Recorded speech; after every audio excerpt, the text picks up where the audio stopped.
Okay. All right. Test, test. 1, 2, 3. How is everything looking and sounding? Let me know. I am going to start the live stream now. Let's head on over to our main scene here. And we are going to take that down.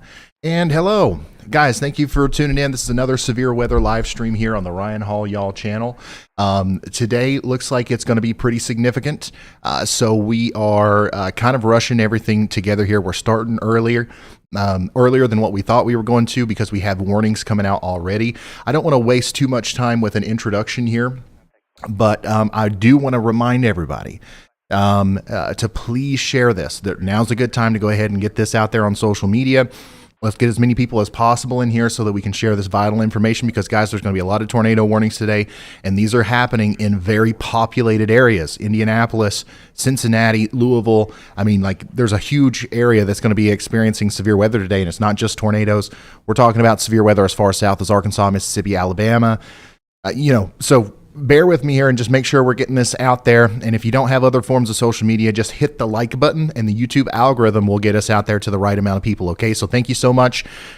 Let's go look at the radar real quick. Just let me update you on what's going on right now. Our most recent warning is up here in just to the north of Indianapolis. We do have a tornado warning for Boone, Clinton, Hamilton, and Tipton counties in Indiana, and this storm is wrapping up pretty quick. It looks pretty ominous on radar. Okay, we've got a huge area of convergence here, lots of rotation. It looks kind of broad right now, but as it moves towards Sheridan, Indiana, this is likely going to try to tighten up. You can see a very classic shape here to the supercell, a little bit of an eagle look to it, and this is likely going to cause some problems as it moves towards Sheridan, Indiana. Please take shelter now.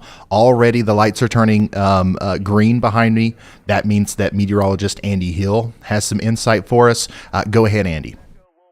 Thanks, Ryan. Yeah, I didn't want to waste any time getting started here because I'm pretty concerned about the storm that's east of Terre Haute in Indiana here. It's headed to the east through Owen County, and if you just play that loop, the velocity especially, you can see it come together so rapidly there. We have strong winds on both sides of this, and I'm pretty concerned about this little shower off to the southwest of it as it interacts with it. That might cause a little bit of downward momentum, meaning we could see something spin up pretty quickly here right as the storm approaches Spencer in Indiana. So that's the next thing to watch, pay attention to in this line of storm. Having some technical difficulties here.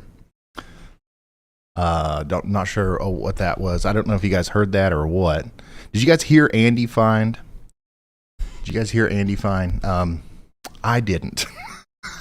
What I heard was a wall of static, but I think we're fixing that right now. But as long as you guys heard him, that's what's the most important thing.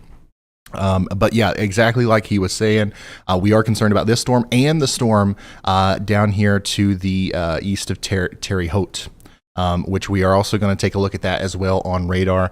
There was static. I heard him, but there was okay. All right, yeah, we're going to try to work on that. I don't know what that was about. But we're going to try to get that fixed here before we move on. But anyways, we do have a large area of convergence here. It does look like areas like Vandalia, Gulfport, and Steinsville and Spencer in Indiana also need to be watching out a lot as we continue to watch these storms evolve. Okay, Andy, if you don't care to just go ahead and talk real quick for me again, just so I can test this out to see if there's something else I need to work on. All right, giving it a shot, Ryan. Sorry about that, guys. Not sure what's going on. Testing and done. Okay, that was perfect. I think we've solved the problem. Yeah, sorry about that, guys. But anyways, diving back into the coverage here, we do have several severe thunderstorm warnings in effect right now. We're going to see more of those. And we're going to see more tornado warnings as well. Currently, we've got the one tornado warning up here in Indiana for Boone, Clinton, Hamilton, and Tipton counties. That's for Sheridan, Indiana. Please take shelter if you're over there. We've got another one likely coming soon for places like Spencer, Indiana. You guys should be watching out. And then we've got a ton of supercell storms forming up and down a line along the I-69 corridor, all the way up through Indianapolis, past Indianapolis, up towards Fort Wayne. You guys need to be watching the weather very closely. This is one of the more significant severe weather events that we've seen in this part of the world in quite some time. So make sure you know what you're going to do when that warning comes through. And when it does come through, have a plan in place. Okay, get to shelter immediately. Don't be scared. Be prepared. You got time to make those preparations right now. Of course, we do have hey Ryan, do you have a copy? Some of the best storm chasers on earth out there in Indiana, Ohio, and Kentucky for us today. So we'll be talking to them. In fact, Riley is already chiming in. Let's go ahead and hear from him. Yeah, Riley, I got you. What's up? Hey Ryan, I was just talking with a friend who was on the storm in Indiana that Andy Hill was talking about. It is the one with the considerable severe warning. There was a funnel that possibly just made brief ground contact on that storm. All right. Okay. Thank you very much, Riley. Guys, as you can tell, things are developing very quickly here. Riley is out there, with our field reporter out there, getting to Cincinnati right now. And we have a bunch of storm chasers in various different locations, like Jordan Hall is in Lake County, Indiana. We've got even Brian Emfinger, who is all the way down in Arkansas, which we're going to talk about here in a second. And then, of course, we've got B. Dean Barry up there, Chris Hall, and we're going to be able to show you a lot of what's going on with these storms as the day progresses. But, guys, the main concern right now is in Indiana. That's where things are really getting nasty. I do want to quickly show you, because I know we got people tuning in from all over. We've got severe thunderstorm warnings up and down the board here in and around Chattanooga. All right, we've got 60-mile-an-hour winds and 1-inch in diameter hail coming down towards you in Dalton, Georgia.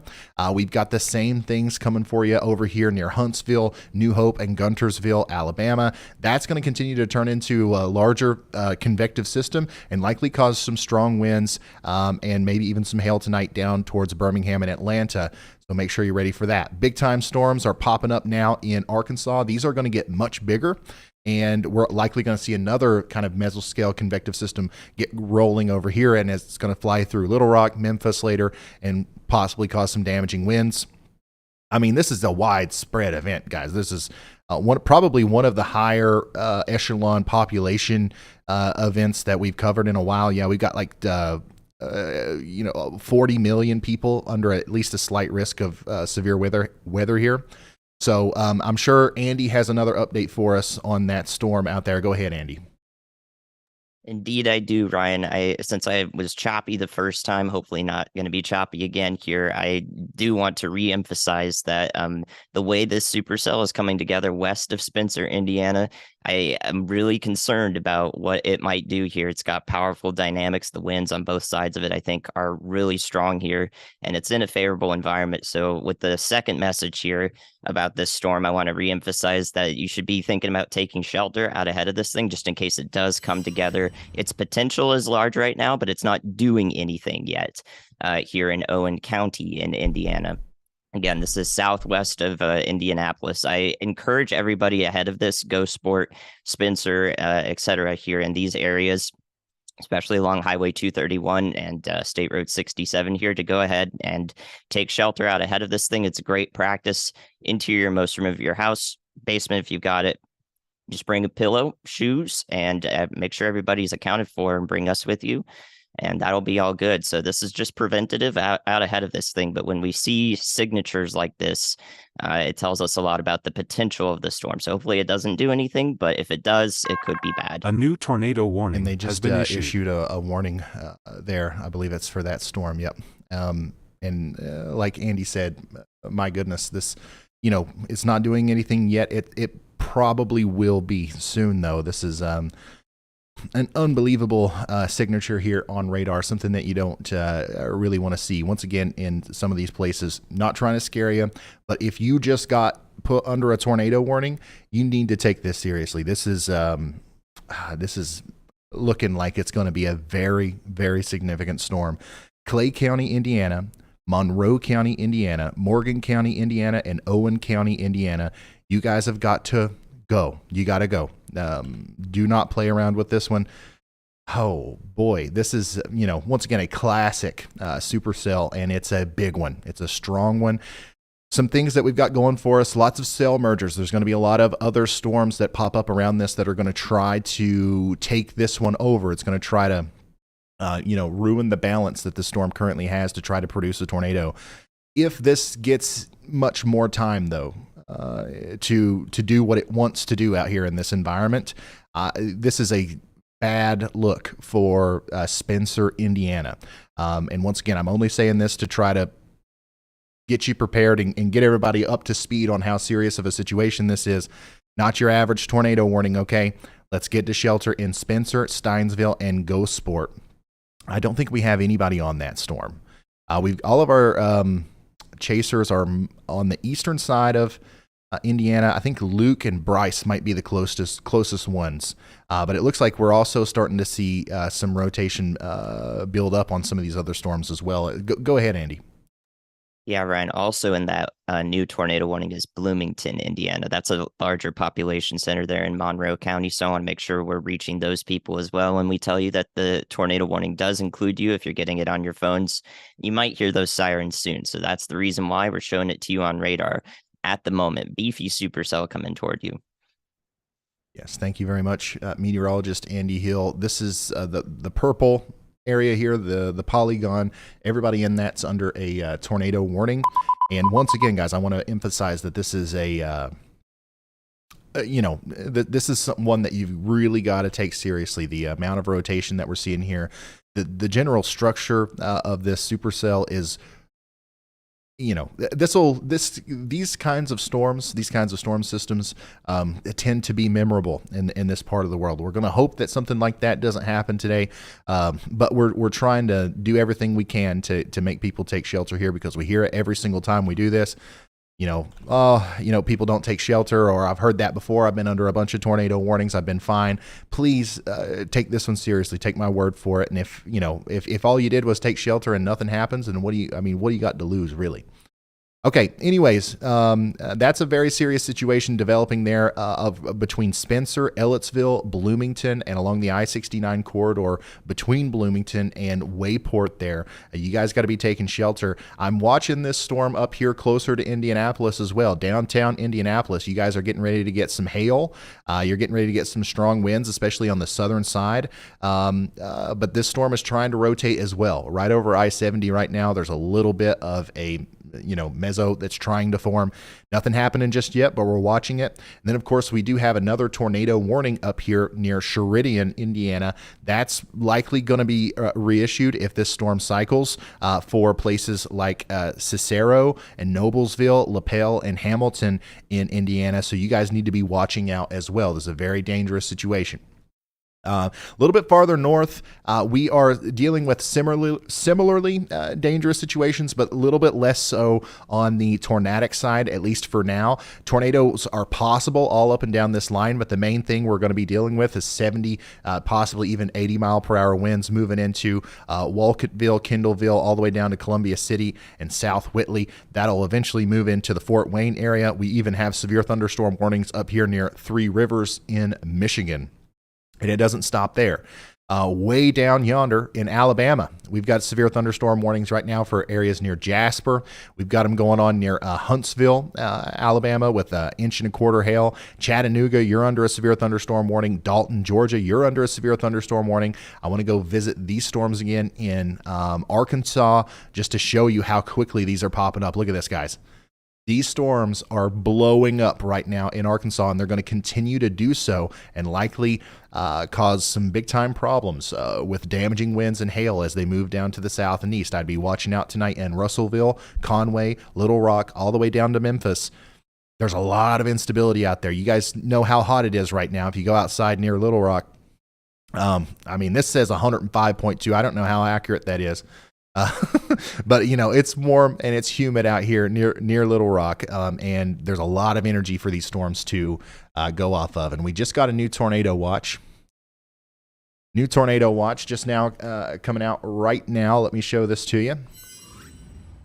Tornado watch for pretty much a good chunk of western and central Kentucky. A few tornadoes likely, scattered hail up to tennis ball size likely, scattered gusts up to 80 miles per hour likely. This is going to include Lexington, Kentucky. It's going to include Louisville, Kentucky, Evansville, Indiana, Madisonville, Kentucky, and a lot of the I-65 and I-64 corridors there in Kentucky. You're now under a tornado watch until 11 p.m. tonight. So it's currently 3:53 p.m. on the East Coast, and you know, this is going to go for quite some time. We're definitely going to be here for at least the next 6 hours, and possibly even longer than that, as these storms are going to take their time developing. And right now, we're seeing quite the impressive tornado threat, and I think that's probably going to continue for quite some time. But at some point, we're also going to have like a lot of damaging wind threats in multiple different areas that we're going to be jumping back and forth between a lot. Okay, so let's check back in on our storm near Spencer. Still looks, I honestly, it still looks very concerning. The good news is I don't see any signs that something's down right now. That could change in a blink of an eye with a storm like this, though. One of the things that is happening here, I think, is that these cell mergers are really giving the storm a hard time. And, you know, let's just hope that that continues to happen. But like I said, a tornado could form on this storm at any moment. We need to be in our safe spots in Spencer, Ellettsville, and Bloomington, Indiana. It's just, you don't want to mess around with this. A tornado watch has been issued. And that tornado watch is for, that's the one for Indiana and Kentucky there. Still watching our supercell up here south of Tipton, north and west of Noblesville in Indiana as well. This one continues to look pretty beefy up here. But once again, no indication that there's a tornado down just yet. We are waiting for that to happen. It's going to happen with one of these storms eventually, so we want you to be ahead of that and going ahead and getting in your safe spot there. We have an update from Carly, I believe. Go ahead, Carly. Yeah, Ryan, just wanted to give you an update off that storm you were just talking about in Hamilton County, north of Indianapolis, the Sheridan and Kirkland areas.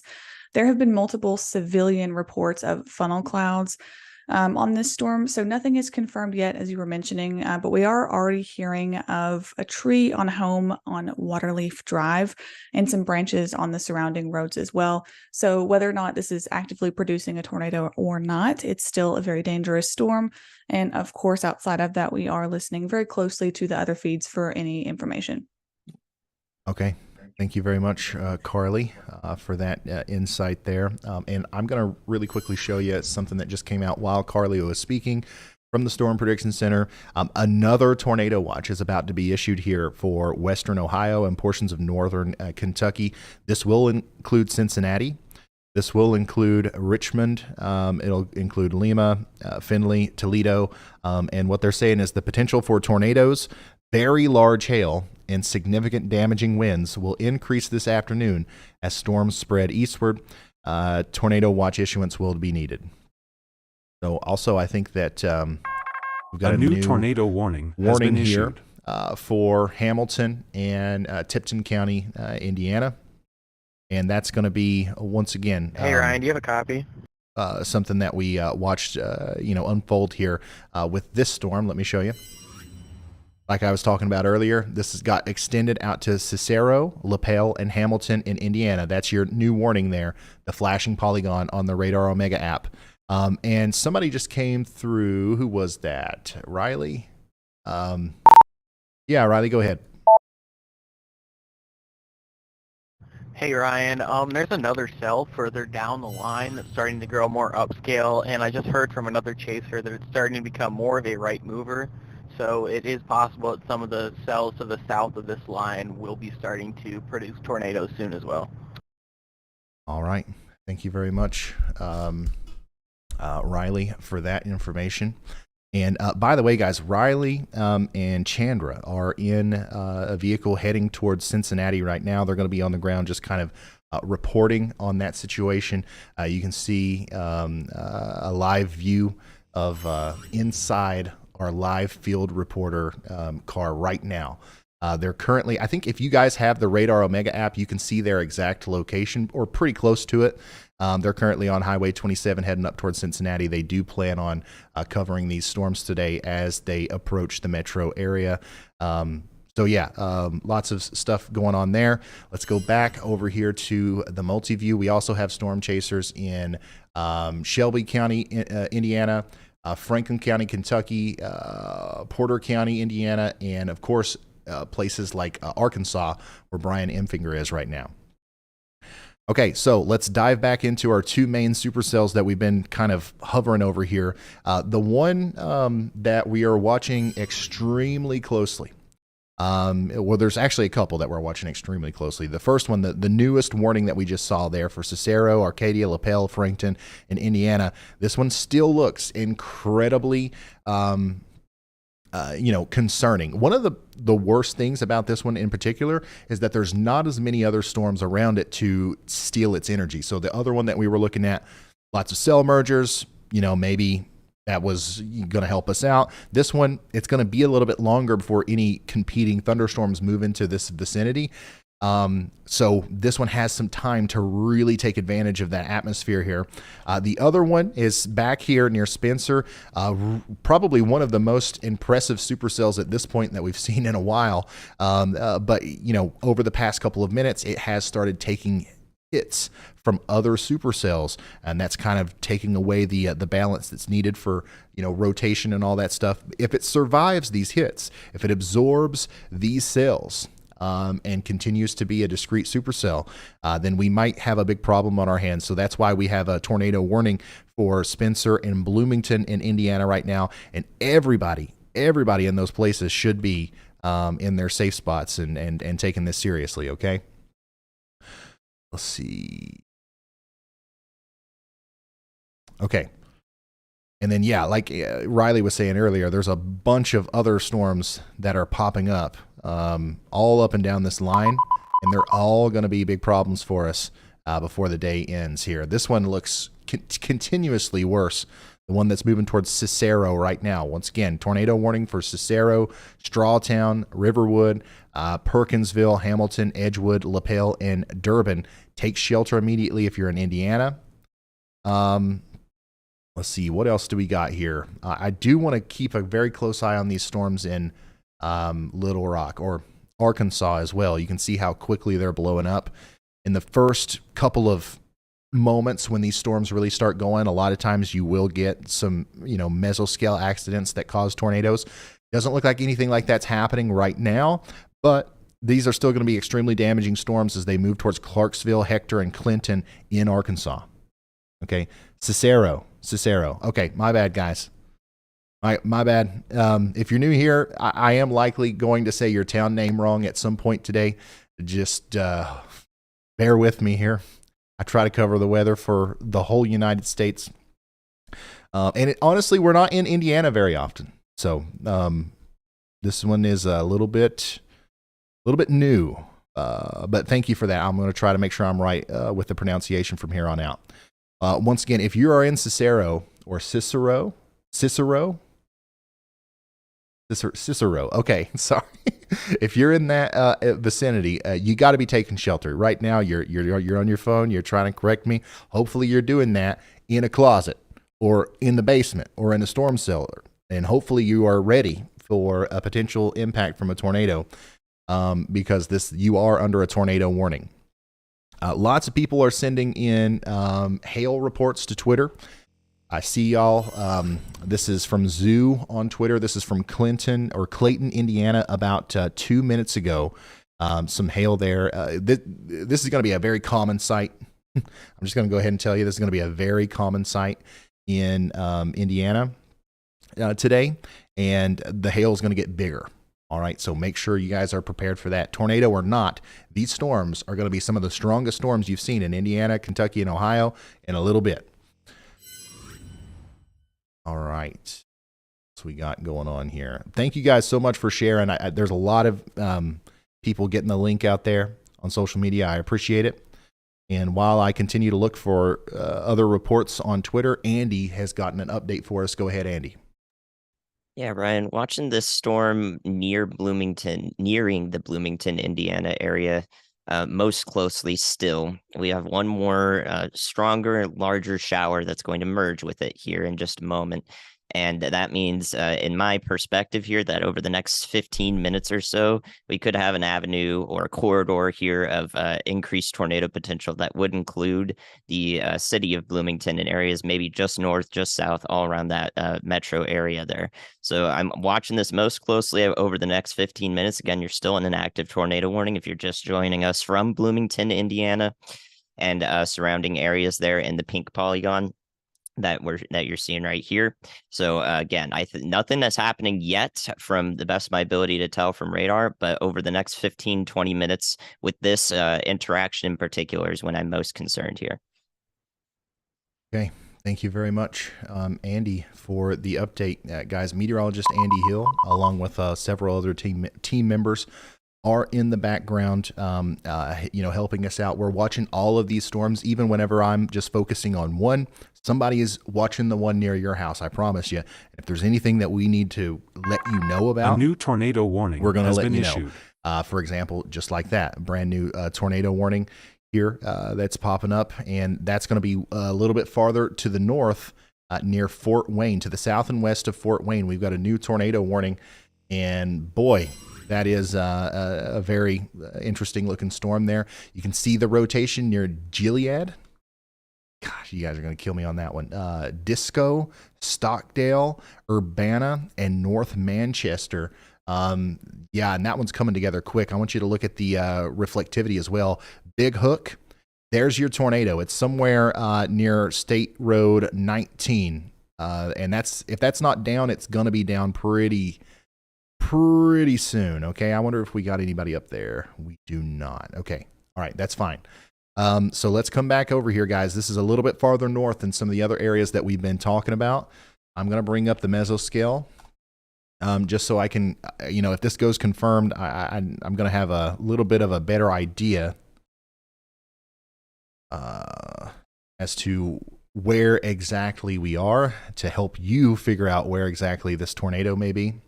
So right now, you can see this pretty tight pocket of rotation here, directly correlating with a pretty interesting and robust area of rotation on even the reflectivity with the hook echo there. One thing that might help us out here is, once again, another cell merger is going to try to come in here and really destroy this, supercell's chance of trying to produce a tornado. We'll see if that happens. If it doesn't, then we almost certainly have gotten, a pretty serious situation on our hands here in Indiana for places like Stockdale, Laketon, and North Manchester in Indiana. Go ahead, Andy. Hey, Ryan, we do have a tornado on the ground that's unwarned in the northeast corner of Indiana, just to the north and east of Wolcottville. That's a spin-up tornado right there on the edge, the northern part of the line that we usually talk about. More than likely an active tornado ongoing, maybe even a couple of them that are tearing up trees here.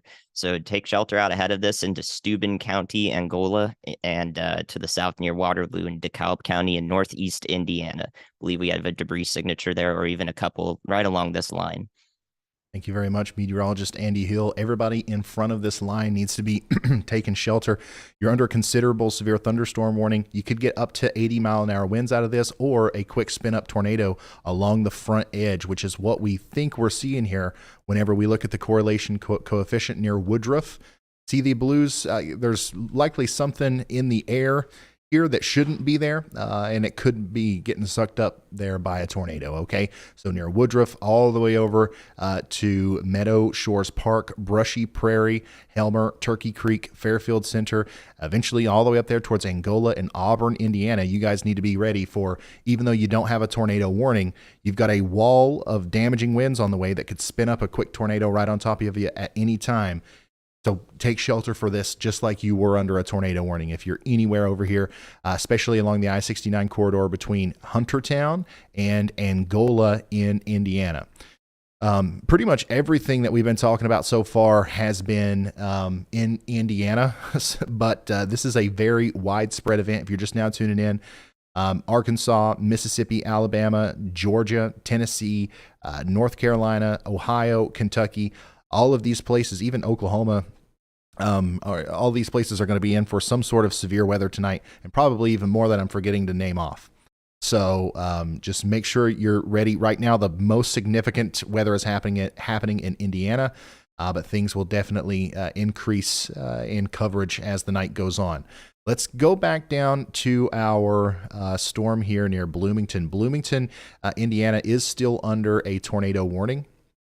The supercell that prompted that tornado warning looks slightly less impressive right now, but like Andy was just saying, it's going through a transition period, and honestly, it looks to me like it's handling it well. It looks to me like we're not going to have any problems maintaining this discreteness once this cell merger is over right here. So that is pretty concerning for areas that are east of this general supercell.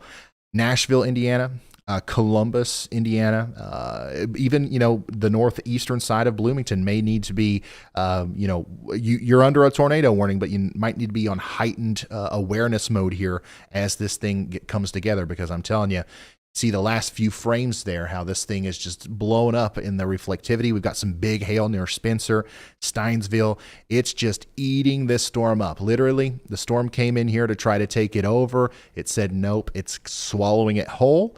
Storm is absorbing that energy quite efficiently there. So I do believe we're going to continue to see problems out of this as it moves off to the east. We've got more potentially tornadic storms trying to form to the south as well, near Odin, Washington, and Luguti in Indiana. These are going to move off to the east towards Bedford and Salem. And then eventually these are going to be the storms that likely interact with the Louisville metro area.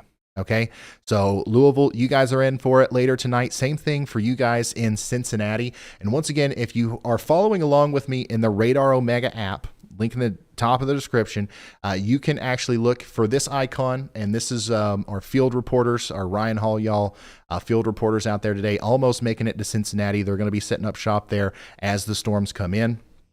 And we'll be hearing from them very shortly. We've got our storm chaser manager and everybody in there currently on their way to Cincinnati, because we think that the area between Louisville, Cincinnati, and Dayton is probably going to be the area tonight. Hey, Ryan, when you got a minute, takes the brunt of whatever ends up happening, whether it's a big damaging wind event or what have you.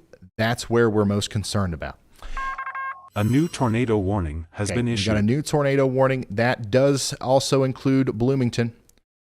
So they are continuing this warning all the way out to Needmore and Unionville in Indiana. So we also heard from Chris Hall. So let's get an update from him.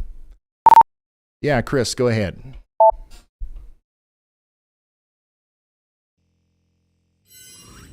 I wanted to give you an update. We're heading up 127 towards the Madison, Indiana area. It's right on the Ohio River where it meets with Kentucky. It's one of the only crossings between Louisville and Cincinnati. That's where we're going to head right now. We're going to position ourselves somewhere around there for these incoming storms. I know the HRRR and a couple of other models have pinpointed a cell that's going to move through there that has potentially the highest tornado risk, but just letting you know where we're heading and the plan. I do think it's going to be a very active day. So, okay, all right. Thank you very much, Chris. Chris Hall is going to be giving us updates throughout the day. He's in Kentucky, and Andy's got an update for us. Go ahead, Andy.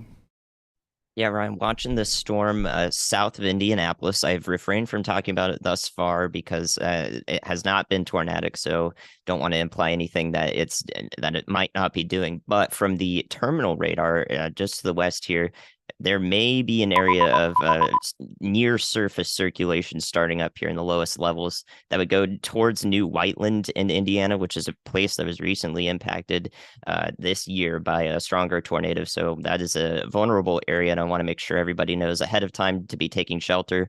It's currently severe warned, not tornado warned. So we'll see if the National Weather Service there agrees with what the terminal radar is showing. If that is tornadic at all, we might see a warning come out for that. So there's your ahead of time. Y'all watch out for these areas on the southern side of the metro, including Greenwood and New Whiteland, and passing along I-65 there. Okay, thank you very much, Andy. This is the area of rotation that we're seeing from the terminal radar there. If you're in the Radar Omega app, once again, you can just click on the orange colored dot next to the normal radar dot that you've got there near Indianapolis, and you'd be able to see this too. Near Waterloo and Stones Crossing, we might have something trying to come together here. That's why you're under that warning. Please, you're under a severe thunderstorm warning, no tornado warning as of yet, but please be aware that one could be coming soon. So, especially in New Whiteland, all the way over towards Needham and Bogstown in Indiana, okay? All right. So, I'm going to come back over here to the regular radar, and we're going to go through these one at a time. We're going to fly to them here. Let's see here. This one, so this is probably one of the more concerning storms right now. The one near Bloomington, even without a tornado, we are getting reports of very large hail. In fact, this is even without a tornado, this would be a destructive severe thunderstorm warning with close to 3-inch in diameter hail associated with this. That's going to be moving into Unionville and Needmore very soon. Okay. And then Andy's got another update. Go ahead, Andy. Yeah, Ryan, just the storm to the south of that. The next storm over there in Newberry, Elnora, Crane, and Odon's got pretty strong rotation that's showing up from 2 different radar sites here. So feeling okay about confidence level in this one that we might see a tornado warning, including these areas near Indian Spring, Owensburg, and Crane. So if that does come through, we got a little bit of a stronger supercell forming up there.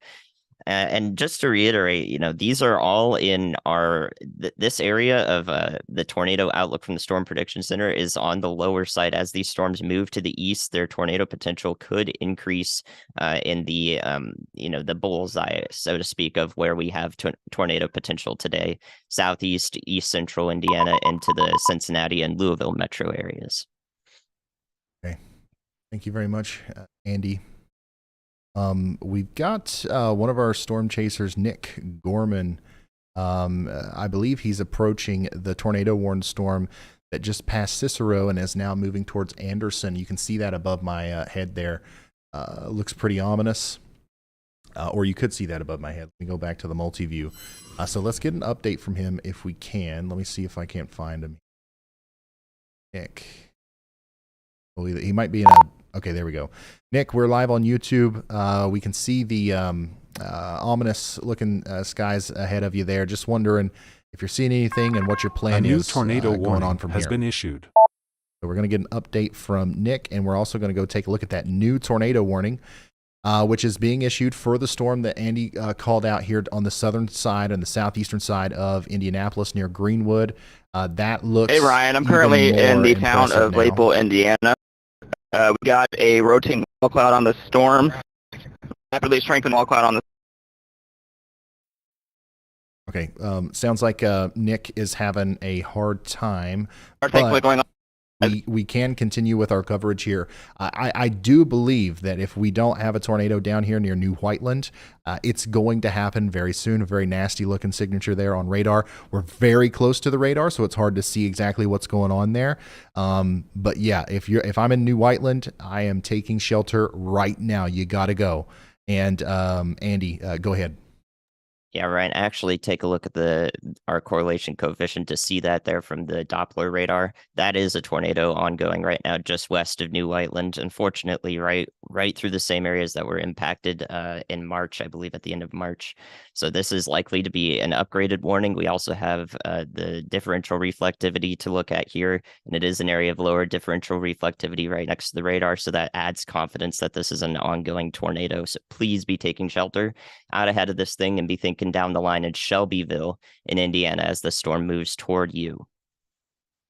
Thank you very much. Andy, guys, we believe that we have a tornado on the ground here near New Whiteland. This is a very dangerous situation, and we're talking about Indiana. So some of these more recently impacted areas, like Andy's been saying, We've got Waterloo out here. We've got Greenwood. We've got the areas between Franklin and New Whiteland specifically, or I guess I should say Franklin and Greenwood. So if you guys know where, Whiteland is, the Franklin Community High School, if you were at the Franklin Community High School right now, you would likely see this tornado. Okay, it's moving from west to east. It's going to cross the what is this? The Morton Street or the Morton Avenue here. You guys know the road between Greenwood and Franklin. And if I had to guess, where this would cross that road at. Now, keep with me. Respect the polygon. Everybody under a warning here should be taking shelter. But I do think that this would go somewhere near New Whiteland, and possibly up there near the Kroger. So if you guys know where that is, a new tornado watch has been issued. It looks like Highway 31. That's where this would try to cross at. But let's everybody in New Whiteland, whether you're near the Kroger or not, let's run, not walk to shelter. And then this is even if it stays on the ground, this is going to go across I-65. A very, very busy spot somewhere between the Love's Travel Stop and the Kelsey Farms area. Okay. So unfortunately, that's what we're dealing with here in Indiana, as we do have a tornado on the ground right now. And I think we have a video of it. Yep. Hold on. Give me just a second.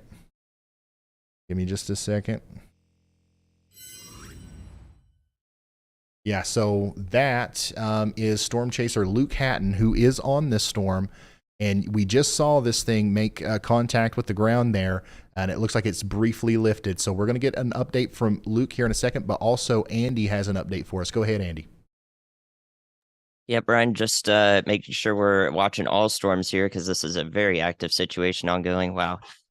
So two things I want to point out that are not currently tornado warned. Neither of these storms are the ones in the northeast corner of Indiana at the moment. The northeast corner of Indiana near Angola especially is where we might see a spin up tornado that gets pretty close to the town. You can see an area of lowered correlation coefficient there. I believe that's from very strong winds along the front edge of the line, possibly a lot of gust tornadoes, which are just little spin ups out along the gust front of the storm, that wall of wind that comes out of the storm that are kicking up a bunch of trees, probably leaves up in that area. So that's a dangerous situation for Angola there in the northeast corner of Indiana. In addition to that, the other storm I was going to talk about is now warned there near Crane and Newberry, Indiana. We talked about this just a little bit ago, and it was near Elnora. And now that one is also warned approaching Bedford, Owensburg, and Williams there. So those were the two that I wanted to point out right now. Okay, thank you very much, Andy. Guys, this is a live look at one of the storms that we've been talking about for a while. Luke is in Shelby County, Indiana, and you're looking at the developing tornado right now near Whiteland or New Whiteland. Okay, so this is the one that's going to come down towards New Whiteland, and the I-65 corridor north and west of Needham there. So we're going to go back to the radar. Hopefully we can get Carly to put Luke in the number 1 spot. And we're going to go inspect all these storms one by one. We're up to 5 warnings now. And we do have a confirmed warning now coming through. This tornado warning Shelby has been County, upgraded. Indiana, and Johnson County, Indiana. That's for the storm that we were just looking at through Luke's feed there. So we saw that tornado. It is definitely down. You got to take this seriously. I believe Carly also had an update for us. Am I right, Carly? Yeah, Ryan, just giving you as quick of an update as possible. We're listening to the Johnson County feed where the New Whiteland storm just passed through. So again, they were confirming that a tornado was on the ground at some point. We also just heard a moment ago of partial home collapses, and that's going to be some news coming out in the next few minutes. So I'll keep you updated with the most important information. Thank you very much, Carly. We are also continuing to be concerned about this storm up here near North Manchester. Hopefully everybody in Newton, Servia, North Manchester, and Indiana are taking shelter right now. The storm to the north of Indianapolis, where we've got a warning for places like Anderson and Hamilton, you guys need to be taking shelter as well. Obviously, we have a tornado currently ongoing tornado on the ground near New Whiteland and Whiteland in Indiana. That's going to be going down towards Needham and Bogstown. We also have a new warning that's coming through for Bloomington once again, and this one is a doozy. The hazards with this storm is a tornado and baseball-sized hail moving into places like Nashville, Indiana, Needmore, Indiana, and then literally right over downtown Bloomington. That's where most of our rotation is right now. So hopefully everybody in that town is in their safe spots. This is going to continue to pick up as it moves off to the east towards Elkinsville and Pikes Peak in Indiana. One more warning I don't think we've mentioned here very much, other than Andy's original call out there, back here towards Crane, north of Odin in Indiana. This one is absolutely concerning. I would be very surprised if that's not putting down a tornado right now.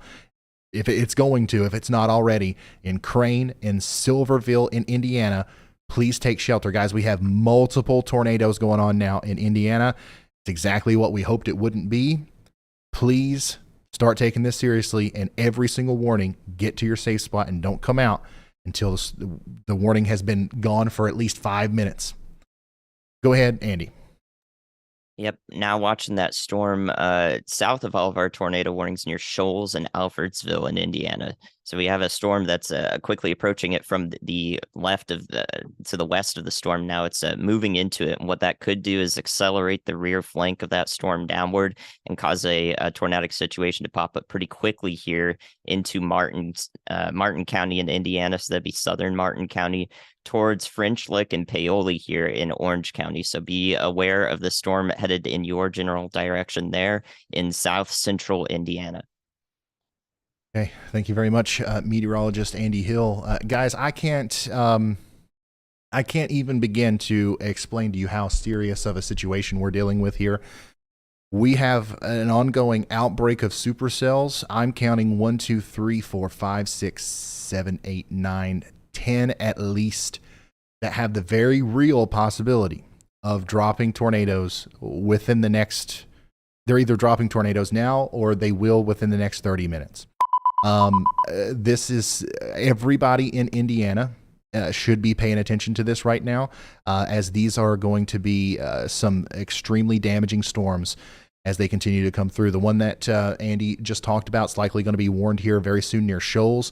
The signature on this storm near Crane in Indiana is, off the charts. Definitely seems like we've got a tornado going on here. So Crane along State Road 45 all the way over to Owensburg, Indiana. Run, don't walk to shelter. And we're going to continue to go up this line. But Andy, go ahead. Yeah, Ryan, actually, that has a huge debris signature on it in Crane, Indiana. I'm sorry I didn't get to that just a little bit ago, but that town we need a mesoscale on that town. We need to look at the maps there because that's maybe 30 seconds away from getting impacted here. So Crane, Indiana. This is one of the things. It's a small town here, but if this is happening the way that we believe that it is, we've got a tornado entering the town of Crane right now on the western side near the Westgate Academy and the Crane Credit Union corporate headquarters. If you guys know where transit is, the Tri-State Motor Transit on East State Road 58, the road that you turn right on if you're going north near Briar Ridge to get to Crane. That's where the tornado is. In fact, it's probably already in the town right now. Crane Village Church, Crane. We've got the Naval Support Activity Center there. We've got the Scotland Firehouse. Please take shelter. If you haven't already, you might have seconds. Even if you're to the east of Crane, over here towards the NSA Crane Motorcycle Classroom, for example, or if you know anybody out here camping around Oberlin Lake or Greenwood Lake. My goodness, guys, there's a huge lake over here. Lots of campsites. You got to let them know that this is happening right now. Oh, boy. Okay. All right. Yeah. So once again, we've got a pretty large residential area and some campsites over here near Greenwood Lake that are in incredible danger right now. We've got to make sure that everybody over here is in their safe spot. This is a big tornado currently on the ground, and it's doing significant damage. I can tell you that somewhere near Crane. If you know where Highway 558 is, that's the road that this is going to try to parallel as it goes off to the east. And honestly, this is such a dynamic situation where we really need to watch the motion of it here, because whatever the mesocyclone does here is going to be really dependent on how strong the tornado ends up becoming. So it could continue to drag on to the south and east. It could start to pull directly east. It could start to occlude up to the north and east. So I don't want to go too far out in front of this thing and start calling out locations. I just want to say, hey, respect the polygon. Everybody in here needs to be taking shelter right now, because we've got a big, bad tornado on the ground right now, and it could go anywhere out here. Lake Greenwood, though, my goodness, guys, I really hope that something happens here and this area is missed. I'll show you what I'm looking at on my side. I'll look at all these places where people could be. I'm imagining that there's some houses out here. There's some developments. So if you know anybody out there, especially closer to the lake, let them know what's going on. And then even outside of that, there's a lot of residential areas just scattered about around the lake. We've got to let them know, guys, because this is no joke. This is no joke at all. So let's call out some other places too, because I don't want to get too hyper focused on the very specific place of Crane. Hopefully everybody in Crane and around there and Lake Greenwood are in their safe spots. Downstream, guys, this looks like the kind of tornado that's going to last a while. Downstream, we've got places like Silverville in the direct path of this thing. If you're in Silverville right now, the very odd situation, you've got a lot of wind, you've got hail. It seems like this is the storm, right? Well, that's all going to stop here in probably about 10 minutes or so. The sun might even come out. But the base of this storm is still going to be coming in your direction, so don't be fooled. Whenever the rain lets up, whenever the hail stops, it's not over. The way that the storm is oriented is you're going to get in the inflow area as it approaches you, okay? So just keep that in mind. My goodness. And then the one down here near Shoals is also picking up big time as well. Wow. Okay. So everybody down here near Crane and Silverville and Owensburg needs to be taking shelter. Same thing for you guys over here near Bloomington and Nashville, Indiana. It does look like some of these other storms farther north have let up a little bit in terms of the amount of rotation that we're seeing. But unfortunately, I think we're going to see them cycle. The farther east we go, the farther into the afternoon we go, the more likely it is that we will see some problems here with the increase in spin in the atmosphere. So everybody near Seymour, Columbus, Louisville, Cincinnati, all you guys need to be getting ready. What we're seeing happening out to the west right now is a sign of what's to come, unfortunately, for this area, as these are going to continue to be extremely strong as we go forward. And then I don't know if our mobile guys in the suburban, I don't know if they can hear me right now, but your stream is down. Your stream is down. Let Riley know that something needs to be fixed there before we continue, before we get too deep into it. Okay. All right, so let's go ahead and let's take a look at our multi-view. Once again, guys, we've currently got 3 tornado warnings in effect. We've got 10 to 11 potential tornado-producing storms currently raking across Indiana. And we've got a bunch of storm chasers out there giving us a live view of what's going on. B. Dean Barry there has a really good view of one of these storms in Hartford City, Indiana. And I wanted to show you what this looked like before we dive back into the radar here, because this is this is what all of the storms look like that don't currently have a tornado. All of them have these big, ominous-looking rotating bases, but it looks like he's in a little bit of a dead zone, so we'll wait on that. If you're just now tuning in, guys, we have an extremely dangerous situation unfolding. We have a couple of tornado warnings, and we do have a tornado on the ground, we believe, near a Crane.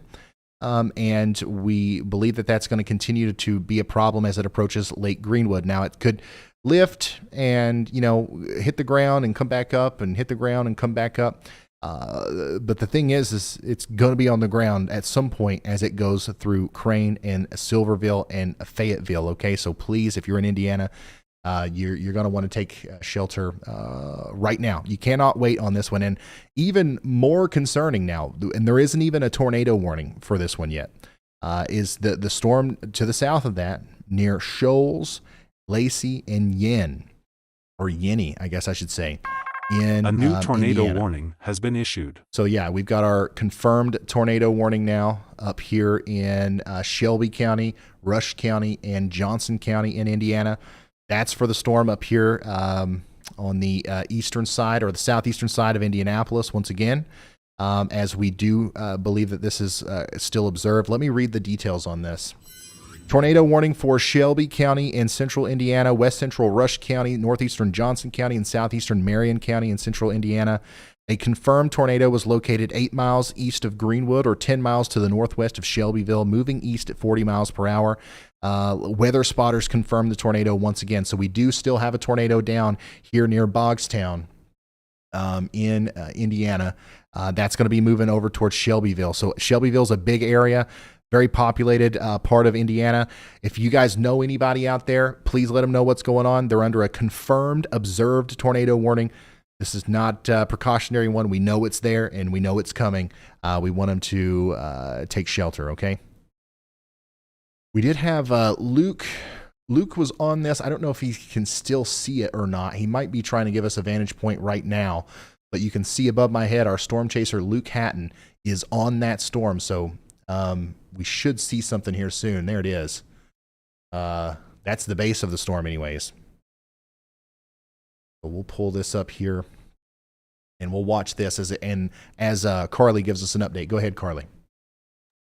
Yeah, Ryan, just trying to give you a quick update. Unfortunately, we don't have any comms in the Crane area, so we're working hard to find an alternative source of news from there. However, we do have an update in the Johnson County feed that was in the New Whiteland area. The main damage we're hearing right now is on Travis Road and then in the Stones Village area. Multiple buildings are damaged or partially collapsed, multiple trees and power lines down, reports of gas leaking, and of course those lines could be alive as well. People are walking outside the street and they're actually having a hard time getting to the street to get to the main source of damage. So we're going to be hearing a lot more coming out of Johnson County, unfortunately, I think, as the night goes on. Okay.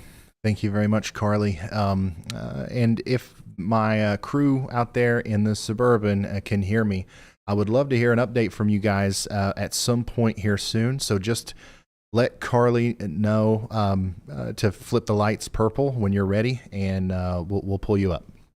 Okay. So if you're just now tuning in, guys, we currently have 5 tornado warnings in effect.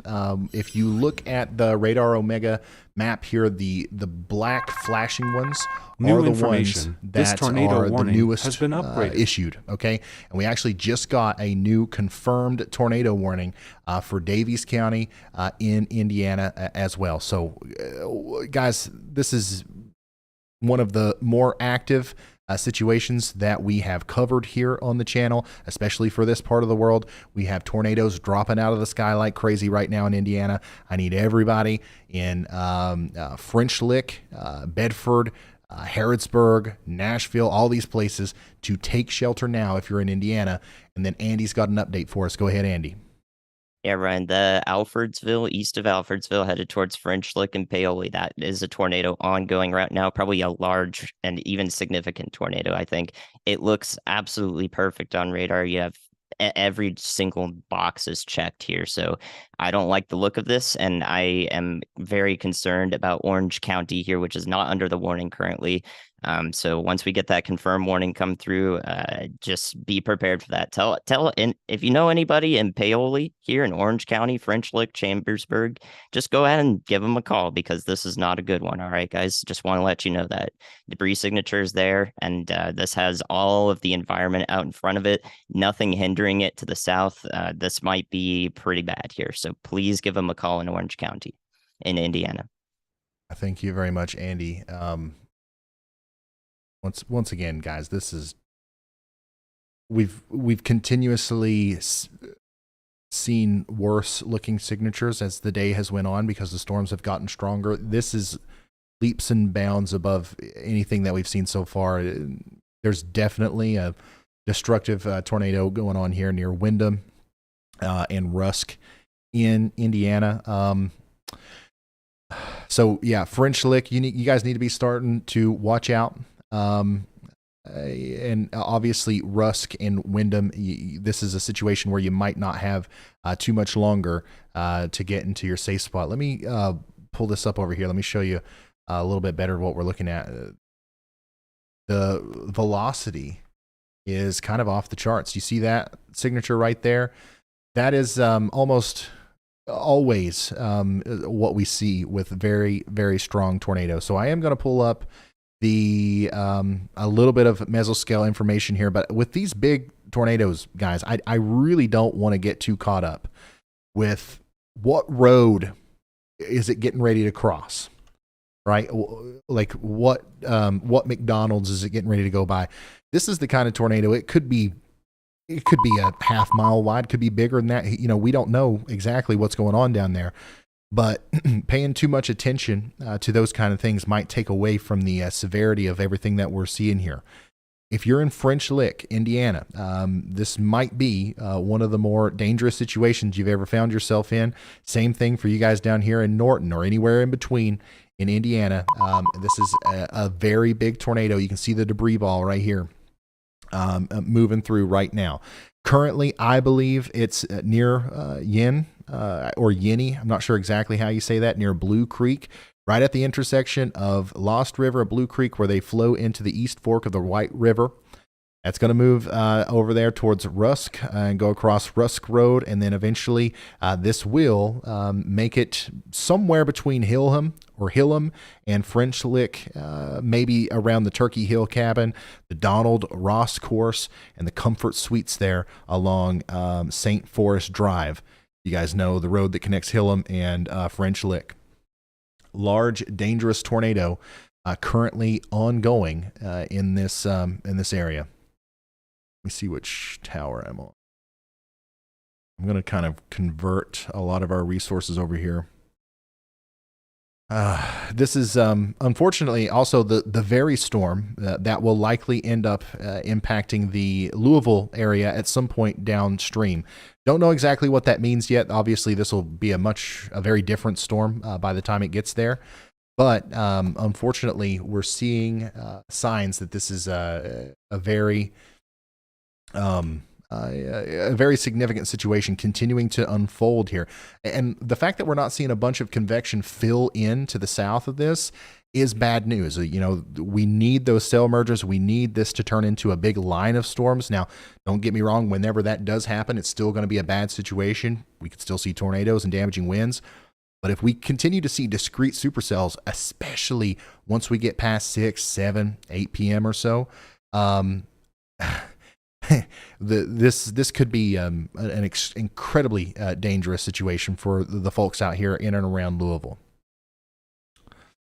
Okay, so it sounds to me like our crew up in Cincinnati has no signal where they were, and they're having to find another spot. That's fine.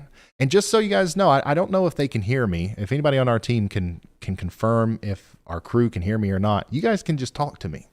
You can just talk to me, and we'll work this out together.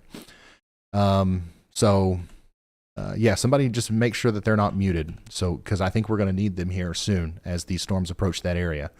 So once again, if you're just now tuning in, we have a large tornado on the ground right now, ripping up debris just to the west of French Lick. Just to the west of French Lick in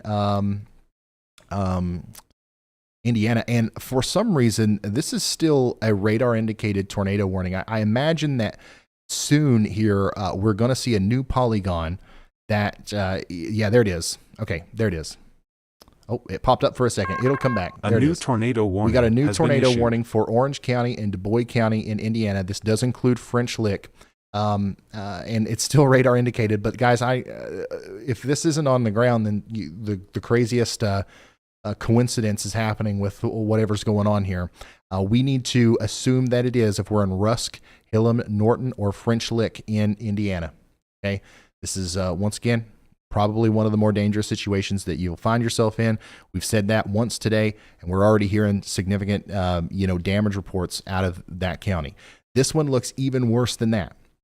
I'm honestly blown away that we haven't seen an elevated warning for it there. Hopefully they know something we don't, and everything's going to be right here. But if I'm in French Lick, Norton, Greenbrier, or Youngs Creek, I am, once again, running, not walking to shelter right now. All right, one of our storm chasers just tried to come in. Hey, Ryan, you got a copy. Our signal's not the best.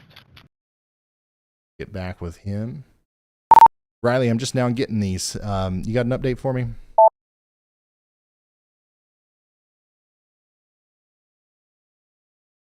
Yeah, Ryan. We can see the overshooting tops of these storms. However, the plan to go is facing the wrong direction, and we can't see these storms coming in. Also, we have no service up here, so we are trying to...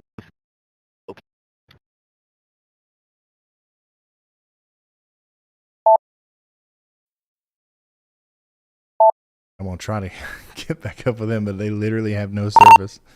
Okay, sounds good. Just go ahead and start moving. Like, just get somewhere where you've got service at least, so we can talk about the next steps. And we'll get you guys somewhere where we can set up. Just be in search of that and utilize Kyle and Carly. We've got a whole team here that can help you out.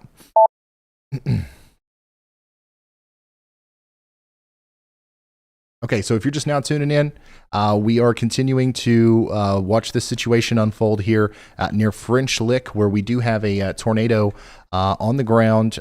It looks like it might go to the south of French Lick. This thing is honestly, it's got a mind of its own right now, so I want to be careful about like exact locations, but definitely French Lick needs to be in their safe spot. A new tornado and warning also has been possibly issued. even Cusco, Indiana needs to be in their safe spot as well, okay? And we just got another tornado warning that includes Kurtz, Freetown, and Medora. Kurtz, Freetown, and Medora in Indiana. And of course, we are up to 6 total tornado warnings. 6 total tornado warnings right now in Indiana. Let's see here. Riley, did you get my last message? Are you in contact with Kyle and Carly? I think that they should be able to. I don't know exactly where you need to be going, but just work on it. I don't know what to say. If you can just get to where you've got good service, I think we can help you out even more.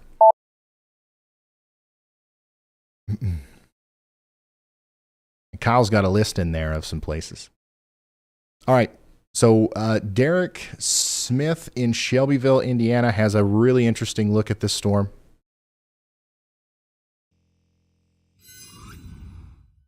This is, once again, near Shelbyville, Indiana. There is a tornado warning with this one as well. And this is near I-74, looking right up into the core of the storm, which is over Shelbyville right now. Good sign. We don't see any sort of...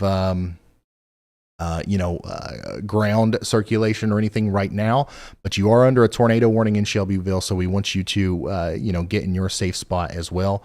Let's go back over to radar and let's get out here and let's see everything that we can in southeastern Indiana.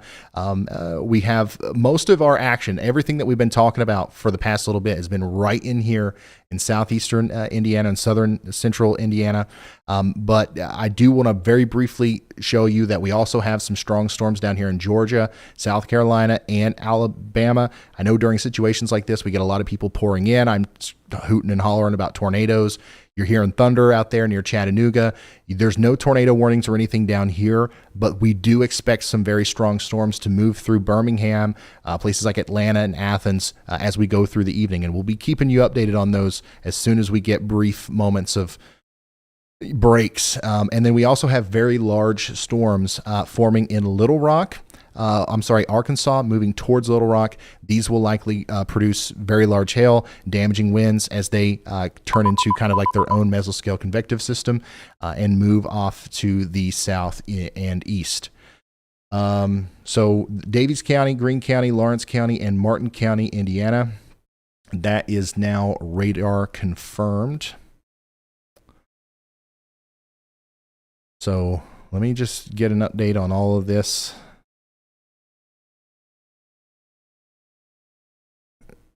Oh, once again, we've got so many things going on. If you got, okay, there it is. There's a new tornado warning for Silverville and Fayetteville in Indiana. And then also French Lick and Norton. Guys, give me just 1 second. Andy, do you have anything? Just I've got something I've got to clear off here. Yeah, I got you, Ryan. I believe our French Lick and Paoli storm is the initial tornado is likely not ongoing any longer. It's still radar indicate. I have no idea why. To the best of my ability to tell, I believe we have debris up to about 23,000 feet in the air with that storm to be confirmed and looked at by second opinions here. But that would indicate, more on the intense side of a tornado that has occurred here. So again, this is passed mostly to the east southeast here. It looks like it's going to go south of Paoli.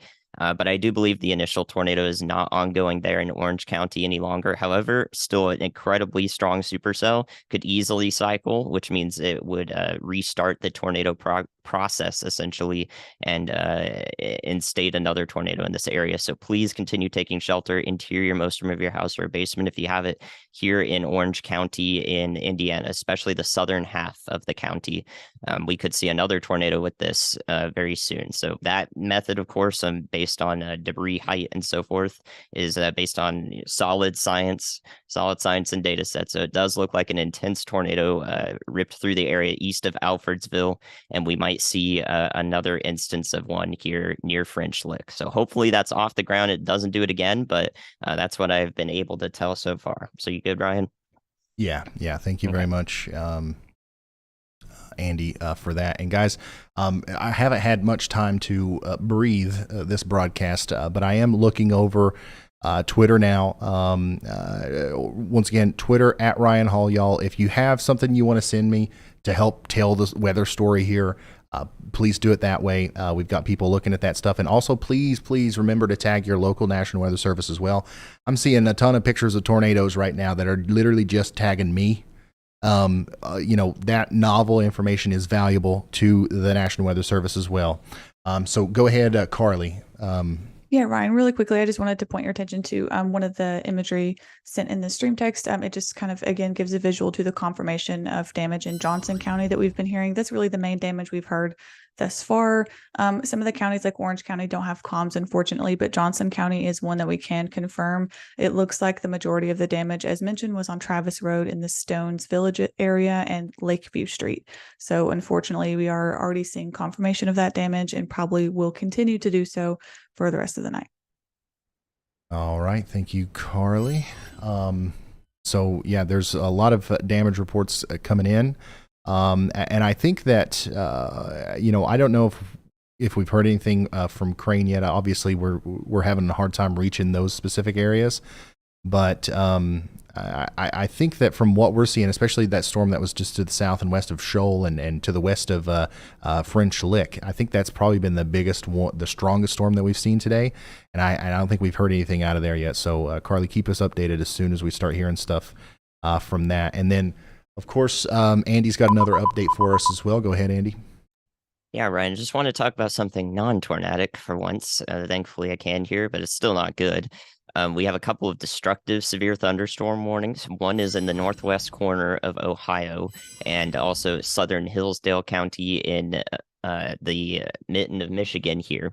Destructive warnings are, it depends on the county, but emergency management services might sound tornado sirens for destructive severe thunderstorm warnings, as their winds are equivalent to the winds that might happen in a weak tornado. So that's Montpelier, currently going through it right there in Ohio and Williams County. A new tornado warning has been issued. Wasayan, and up to maybe Adrian also in Michigan as well, out ahead of time. If the sirens sound in these areas, the reason why is because of the destructive severe thunderstorm warning. So anything we saw with this earlier, if there were any spin up tornadoes and that happened and we looked at the debris signatures for those, the science to back that up is that we also might have seen biological signatures, which means that a bunch of bugs and insects and so forth are being pulled up into the inflow of the storm, and that can show up on radar too. So several different things are possible on the correlation coefficient that could explain what we saw there.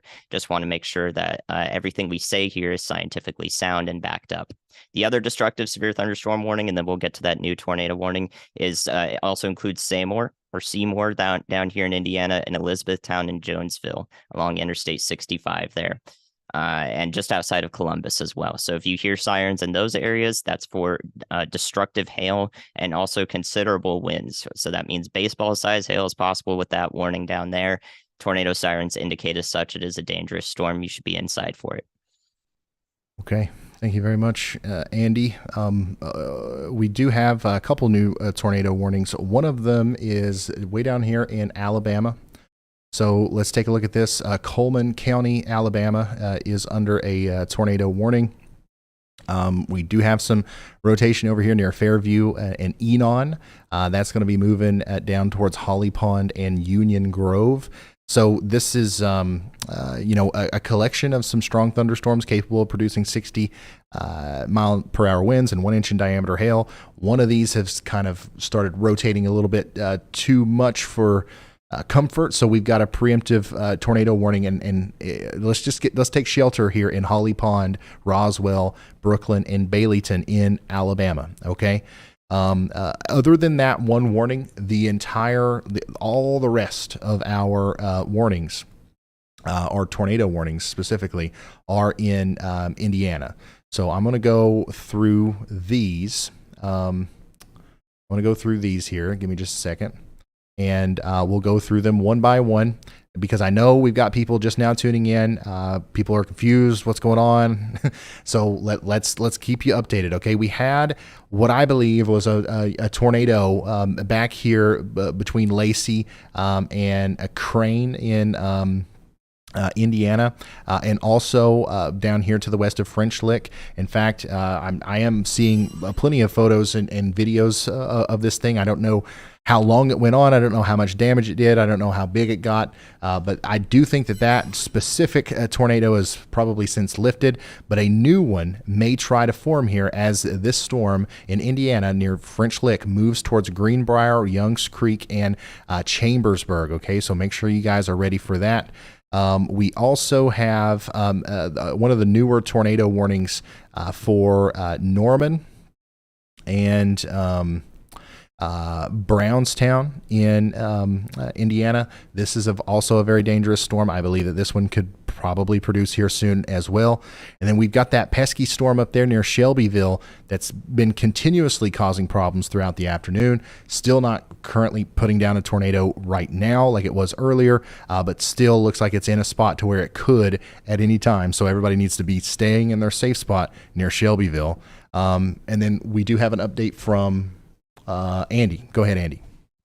Yes, Ryan. Our tornado warning near Harrodsburg and the one approaching Brownstown and Seymour there in Indiana, that one has produced a tornado, and it should be done producing a tornado now, but there was a debris signature with that. So if that warning is upgraded by the National Weather Service into Jackson County in Indiana, that is the reason why. We hope that it is since lifted, but if it is upgraded, of course, continue to take shelter in those areas. So did see another tornado ongoing there. And for anyone wondering about, definitions and semantics and so forth, as long as there's 6 or more tornadoes, then we call that an outbreak. So this is more than likely a tornado outbreak already at this point. That's not meant to scare you. That's just actually how it's working. So of course, don't be scared, be prepared. We're going to keep up with this no matter what. Awesome. Thank you, Andy. We're also hearing some information about Crane. When we were looking at the Crane and Greenwood Lake earlier, we saw a lot of those forested areas with little cutout cul-de-sacs that resemble residential areas quite a bit. It looks like a lot of that was a part of the Naval Warfare Center. It's a military base. There's not very many residential homes there, and that what we were looking at was largely bunkers. So that's good. But still, definitely something happened out there, and this is a video of it. This is from Elizabeth Smith of the Crane tornado. So this is while we were talking about the Greenwood Lake area. This is what was going on the ground there. And this is, once again, from Elizabeth Smith. Thank you for sending this in. But remember, guys, please don't take videos unless you can do so safely. If you're under a warning, take shelter. But my goodness, you can see very clearly there that we did have a tornado with that storm near Crane. The same storm that produced this tornado is continuing to move east, and it's honestly heading right towards Louisville. Now, I don't know if it'll still be rotating. I don't know if it'll still be discrete. I don't know if it'll even still be as strong as it is right now once it gets there.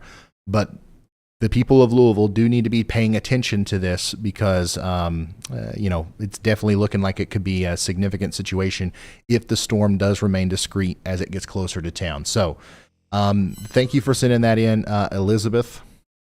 I appreciate it. And if you guys need to send in any sort of reports or anything, please feel free to do that on Twitter at Ryan Hall, y'all. It's the best place to reach me. So I don't know. Once again, I'm going to try again to talk to our people in our vehicle, our Suburban. If anybody can let them know that I'm trying to talk to them. Hey Ryan, it's Chris. Just giving you an update. That would be great. We are between the Indiana state line and Shelbyville, Kentucky, ahead of that storm that is west of Louisville. We're not even going to try to go into Louisville. It is rush hour. You won't be able to navigate around Louisville, especially this time of hour. So if that storm does go to Louisville, people need to take that seriously, considering it is rush hour in downtown Louisville. Hey Ryan, you trying to get to us? Yeah, just wanting an update.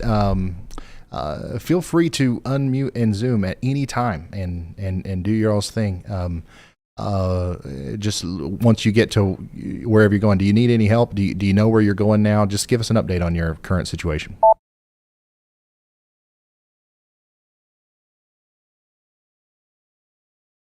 Yeah, Ryan, we found a hospital parking garage that's on the east side of town looking west. So we're going to head there. It looks like that's going to be our best view of the entire storm system and the town. We're about 10 minutes out from there. Also, we do have service now, so all of our feeds should be back up. Yeah, and if somebody could check the iPad, not seeing your location, just make sure that's still working. Okay, so we're just checking in with our field team there to make sure that they're doing okay. They're going to be setting up near Cincinnati, and then of course we do have the tornado warning for French Lick. That storm specifically does look like it's trying to ramp back up pretty significantly here to the west of Louisville. So we are continuing to watch that. I think that we're probably going to see a new tornado warning issued here at some point for areas near Marengo, Hardinsburg, and Palmyra in the extreme southern and southeastern Indiana. And when that happens, that's when we really need to start perking ourselves up and paying attention out around Louisville. Like Chris said, rush hour traffic, one of several things that's going to happen in Louisville as a result of this storm, either like a torrential downpour, a huge hailstorm, a huge windstorm, or possibly even a tornado. Okay, so we need to start preparing for that now if we are in Louisville, okay, because that storm is coming together very significantly as it moves off to the south and east. A lot of our other rotations are looking slightly less impressive right now. I think we're seeing an interesting period of transfer of energy, I guess you could say, to a more southward extent of this cluster of storms. So all this stuff up here directly east of and to the north and east of Indianapolis isn't rotating as much, but some of it, especially up here, this line of storms that's just moved across into Michigan and Ohio, is packing a punch just in the terms of wind. Okay, so if you are in Archbold, Wasson, or Swanton in Ohio, you're under a destructive severe thunderstorm warning. This is just to the west of Toledo. A considerable severe thunderstorm warning up there for Adrian in Michigan. All right, so these storms are kind of causing their own problems in their own way. We expect that these little Boeing line segments will be the eventual result of all of these storms at some point. But right now, we're still seeing a lot of these continue to be discrete, and that's what's making me really nervous for areas like, Dayton, Cincinnati later down the line, and potentially Louisville and Madison in the near future, because the ingredients favorable for tornadoes will be in abundance as these storms get close to those areas as well. So let's see here. Wow. Go ahead, Andy. Yeah, Ryan, I think we have our next cycle completed here southwest of Paoli in Indiana for another tornado that might be ongoing now, or a little further away from the radar. Have to switch to the Louisville radar here, but I believe this storm, as it goes down Highway 150 to the east-southeast here, and generally approaching I-64 as well, is still tornadic, heavily tornadic, and I think there will be another warning issued for this. So trying to work as best as possible together with the National Weather Service. And in addition to this, at this point, I also want to emphasize that this storm you're not going to be able to see the tornado in this, more than likely. We have a lot of moisture in the atmosphere out in these areas. And as the supercell has existed for a while, it's grown in size. It has a lot more rain associated with it. And this means that this new tornado, if it is ongoing here, southeast of French Lick and southwest of Paoli in Orange County, Indiana, is more than likely rain wrapped. In addition to that, we might already be seeing another handoff to the south and east. So again, I think we're going to see cycle after cycle of this storm producing tornadoes, hopefully all of them weak from this point on, as it goes down the Highway 150 corridor here towards Louisville. So please let everybody know out ahead of time to be weather aware. Even if nothing happens over there, that's what we hope for, but we want to make sure we can reach as many people as possible in this area. Absolutely. Thank you so much, Andy. And while Andy was relaying that information, guys, I did take a quick stroll through my Twitter feed, and there's an alarming amount of amateur photos of tornadoes. I just want to emphasize that, if you're under a tornado warning today, it's a very Indiana thing to go try and take a picture of it, but don't try with these. Just take shelter. Let Chris and our guys take the photos, and we'll let you know what it looks like, because things can happen very fast in these situations, and we don't want to put anybody in danger, of course. But yeah, obviously there's a ton of them out there. I'm retweeting a lot of these. There was a lot of tornadoes just in the past hour across Indiana, and there's a lot of video of that floating around. So thankfully, so far, I'm not seeing any sort of devastation per se, but definitely some extreme damage. Oh, well, never mind. I just saw something that changed that. Okay, so once again, I am retweeting some of this information. Carly is doing a much better job behind the scenes of compiling it and relaying it in a way that actually makes sense. There's just so many different reports and pictures and stuff flying in. It's kind of all a mess right now. But if you do want to help us tell that story, if you want to tag us in something or send us something that's newsworthy, please do so on Twitter at Ryan Hall, y'all.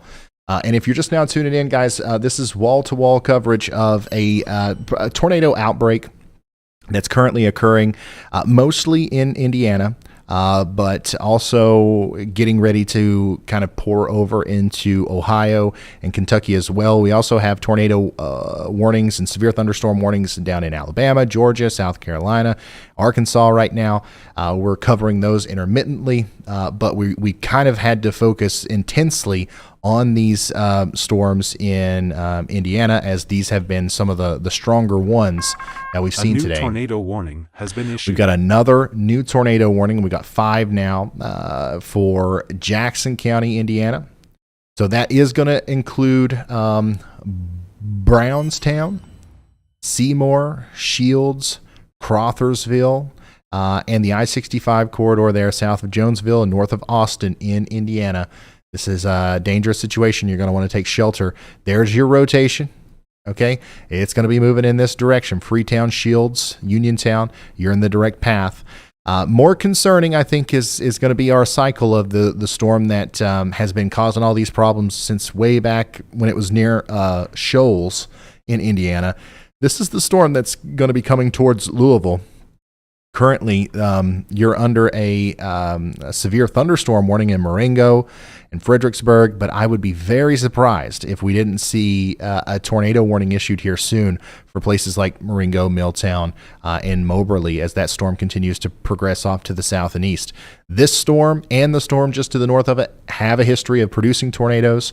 I don't think we're done with that yet, so we'll continue to watch that unfold. Let's come over and take a look at Storm Chaser Derek Smith's feed. He is in Waldron, Indiana.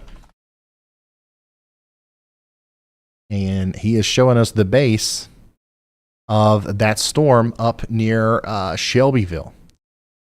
So this has been, once again, a storm that we've been dealing with all day. It kind of popped up just to the west of Indianapolis. It kind of went through Indianapolis, and just to the south and east of Indianapolis, it did put down a tornado. And then ever since then, it's been trying and trying and trying. It looks like it might be trying again, as we can see a very well-defined base of the storm here, just to the north of Moscow, just to the north and east of Middletown in Indiana, moving over towards Richland and Clarksburg in Indiana. No tornado warning associated with that right now.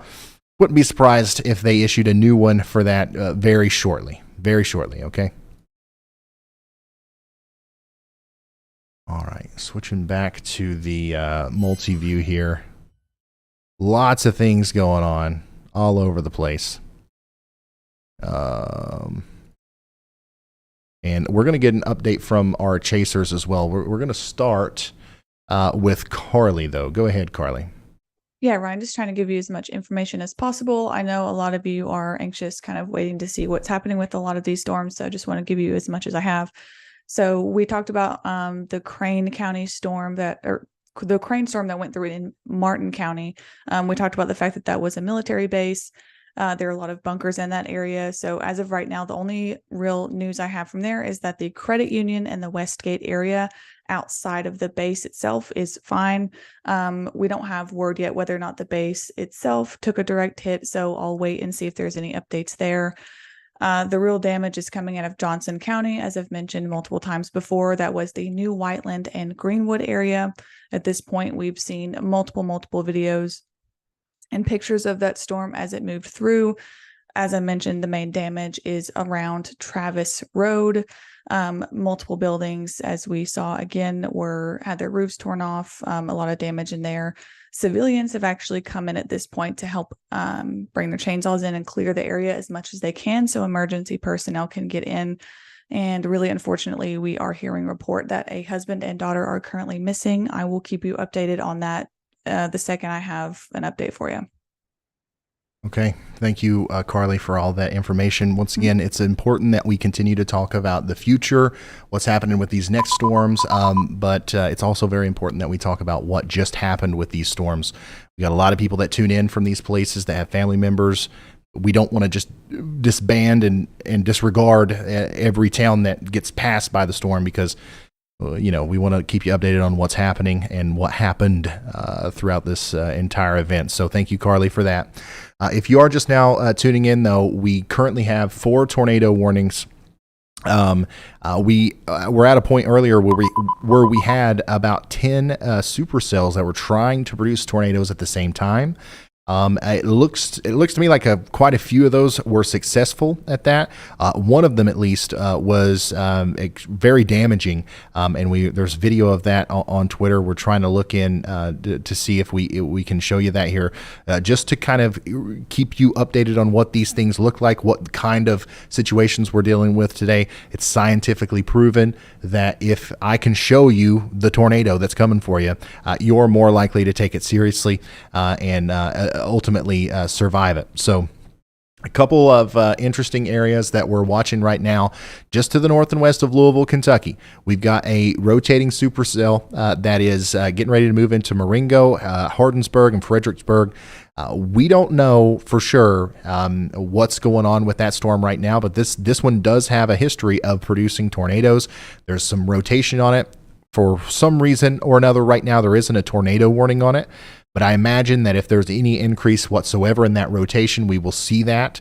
So just make sure you're ready. We're a couple counties away now in Louisville from this storm eventually making it over there to you. And then, of course, you guys in Seymour and Crawfordsville and Brownstown, you guys are under a tornado warning right now in a similar situation where you've got a rotating storm up to your north and west. Not necessarily rotating enough right now to cause a tornado, we think, but I mean, it could change very quickly as this stuff continues to move off to the south and east. And then probably our more impressive storms right now are up here in Michigan and Ohio, northern Ohio, where we've got 80-mile-per-hour winds getting ready to blast through Archbold, Wauseon, and then, of course, up into Adrian in Michigan.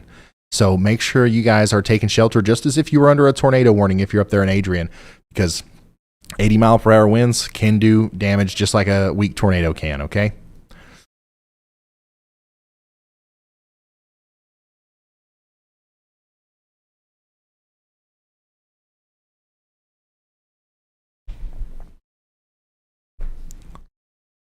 I'm sorry, guys. I'm having to rehydrate here.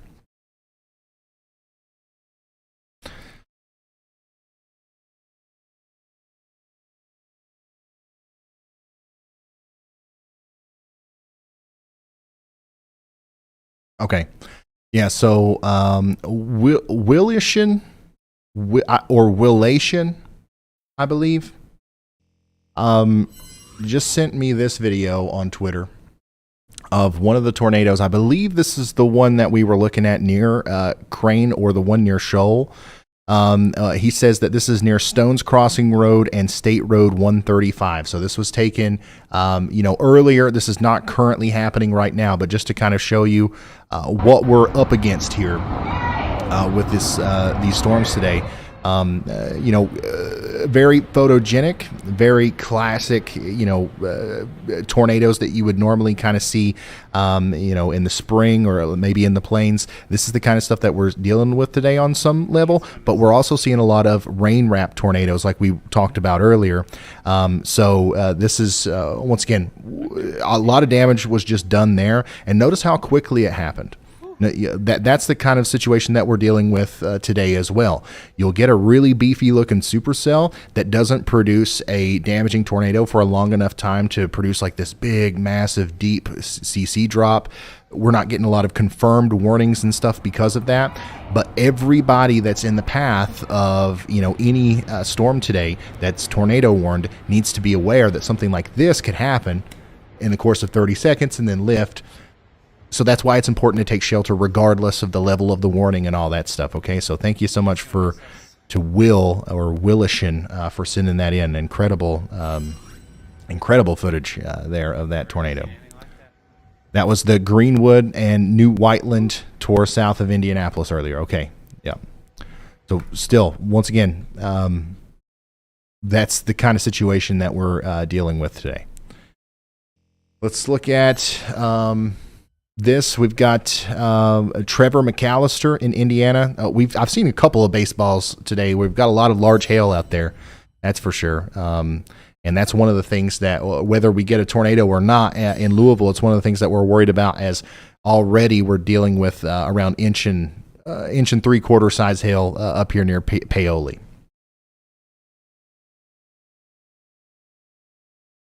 So a lot of these storms seem to be they seem to be kind of losing steam a little bit as they kind of work into their own shroud of cloud debris that they've created here. So hopefully that trend continues. But we've still got some incredibly intense storms with large hail and rotating updrafts moving into some very populated areas. So I'm nervous to start thinking that, we might be on a little bit of a downtrend here. I'm not sure that that's necessarily the case. Okay, let's, every time I want to do an update from from our field reporter, they lose service. Let's just get an update from Riley. Riley, any updates? You guys figured out where you're going yet? What's going on out there?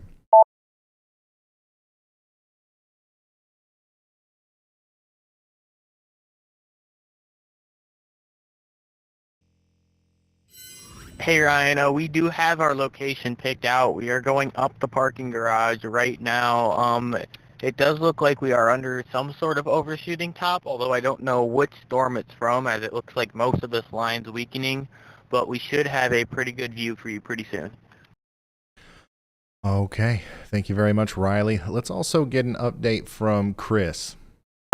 Chris, we're live on YouTube. Just looking for an update whenever you're ready. And Nick. Nick, we're live on YouTube. Just looking for an update whenever you're ready.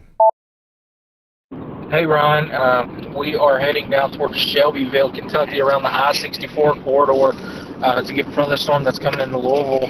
Looks like it may be either trying to fizzle down or it's going through a cyclone stage. I really wouldn't see any reasoning of why it would be fizzling down, unfortunately. So it leads me to think it's cycling. It's in the best area for tornadoes, in my opinion. Especially from Cincinnati all the way down to Louisville. That would be your corridor, I think, personally, for the best tornado chances. But we're going to stick with this one and see how it acts. At the worst, we can shoot back up to that one that's currently tornado warned in southeast Indiana. Hey Ryan, just giving you a quick update. Seems like all the storms up north are struggling. It's lacking some sort of parameter space up there, so right now we are just dropping south to all the tornado warned Arctic supercells that's there.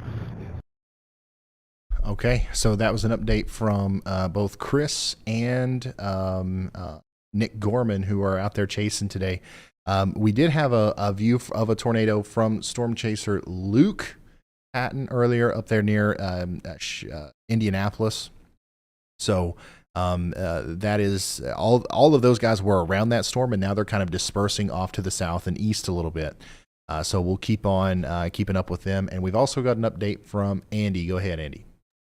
Yeah, Ryan, I've got a couple of things to talk about, but first and foremost, this is the most important one, is back near Shoals. We have another cell developing behind that leading supercell that produced a quite an intense tornado, I think, north of Cusco, Indiana, and west of French Lick. There is another one back there that's currently undergoing a merger, so there's a shower that's punching into it, and right there from the Louisville radar, I'm noticing a convergence signature there.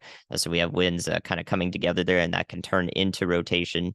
If this turns into a situation where another tornado warning is issued through maybe the eastern part of Martin County, maybe into Orange County for French Lick and Paoli, I just want to make sure that we get the information out there clearly that that's not an old warning. If it does come through, that would be another one for a different storm. So if that does happen, we want to make sure we can have a massive and quick response of everybody taking shelter once again.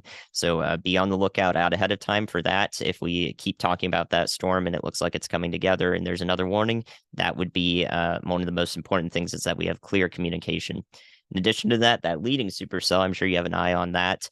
Again, I think that that's deserving of a tornado warning at some point here. It's definitely getting a little bit tighter in rotation right near Marengo. As it again, it goes right along Interstate 64 and Highway 150 here, right in between those two roads there. So again, this will be the cell to impact probably the southwest part of the Louisville metro most directly. Hail might go directly into Louisville about 45 minutes, 30 to 45 minutes out from now, depending on how fast this continues to move. And the last thing I want to say is that some good news that I hope persists, and what some of our chasers have been observing there, is this space in east central Indiana, west central Ohio for Dayton and so forth is capped right now. So there's a bunch of Hey Ryan, it's clouds Chris. coming One off the more top of thing. the We're watching that storms. sail coming It's into Louisville. I don't know overspreading if this you're area, probably cooling off the looking at it. surface, You and can it's see a new opinion making just for trying to an come environment back out right of it, now and that is maybe less tighten supportive up for his severe rotation. So weather. that's the one we're going to be going after. We'll get That you a doesn't view of mean it you here should drop your pretty shortly. that doesn't mean you should drop your guard over here in Dayton, Ohio, and so forth. But I hope that just lends itself to being less of an issue in these areas. So I hope these storms continue to die off. Okay, so that's what I wanted to say over there. We'll keep monitoring it, but right now I'm hopefully dropping my guard just a little bit there, so that these storms are not going to do as much because of that cap on the atmosphere over there. So sorry if I talk over anybody. I can't hear them. So you just got to make sure you hear this information in some way. Thank you very much, meteorologist Andy Hill.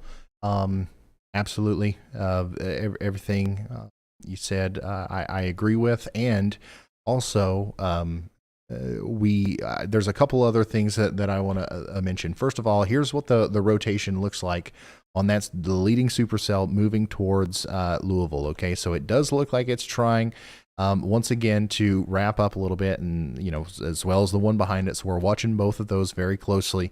I do want to show you once again some information about some of these storms that we saw earlier, a little bit farther north near Indianapolis. So the tornado reports that we were getting out of Johnson County, Indiana. That's what was associated with that video that I showed you earlier. These are some screenshots from that video showing the extent of some of the damage that was done. You can see circled here are roof trusses being lofted, very high into the air. So this looks like it was doing extremely significant damage at this point. Hey, Ryan, so I just copy? wanted to kind of point that out. As we continue to watch, possibly more scenes like this unfold as the storms move off to the south and east. But like Andy said as well, a lot of the storms on the northern extent of this kind of arc of storms are dying out very quickly. The ones going towards Cincinnati, most specifically, are not really showing any signs of intensification. Hopefully that continues to happen. But things could definitely change. Once again, this is the area that we were most concerned with earlier today. Not a lot has changed other than, some of the recent developments that are leading to the shrinkage of these storms. So we'll see over the next hour or so if that environment starts to recover at all. And then go ahead, Riley. Yeah, what do you got? Hey Ryan, so bad news, this parking garage was another bust. We got to the 3rd level, you cannot access the 4th level, and also there was no service again. So we are attempting to get to a different overlook now. There is some nice Mattis up above us. I'm not sure if you can see those on our feed. It looks like our camera's messed up. Okay. All right. Yeah, so we'll keep up with you all. You can, if you can still hear me, like you guys can do whatever you want to do. If you're having a real hard time in Cincinnati, maybe you could shoot south, maybe get a little bit closer to home. It's really up to you. Obviously some of these stronger storms are going to be down that way anyways between Louisville and Lexington. So, you guys have some creative freedom here as to what you do next. Just keep me updated. Let's talk as much as possible, and we'll help you get there, okay? All right, so that's our field crew out there near Cincinnati. Having a really hard time finding a spot to set up. But thankfully, it looks like we might not need them there. Hopefully, the Cincinnati area continues to look like it's going to be dodged here. As we watch these storms move off to the east. Unfortunately, Louisville is not getting dodged. This storm continues to look impressive. In fact, some of the more recent scans look, almost as impressive as it was trying to look earlier. So we have to watch this very closely. Let's hope that it skits off to the south of Louisville a little bit. But if it doesn't, we got to start getting ready now for at least a big hailstorm in Louisville. If you know anybody in this area, let them know. Give them a heads up. We've seen a bunch of tornadoes today. This is not your average severe weather day. These storms are packing a little bit more of a punch than usual. So let's make sure everybody knows. Once again, rush hour traffic here in and around the Louisville area. My goodness. And just because it's one of the better views that we've seen of this thing, just to reiterate what some of these tornadoes have looked like today. Here's that view from Will Ation, who sent this in to us on Twitter there. I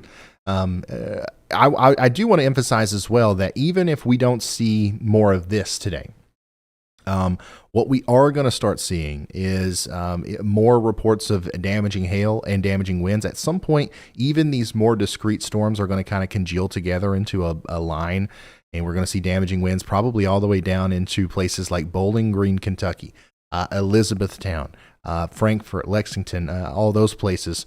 And then even farther east into Ohio, past Toledo, right? And then even farther south into Tennessee as well, the later we go into the night. This is still the beginning stages of this severe weather outbreak. It was always supposed to start off with the big tornado threat and then kind of convert into some of these other threats. So I just want to remind everybody that we're not just talking about Indiana today. It's just been where all the action is so far.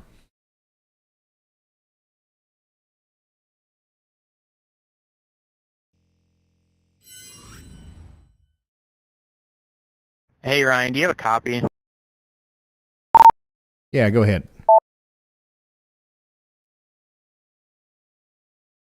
We're looking at our options here, and we're really not seeing anything. The other thing that we are noting is there is no, decent storm coming this way. However, we are an hour, 15 minutes from Louisville. That's a decision for you to make if you want us to just intercept this cloud line here or attempt to get to Louisville to see something there. Yeah, why don't you go ahead and have Chandra unmute on Zoom, and we'll have a discussion about that real quick. All right, so our live field reporter unable to be in the field. I just want to see what we think we should do here next. Give me a thumbs up if you can hear me. Can you hear me? I can't hear you. You're not unmuted.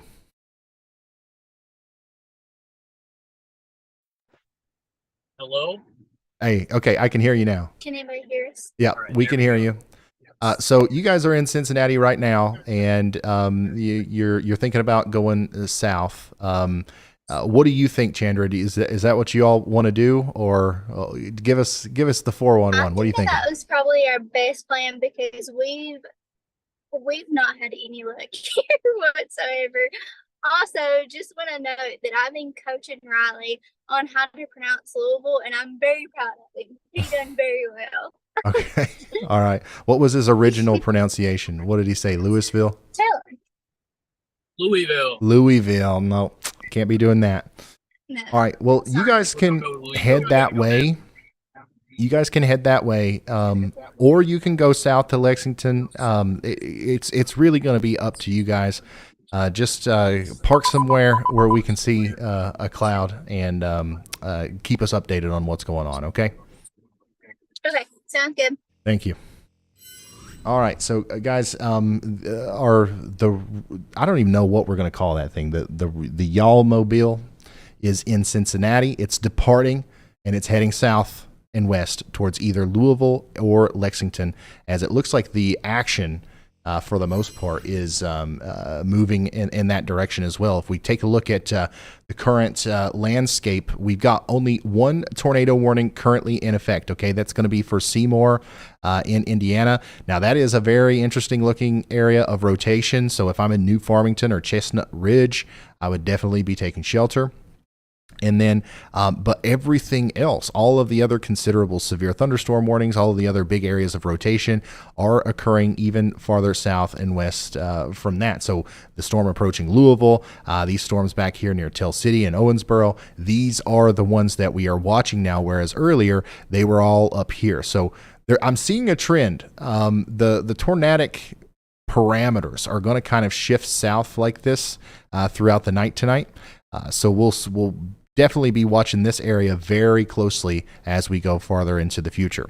And I don't want to discount the severity of these storms up here in Michigan either. These are definitely still packing a punch. We got 60 to 70 mile per hour winds getting ready to move into places like Napoleon and Ann Arbor in Michigan. Make sure you guys are ready for that. And then eventually these storms will also make it into Toledo as well. Taking a look even farther south, we've got Atlanta and Birmingham in the crosshairs here of a potentially a significant storm getting ready to come down through portions of South Carolina, Georgia, and Alabama as a big line of damaging winds is kind of moving down through here right now. Mostly concerned about wind. Like even the hail is going to be small in a lot of these storms, okay? But Anderson, South Carolina, you guys are getting ready to get in on that in about 30 minutes or so. Athens, Atlanta, you guys have probably got an hour. And then Birmingham, you guys might get past. You know, Birmingham might not have any problems whatsoever here, but there is the very real chance that some of this will fill in, and then we'll see some of that really strong, rain, hail, and wind move through a little bit later tonight. I do want to check in on our storms in Arkansas. As expected, these things have continued to blow up. They're dropping huge hail. We've got destructive severe thunderstorm warnings down here. Little Rock, get ready. In an hour or so, things are going to get wild in Little Rock. I'm just giving you an early heads up. And of course, we've got an update from Andy. So go ahead, Andy. Thanks, Ryan. Yeah, I'm just looking at all these storms still. Wonderful job by the National Weather Service there in Louisville to not have tornado warnings on these yet, as they're not exhibiting tight rotation. So they're doing a great job at making sure they're most up to date with what's going on here. So of course, I'm always thinking about the National Weather Service. Want to make sure everybody is, giving huge props to them as they work these really busy and stressful shifts alongside us here. So we work together. What I'm going to say is something that's really interesting to you, I bet, is what I'm noticing here on the photographs, or the graphs that show us the wind direction and speed with height. And as you go up in the atmosphere, is as you get more south into Kentucky, the storms that are supercells are going to start moving more to the south.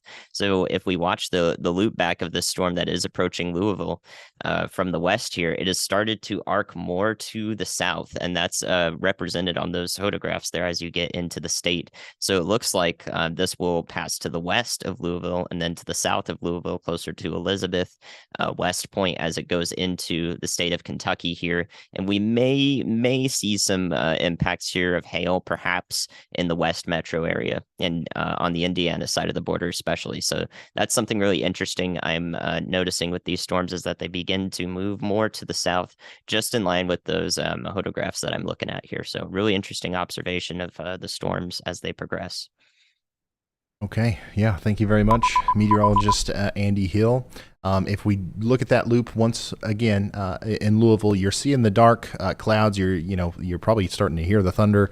The core of the storm, the strongest part of the storm, does look like it's going to miss the majority of the downtown metro area of Louisville. So that's a good sign. There is another one behind it. At some point, Louisville will get in on some severe weather here, but we're hoping that this continues to kind of shift off to the south. And the biggest part of this one is going to miss Louisville in that way. But once again, Elizabeth, Lanesville, Pleasure Ridge Park, Valley Station, all of you guys are going to be in the path of this storm that will continue to rotate and continue to cause problems with big hail as it comes in. Remember, this one's got a considerable severe thunderstorm warning in effect with it because of potentially hailstones up to the size of 2 inches in diameter. Okay. So hopefully the rotation continues to be broad with that storm.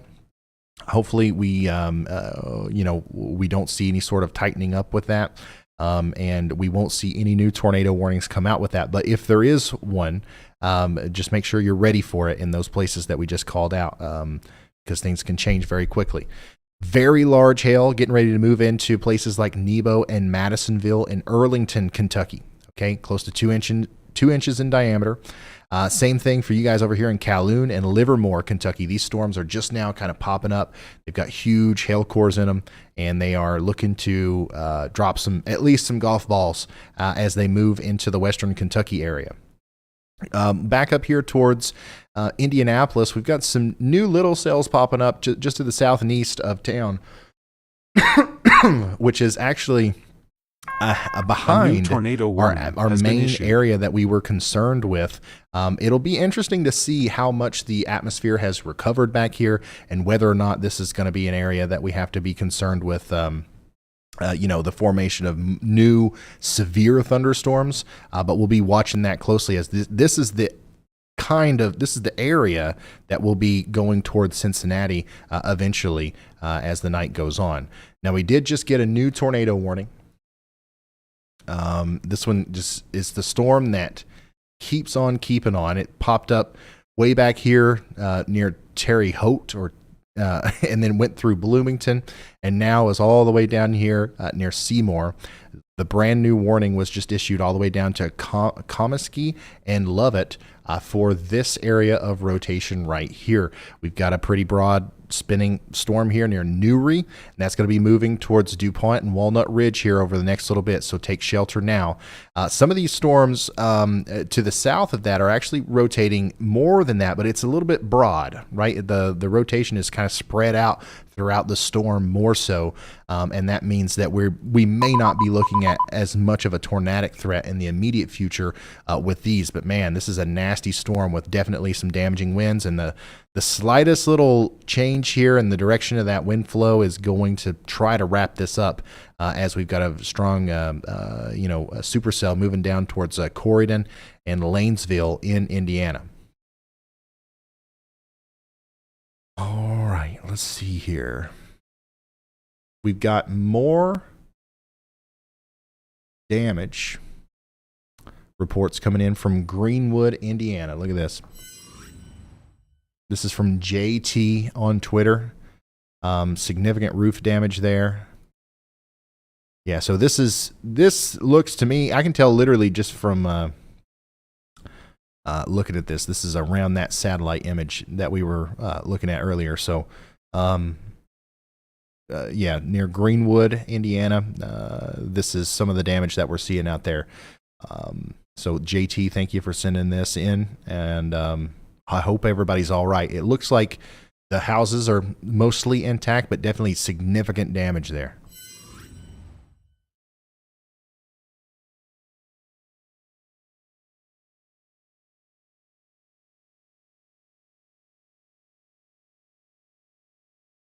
And thank you guys for sending in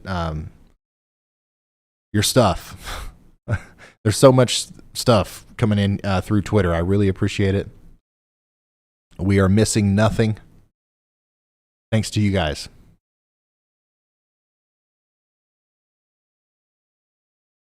Twitter is at Ryan Hall, y'all, if you want to send in something.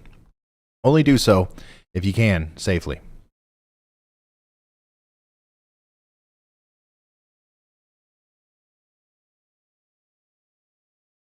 Yeah, we have received reports of significant home damage and stuff near the Greenwood area.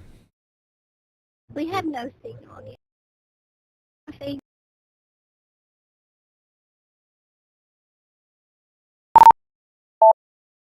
Riley trying to come through? Riley, are you trying to come through? Give Riley a second here.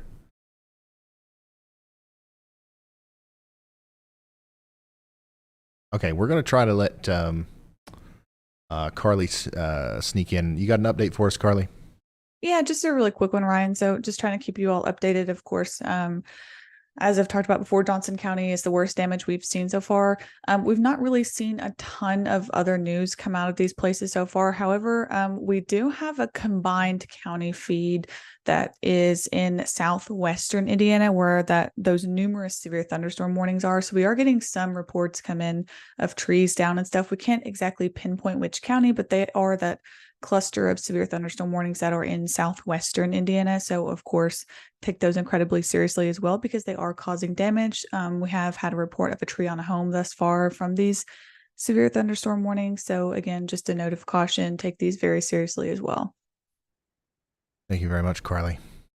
I'm going to try to contact Riley again. Riley, was you trying to come through?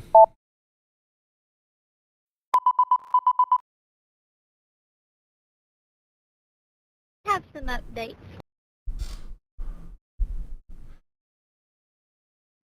You want to come through on Zoom?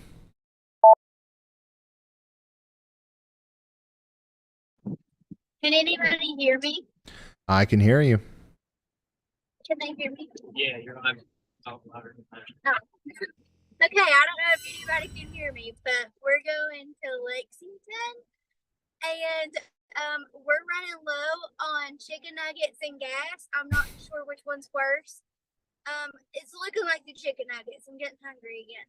So we will keep y'all updated of when we get there. It should be about an hour drive. So yeah, just want to let y'all know. Okay, thank you, Chandra. If Chandra can hear me, or if anybody can hear me that can relay this message to Chandra, the volume is very low, and maybe we should get the lapel mic or something for that. But anyways, they're on their way to the south to try to intercept some of these storms, or not really intercept them, to just kind of to be there just in case. The y'all squad or something like that needs to be in a certain position at a certain time. They're also helping give us, a vantage point, a bird's eye view of some of these storms as they come in, because we've got Riley and the y'all drone out there as well. So, that's what's going on in the y'all mobile out there near Cincinnati. They're just to the south of Cincinnati now, continuing to move south on I-75, and eventually all these storms that we've been watching are going to be moving in that general direction. So Lexington, Louisville, Elizabethtown, Danville, Richmond, all you guys in Kentucky will be dealing with severe weather at some point tonight.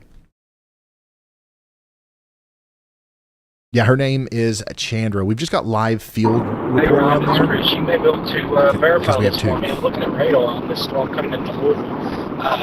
Almost looks like visually that storm may actually be trying to split, especially where it's trying to make that southerly turn. This storm has a lot of momentum in front of it. It's an absolutely gorgeous storm. But this is the one we're going to be sticking with. But it looks like it may actually be trying to do a little bit of a split. Okay, so that was an update from Chris indicating that, according to radar, it does look like the supercell that's approaching Louisville is trying to do a little bit of a split. What that means for downtown Louisville is not that important, but what it means for the overall trajectory of the supercell is it could mean that this is going to try to recycle again at some point as it continues to move across the Ohio River here soon. I do think that there's a good chance, because of that left split, there's a better chance now that some part of the hail core, or maybe whatever this new storm's hail core looks like, goes over a more populated area in Louisville. So I would just be ready for a pretty good storm in Louisville over the next little bit. I think the really dangerous part of it, the potentially rotating part of it, is going to go south of town. But because of this right here, you guys see how it's kind of split in two. Because of that, we might be dealing with more in the way of heavy rain and hail if it continues to go in that direction. We are down to one. We are down to one tornado warning right now. I think that we're definitely going to see more, but we're going to take a deep breath as we, kind of get our bearings together here as we wait for the next round of warnings to come through. Once again, we do have some really strong storms moving through Michigan as well. We've got warnings out here from Mount Pleasant through Alma, all the way down to Ann Arbor. In fact, they just issued a warning for Toledo, Monroe, and the Berlin Township area. between Ohio and Michigan. These are really strong storms, and I wouldn't be surprised if Bowling Green, Ohio, and Findlay, Ohio, ended up under warnings as well, as these they continue to like bow out and move farther and farther to the east. Indianapolis, you guys have got some hailers popping up to your south and east. I think that these are going to try to make it into the Cincinnati area, but for Cincinnati and Dayton, so far, the way that this evening is going is it's looking like it's trying to miss, like the biggest part of these storms are going to try to miss that area. So thank goodness for that. But we're watching these storms back here just in case something changes with that. Don't let your guard down just yet. Unfortunately, Louisville, Kentucky, you guys are in for probably several rounds of severe weather here. It looks like this first storm that we've been watching for so long, the strongest part of it's probably going to miss downtown, but definitely some part of it is going to go through the town, and I do think we're going to see some hail and stuff like that in Louisville here within the next little bit, so make sure you're ready for that. Warning has been and issued. We just got a new tornado warning, and it's once again with that sail that we've been watching for so long. It's now moving out of Seymour and into Lancaster. So we've got a tornado warning for Lancaster, DuPont, Deputy, and Smyrna in Indiana now, all thanks to this area of rotation near Uniontown, just crossed over Interstate 65, and this is lining up pretty well with Madison, Indiana, and the area between Carrollton and Bedford there. So make sure you guys are getting into your safe spots if you're in that polygon there. And I mean, I would not be surprised if we saw another polygon end up popping up on this storm to the south and west of Louisville. Not anytime soon. It's just, I think what's happening is the southward trajectory of this storm has kind of once again messed with the original balance that we had there that was making it a supercell. So a lot of the rotation is very broad, and hopefully that continues to happen here. But still, Louisville, it's starting to rain now. That rain's going to get heavier, and potentially the hail and all that other stuff's going to start here soon. You're not even under a severe thunderstorm warning, though, yet. We'll see if they extend that warning off to include Georgetown, Chivoli, and New Albany here within the next little bit. And then some of the more intense storms are still occurring way back here near Calhoun, Livermore, Madisonville, and Earlington in Kentucky, as these are still packing a punch with up to 2-inch in diameter hail a little bit to the north and west of Bowling Green, Kentucky. And speaking of Kentucky, we just got a new considerable severe thunderstorm warning for Jefferson County, Kentucky. There it is. So now Louisville is under a severe thunderstorm warning for 1.75 inch in diameter hail and 60 mile per hour winds.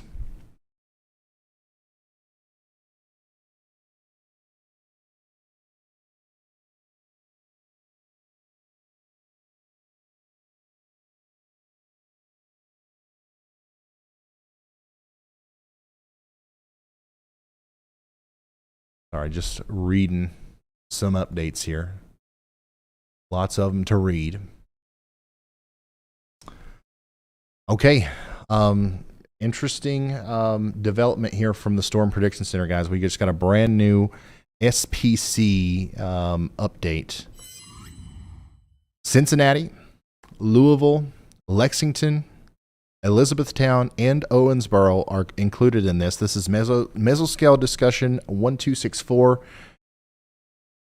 Increasing tornado threat through 2Z. A strong tornado will be possible. So it does look like our tornado threat is actually from this point going to increase as these storms move into this general vicinity. Yeah, that's what we're looking at here. I do think that the amount of instability that's been allowed to kind of accrue down here is much higher than what we've seen a little bit farther to the north.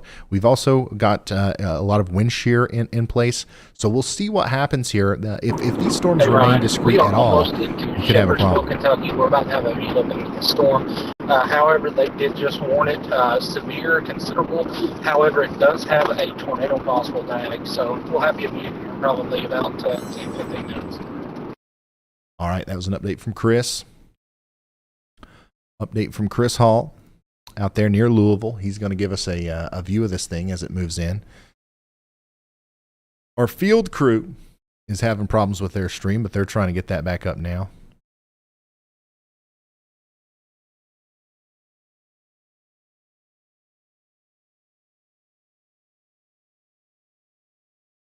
Wow. Once again, I'm just kind of blown away by the amount of tornado videos that we're seeing out of Indiana today. The one video that we're seeing a lot of, it's at the top of my Twitter page right now. It reminds me a lot, not exactly of, but it kind of it gives me the vibes of the Andover tornado in Kansas that we saw not too long ago.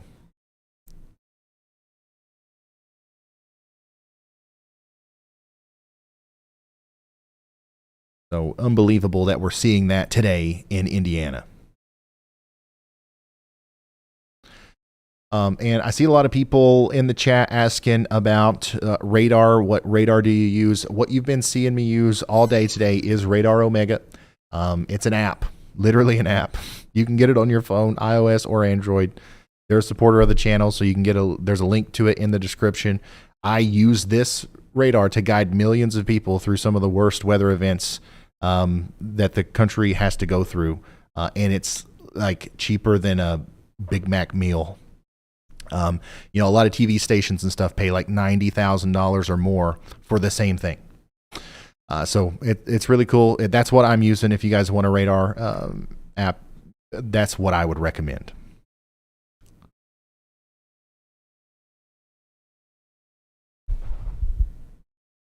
Continuing to look for updates. Yeah, we do have 2 warnings, but it's mostly associated with one storm. So it's the storm south and east of Seymour, the one moving into Lancaster right now. That's our one tornado warning, but it's kind of split up into 2 thanks to warning areas and all that stuff from the National Weather Service.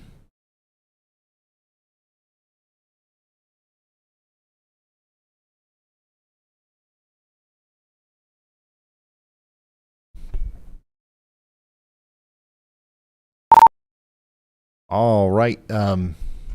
Riley, you got an update for us on the stream? Is everything all right out there? And what's the plan going forward?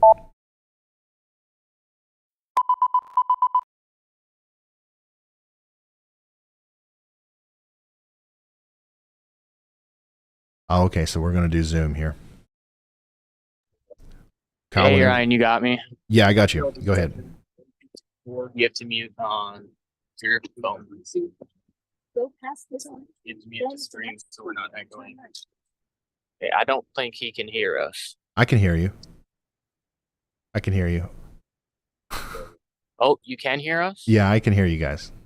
Yeah, I can hear you. All right, yeah, so the issue we're having right now, at least Zoom-wise, is we can't hear you without you echoing, so we're trying to figure that out. Anyways, we are in Cincinnati right now, but I was just talking to Caleb, and we're debating on what the potential of these storms behind the main line is. Basically, we just don't know where to go. What would you say? There's a lot of interesting factors going on here, and being that we're trying to also get to some part where we can see the storms coming into the west in Kentucky, it's not really working out right now. Okay. All right. Okay, well, just keep me updated, and we will check back in with you periodically, okay? So, guys, the goal with the Y'all Mobile today and our field reporter and all that good stuff was for them to not storm chase, right? I call it, they're going to go down there and report on this storm Jim Cantori style. You know, Jim Cantori don't storm chase. He stands there and he waits for the storm to come to him. That was our plan with these guys today in Cincinnati, but the storm might not be coming to them there. So, you know, it's not really storm chasing, but they're going to have to like probably go somewhere else. And also, we just had a terrible time with internet and satellite connectivity out there in Cincinnati for some reason. So the Y'all Mobile is heading south. And that's also where a lot of our focus is going with some of these other tornado warnings and severe thunderstorm warnings, like the one that's moving into Louisville now. So let's talk to Andy. Go ahead, Andy. Thanks, Ryan. Yeah, something I want to point out that's really interesting is I can see a direct reason for why we have several different types of storms going on right here. So you hear some of those warnings coming through for considerable severe thunderstorms. We have golf ball size hail. We're very close to it falling near Madisonville, Kentucky, and south of Owensboro. All of those storms down there are hailstorms because they are in an area of very low or very weak low level shear. So literally the first kilometer above your head, first 3,000 feet, the winds aren't changing much at all, which means if this storm pumps up air into it and we have a bunch of ice crystals there, all that hail is just staying in the storm. It's growing larger and larger as it stays in the storm, and thus these storms down here are just mostly producing hail. You really need a lot more of that low level shear, so the winds need to accelerate quite a bit when you go up in the atmosphere to get those tornadoes that we saw earlier further down south. So you're not getting that right now, which is the reason these are not tornadic storms, but rather hailstorms. Whereas further to the north and east, we have more of that low level shear. It drops off quite a bit once you get to Louisville. So hopefully past that, we continue to see a drop off in tornado potential, especially as we get into the evening here. But we'll just have to keep monitoring it. If that does ramp up at all, that's one of the main factors that determines the storm mode and also the hazards that these storms are presenting at this time. Okay. Thank you very much, Andy. We are continuing to see, the developments of these storms. We've got a big cluster of severe thunderstorm warnings and considerable severe thunderstorm warnings around Louisville. We've got the one tornado warning split into two up here around Madison right now, and we're really starting to see those storms take off down near Little Rock. Hopefully the split continues to happen here and downtown Little Rock gets missed, but you can see just to the west of Conway, we've got a destructive severe thunderstorm warning for 3-inch in diameter hail and 70-mile-per-hour winds. It's hot out there, 93 degrees, and that's that big, nasty storm coming in to, what is that, Perryville, Arkansas right now. Make sure you guys are ready for that. Atlanta, you guys are also getting ready to get in on a pretty good little storm. Nothing crazy, okay? We are looking at maybe some small hail and some 60-mile-an-hour winds moving down into the area. Same thing for you guys over here in Anniston, Alabama. I would just about bet Birmingham is pretty much out of the woods for now, but we'll hold our tongue a little bit there. That might change a little bit later. A lot of these storms, very strong storms, moving into the Detroit and Toledo area now, packing 60-mile-per-hour winds with them. Make sure you're ready for that. But for the most part, our strongest storms are focused around the Ohio Valley, the Ohio River between Owensboro and Cincinnati right now. We are concerned that, these are going to get stronger as they move down into the Kentucky area, and that's, the Storm Prediction Center is watching this as well. The tornado threat could be on the increase over the next couple of hours, and a strong tornado could be possible somewhere, in Kentucky and southwestern Ohio here. So we're watching this very closely today. And we're going to continue to watch that. And if you can hear me in the control room, if we can't get if we can't get the mobile stream up, we should probably just put somebody else up there until we can get that up.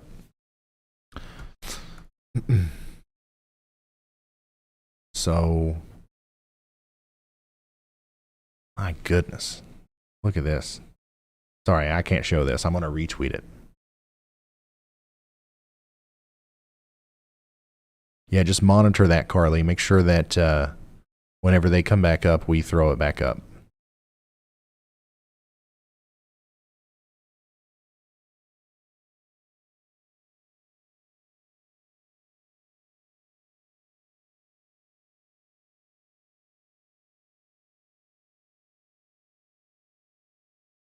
looking through our messages here.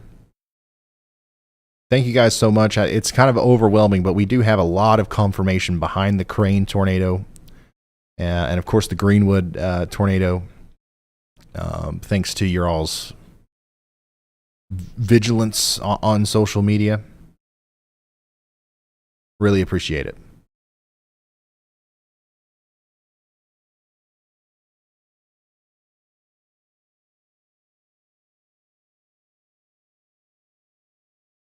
Is this line of storms moving west to east or more west north to east south? So if you're talking about this segment of the line here, this broken segment, it's moving generally to the east. There are some cells that will drift farther to the south. There are some cells that will drift more easterly. But this whole area is generally moving this way. So that's why we're concerned about the western and central Kentucky area over the next little bit. Louisville, Kentucky right now should be getting in on some much stronger winds. That considerable severe thunderstorm warning is going to go on for the next 15 minutes.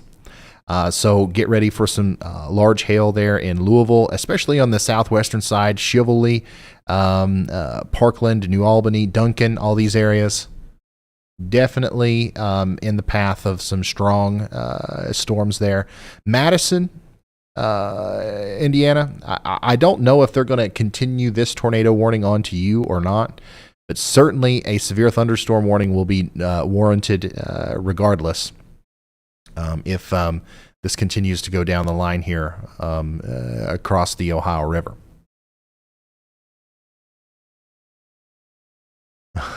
I see what they're doing now.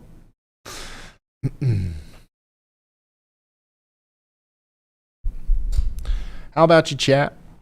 It's been a second. This has been one of the most intense starts to a stream we've ever had. I've had 0 seconds to look away from the radar until right now. Thank you guys for being here. We're obviously going to continue to do this coverage all the way through until we're not needed. Hopefully all these storms just die off right now. If that doesn't happen, though, we're going to keep going until at least midnight or so. But yeah, thank you for being here. And of course, thanks to our awesome members like Kimberly, official sponsor for 14 months. Is East Tennessee going to see any action this evening? East Tennessee is probably going to see some action late tonight, early tomorrow morning, but it's not going to be very eventful. We're looking at some strong winds, maybe. Now, Central Tennessee, up there north of Nashville, up there near Clarksville, if these storms kind of congeal together up here near Madisonville and then dip down through Bowling Green later, that might turn into a damaging wind problem for y'all.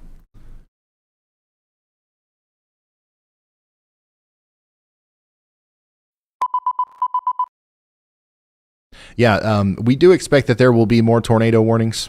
So if you want to help us get the word out, you can share us on social media. But like the easiest thing you can do is just hit the like button right now on YouTube. Act like this is a YouTube video. Go down there, hit the little button, the thumbs up, and YouTube will then think that this is like a good stream or something and start promoting it to more people. There's somebody out here.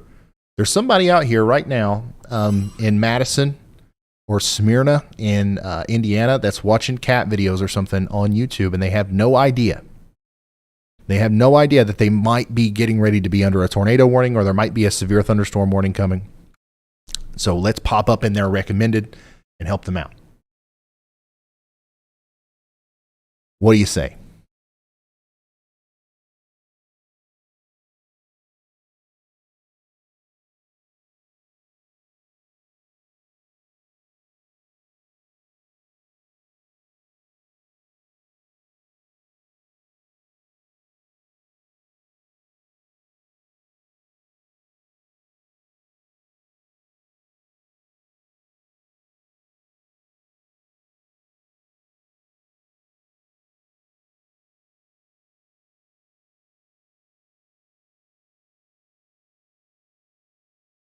This might be something.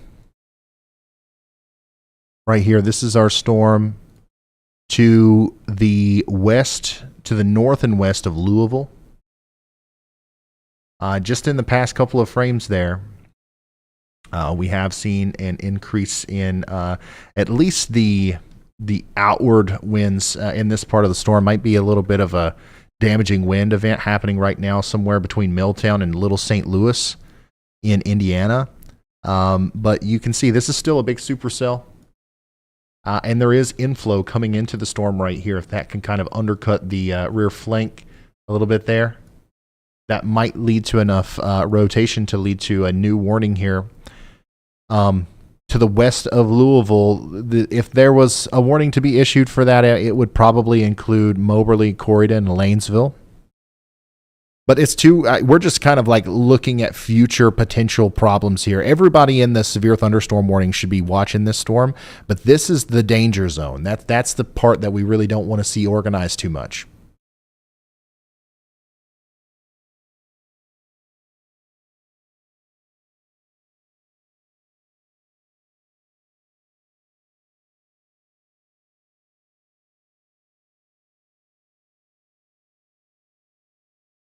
NASCAR Cup Series tonight at 7 in Nashville, Tennessee.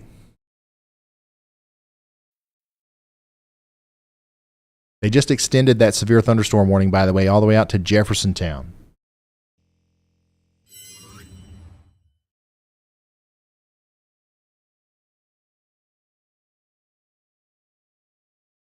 Let's take a look at this.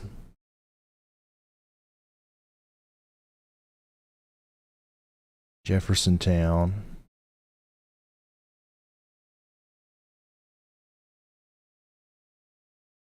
Give me just a second, y'all. I'm going to load up the forecast here.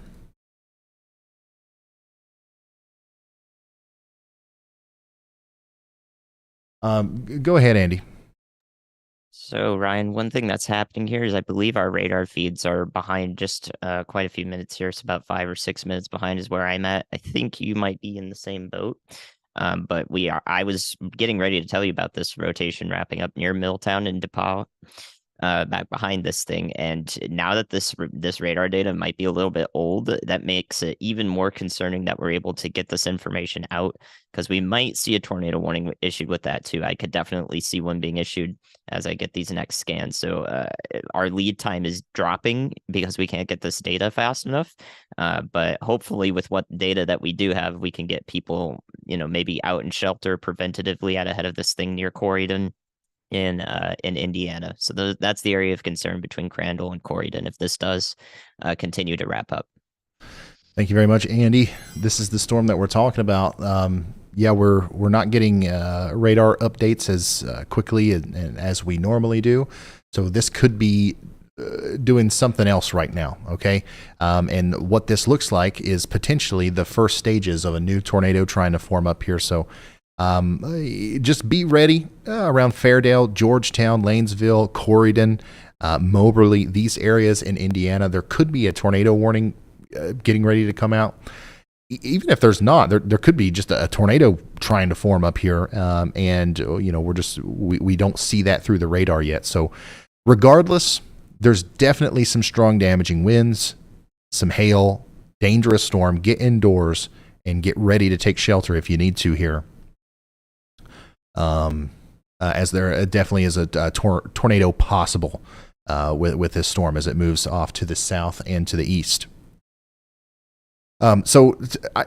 Speaking of the forecast, I was, while Andy was talking, I was taking a brief look at some of the models, and we've got an interesting situation coming up. I don't know what to make of it necessarily, but let me show you what we've got going on here.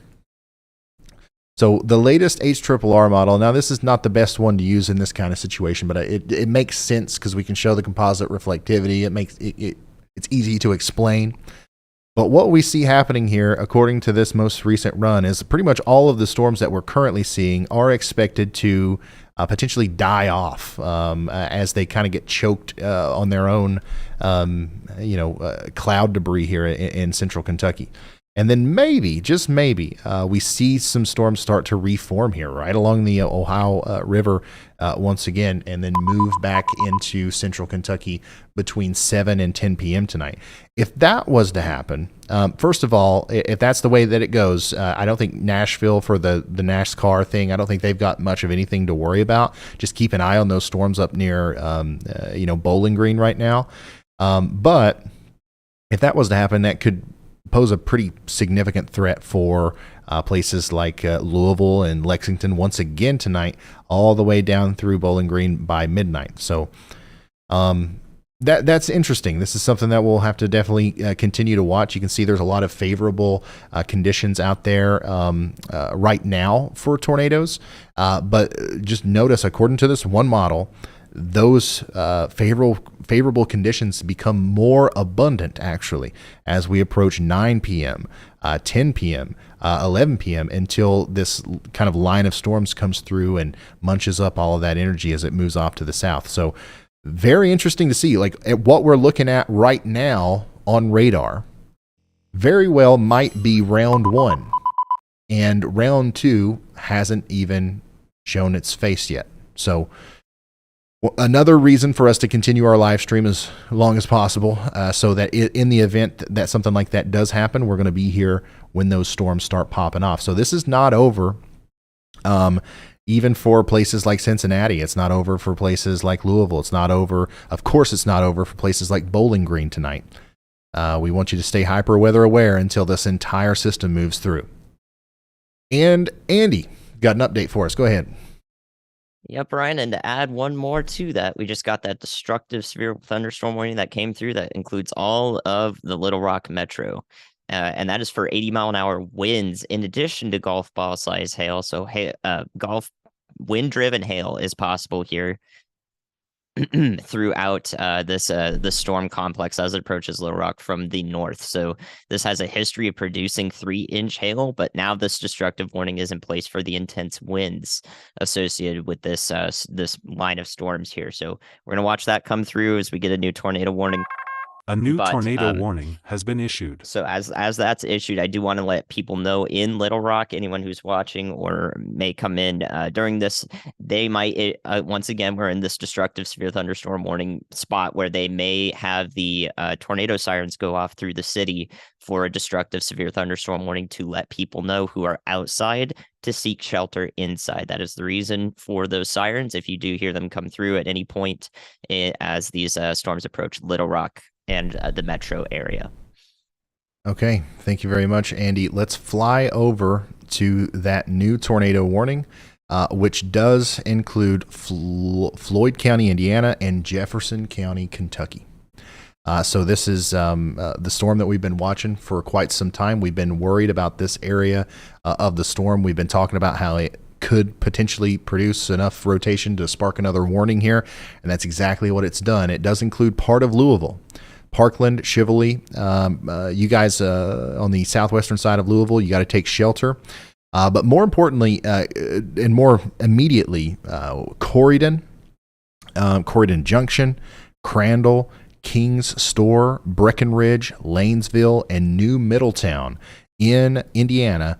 All you guys need to get to shelter right now is, I'd say the tornado sirens are going off across Louisville and all these areas right now. The reason for that is this big storm back here near Fairdale has been rotating quite a bit, and it's expected to continue to do so as it moves down towards the Ohio River. And I really, I don't know if we've emphasized it enough. We started the stream off with a lot of action. There was a lot of new warnings, a lot of this and a lot of that. Things have kind of slowed down a little bit, but I think that at least for some time here, as these storms get into Kentucky and as new storms try to form, we are going to see another resurgence of activity as the things start to ramp up again. So make sure you're not letting your guard down and you are still in the mode to take shelter immediately whenever these new warnings come out. What am I saying wrong now? Chivoli is Shively. Okay, my bad, guys. My bad. We're in my home state now. I can't even say the daggone names right. Shively? I wouldn't even try. I would just sit back and wait, make fun of me.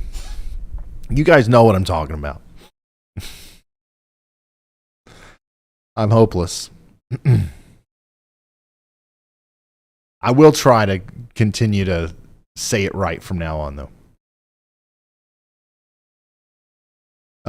So yeah, if you're just now tuning in, our only tornado warning now is in effect. It does include Shively. It includes Elizabeth, New Middletown, Lanesville, and Corydon.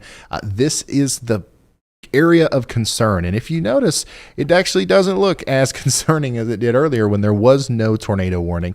But what we are expecting is that something like that, another punch of the cool air from the back in the storm, is going to try to race out and mix itself up with the inflow here, and we expect that that's going to happen again. Another maybe tight or couplet of rotation is going to pop up here, and that might mean that there could be a tornado somewhere in this area within the next 30 minutes or so.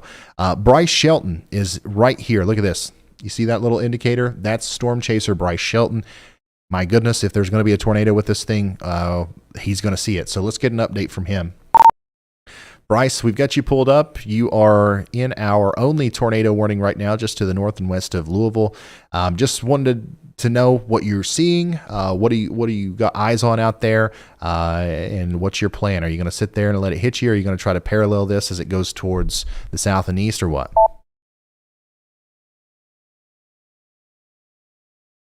Right now, I'm just trying to get a view of the storm. There's so many trees around me. But eventually, I plan to parallel the storm and try to keep up with it as it crosses the river into Kentucky here in just a little bit. Okay, so Bryce is, he's really in the path of the storm. So if anything happens here, he's going to be able to let us know.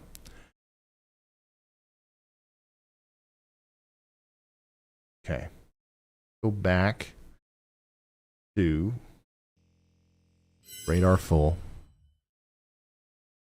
Yeah, lots of people included in this tornado warning. Hopefully everybody's in their safe spot.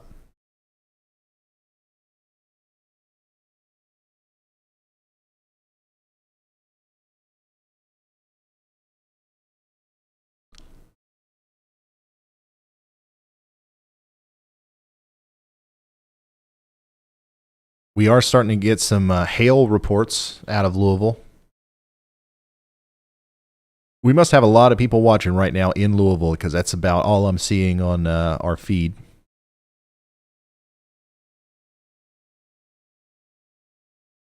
Remember, only take these pictures and stuff when you can do so safely. This is the kind of damage that we've seen out here in Indiana. This can happen even with even if there's no tornado warning today, guys. Damage like this can happen in a destructive severe thunderstorm with 70, 80 mile an hour winds. And it can kind of come out of nowhere. You don't want to be outside during that. And speaking of destructive severe thunderstorms, I do want to go check back in on Little Rock, because we have a destructive severe thunderstorm warning for downtown Little Rock for the next 30 minutes or so. Right now, it's getting ready to move into Conway, then Mayflower, then down I-40 into Little Rock within 30, 40 minutes.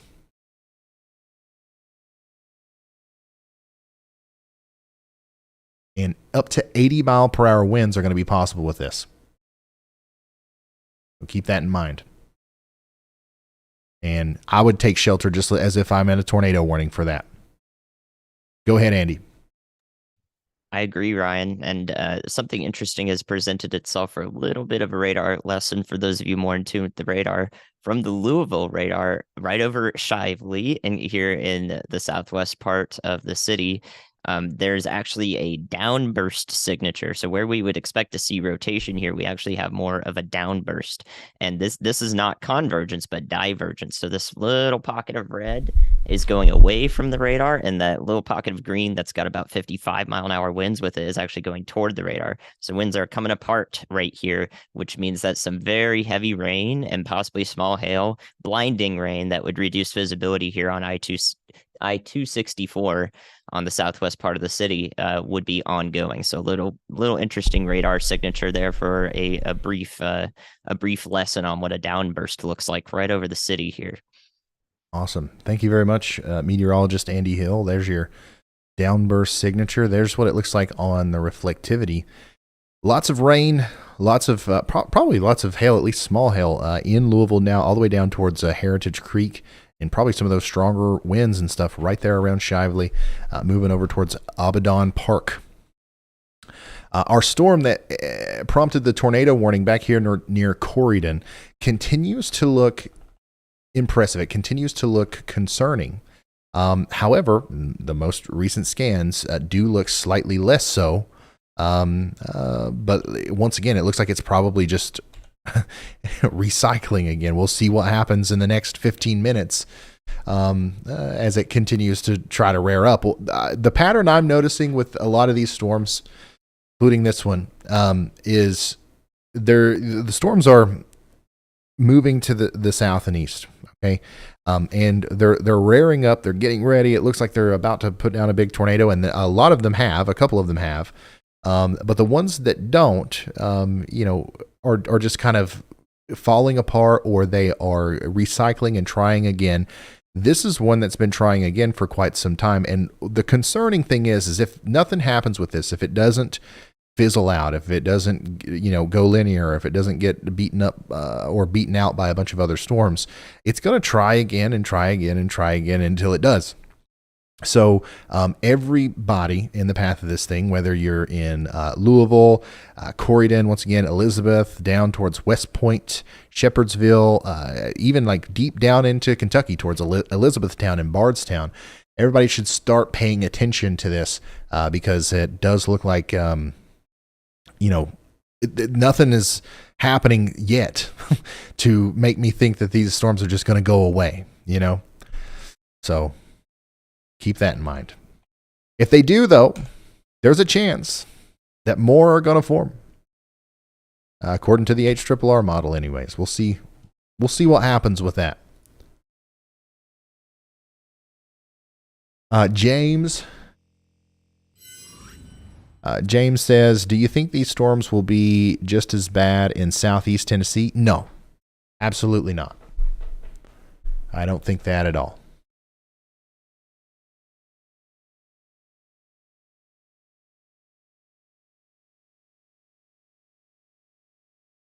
I'm seeing a lot of people in the Louisville area say that they just lost power.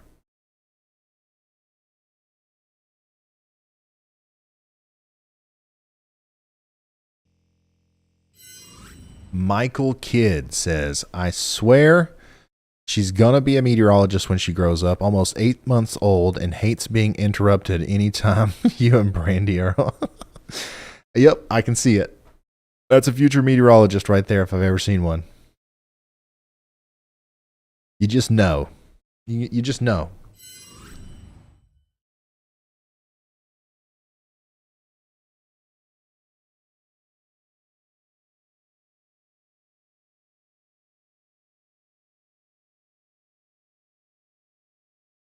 Yeah, if you're just now tuning in, we do have one tornado warning. It's 4 parts of Louisville. The actual downtown Louisville area is not included necessarily, but you guys are getting ready to get in on some even more severe weather. Unfortunately, it looks like the biggest part of the hail core, or if there is a hail core left with the leading supercell, is moving through downtown right now, and now another very strong storm is going to come through here in the next little bit. The biggest hail report I see so far is around quarter size. There could be some larger hail with this other storm back here that's getting ready to come through the town. So it's going to be a 1-2 punch in Louisville. We are not done yet.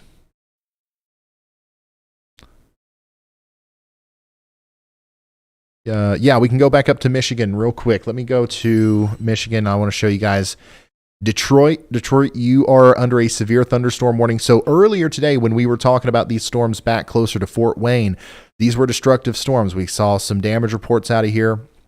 We had some very strong winds back there, and these storms continue to cause problems as they come through Toledo right now, Bowling Green. They're about to get into Detroit, even Flint and Saginaw, all the way up to Bay City. You guys are all in the path of this big Boeing line segment here, and damaging winds are almost certainly going to be a problem. But these are no longer the destructive storms that they were earlier. I don't see any of these warnings tagged with 70 or 80 mile an hour winds. It's all 60. Valley Station just southwest of Louisville. I'm going to replay that message from Chris. Hey Ryan, it's Chris. We are in Valley Station. Tornado sirens are sounding in Valley Station just southwest of Louisville. Okay, cool. Chris is saying that the tornado sirens are wailing there in Louisville. So we're going to continue to monitor that situation. If you're in Louisville, there's a tornado warning. It kind of eclipses the southwestern side of town. We're watching the storm that prompted that warning very closely. Right now, I have no signs that it's actually down, but it could be soon. So just take shelter. Go ahead, Andy. Yeah, Ryan, let's go ahead and take another look as we lose our last tornado warning there. We are finally free of tornado warnings just for a brief moment here after a really busy day.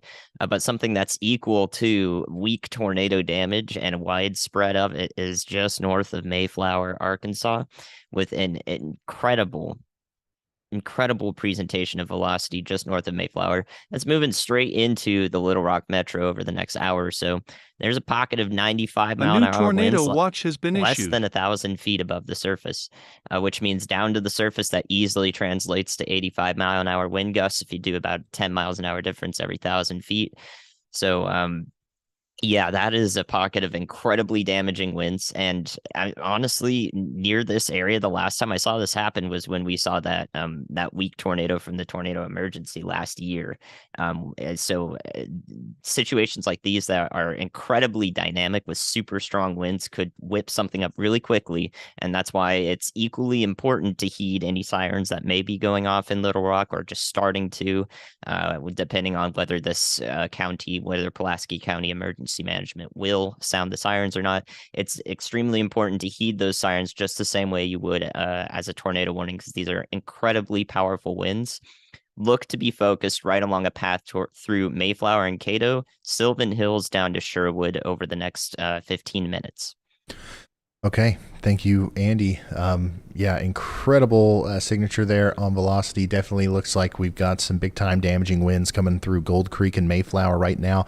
These will continue to come down towards Little Rock. Everybody in that town needs to be taking shelter, once again, as if this was a tornado warning. And to add to that, there might actually be a tornado that tries to form here along this line. So make sure you guys are ready for that. And we're going to go back up to our Louisville storm very quickly. The tornado warning has been dropped. But if we go to our storm chaser, Bryce Shelton's camera, he's right underneath what was the rotating area that was prompting that warning. And you can still see that there is rotation with the storm. It's just not nearly quick enough. It's not nearly strong enough to suggest that there could be a tornado here now. We also have storm chaser Justin Hillard in about the same area. You can see the lowering associated with that storm near Corydon there. No tornado right now, but the storm is still healthy. It's still, strong enough to put down, scary looking clouds like this one. And you can see there's a lot of rising motion there. You can see that the storm is not done yet. It's still intaking new air. And that's something that we have to watch as it continues to move off to the south and east and eventually starts flirting around with places like Elizabeth and Pleasure Ridge Park and places like Shepherdsville, which just now got put under a new severe thunderstorm warning there. So make sure you guys are not letting your guard down. And then also, let's check in on our storm back here towards Madison. That storm is still showing some signs of rotation, but less so. That's why we've got the severe thunderstorm warnings now all the way down to Carrollton. Cincinnati, everything has just kind of skedaddled and skipped around you so far. But some forecast models are showing that, more convection is going to try to pop up back here, and there's going to be another shot at potential, big time storms through the Cincinnati area within the next couple of hours. So don't let your guard down just yet. Go ahead, Andy. Yeah, Ryan, and much the same situation in Little Rock that's ongoing in the northern part of the metro is actually about to happen for Jonesboro in Arkansas as well. Just now, there's a destructive warning issued for 80-mile-an-hour winds and 2-inch hail.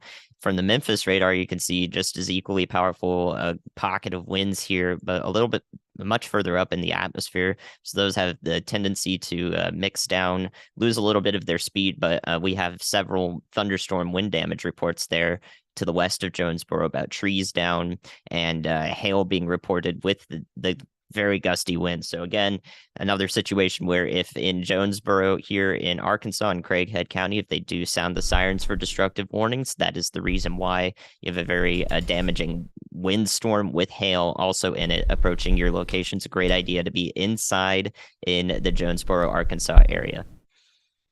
Absolutely. Thank you very much, Andy. So you can see very clearly here how sharp the cutoff is between some of the weaker winds out in front of the storm and some of the really strong winds underneath the storms. Probably damaging winds happening right now between Pitts and Cache. That's moving towards Jonesboro, and that's why you're under that destructive severe thunderstorm warning. I say it every time.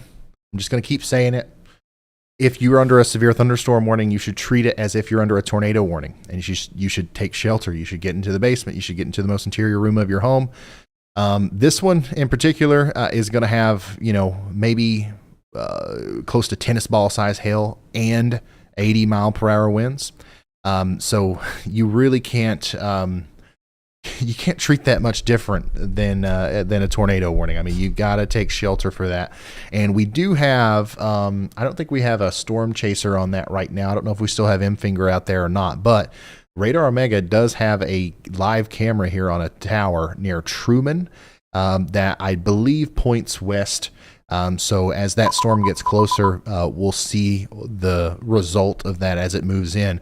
Outdoor temperature in the upper 90s out here. There's a lot of heat energy out in front of these storms.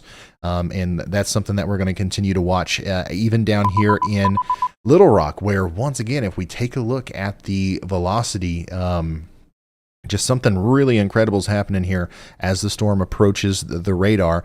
Once again, damaging winds in this area between Gold Creek all the way down towards Maumelle, and then potentially something might be trying to wrap up a little bit on this side. Nothing set in stone. Once again, this is why you should treat a destructive severe thunderstorm warning as a tornado warning anyways, because something like this could turn into a brief tornado at some point as it approaches the Sherwood area and Jacksonville just to the north of Little Rock. Everybody down here should be taking shelter, okay? So that's all Arkansas. Let's get another update from Georgia and Alabama. Atlanta, you are now seeing some of these strong storms move in. You're under a severe thunderstorm warning for the next 30 minutes, 60-mile-per-hour winds and small hail. Athens, same thing for you guys. You're starting to see those storms moving in. They actually just issued a new warning that goes all the way down to Griffin along I-75 there in Georgia. Birmingham, you're getting missed.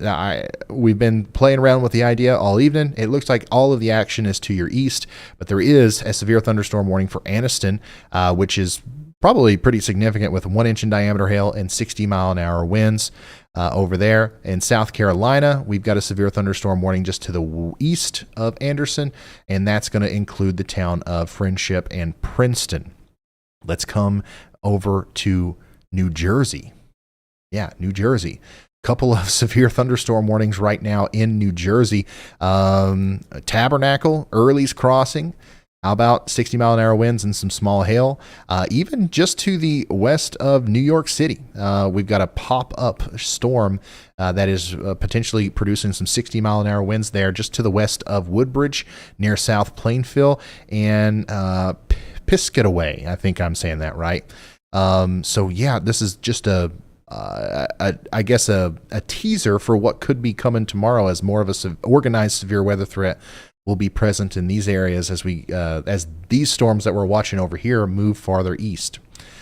So back over to our main event, at least for now. We continue to watch these two cells that are just now crossing over the Ohio River in Kentucky. So we've had countless tornado warnings today in Indiana. And now we are seeing no tornado warnings except for that one. We've got another one getting ready to pop up on the screen. Get ready. And we're going to go back down and talk about that right here in a second. But I do want to update you. Louisville, downtown Louisville, you're getting ready to get slapped again with another big hail core. This one looks a little bit worse. A new tornado Also, warning has been issued. There's a lot of, inflow with this storm. It looks like we might have to start watching this one to start rotating again. The one up here near Madison doesn't look as impressive now, but I'm still watching it. Okay. And then let's go down to Little Rock, where they have just now issued that tornado warning that does include Little Rock, Sherwood, really the northeastern side of Little Rock, Sherwood, Jacksonville, Tower Hill Edition, and Canongate Edition. Take shelter now, y'all, as this is going to be quite the storm. Even all the way down to Redfield in England, they've issued another destructive severe thunderstorm warning for 80-mile-per-hour winds. Get ready for that. And we've got an update from our field crew, I believe. Go ahead, guys. What do you guys got? Here, you got me? Yes. Yes. All right. So the update from here is we are on our way to Okay, wait. So the microphone is not working. All these storms are falling. What I believe is going to happen is you're going to lose. The microphone is not working. And then if you look behind you, there's a lot of just little smaller things. I believe that these are going to start to go and they're starting to pay for their lines. So our plan is to intercept those storms around Lexington. Oh, the mic's not working. We have We'll try again. yeah, surveys. Okay, we'll try again here in a second. Just let me know when you guys are ready, okay? We've had an unfortunate day in the Y'all Mobile out there. An unbelievable amount of technical difficulties today. I feel so bad for those guys. But they're all right, and they're on their way to Lexington, Kentucky, where we do expect to see more storms tonight. Hopefully we get everything worked out before they get there. But if we look at Floyd County, Indiana, which is where our storm chaser Bryce Shelton is, you can see that there is some damage here, and this is associated with the storm that's coming through Louisville right now. So, we've got downed tree limbs back here towards Corydon and Lanesville. That's the storm that's getting ready to move through Louisville and the southwestern side of Louisville near Shively right now.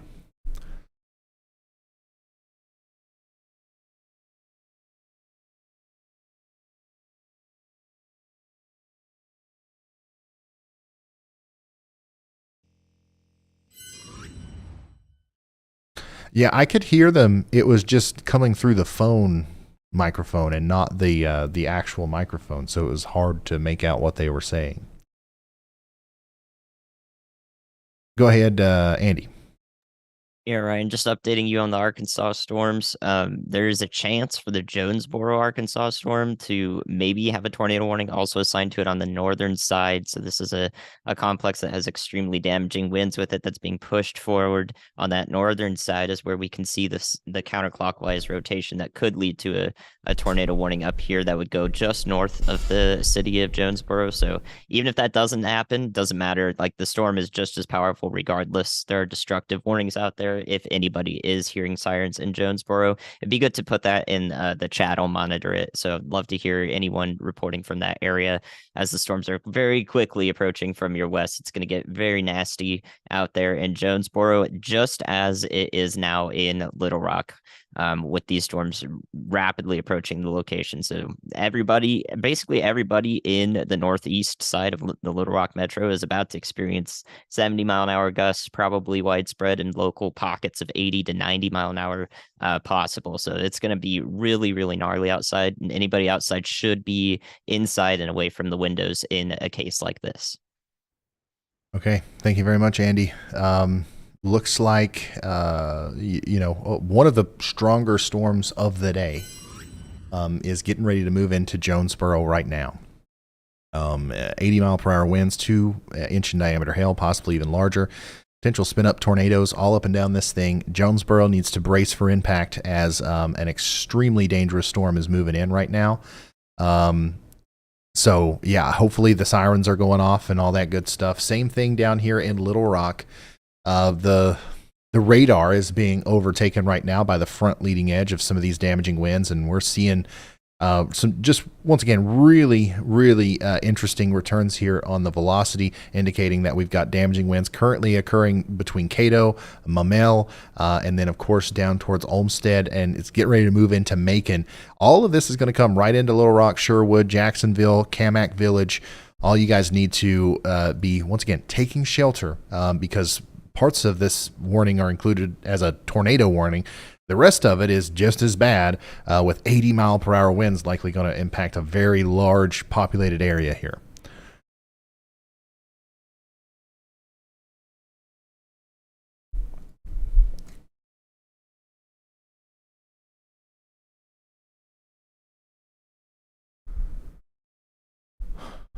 Wow.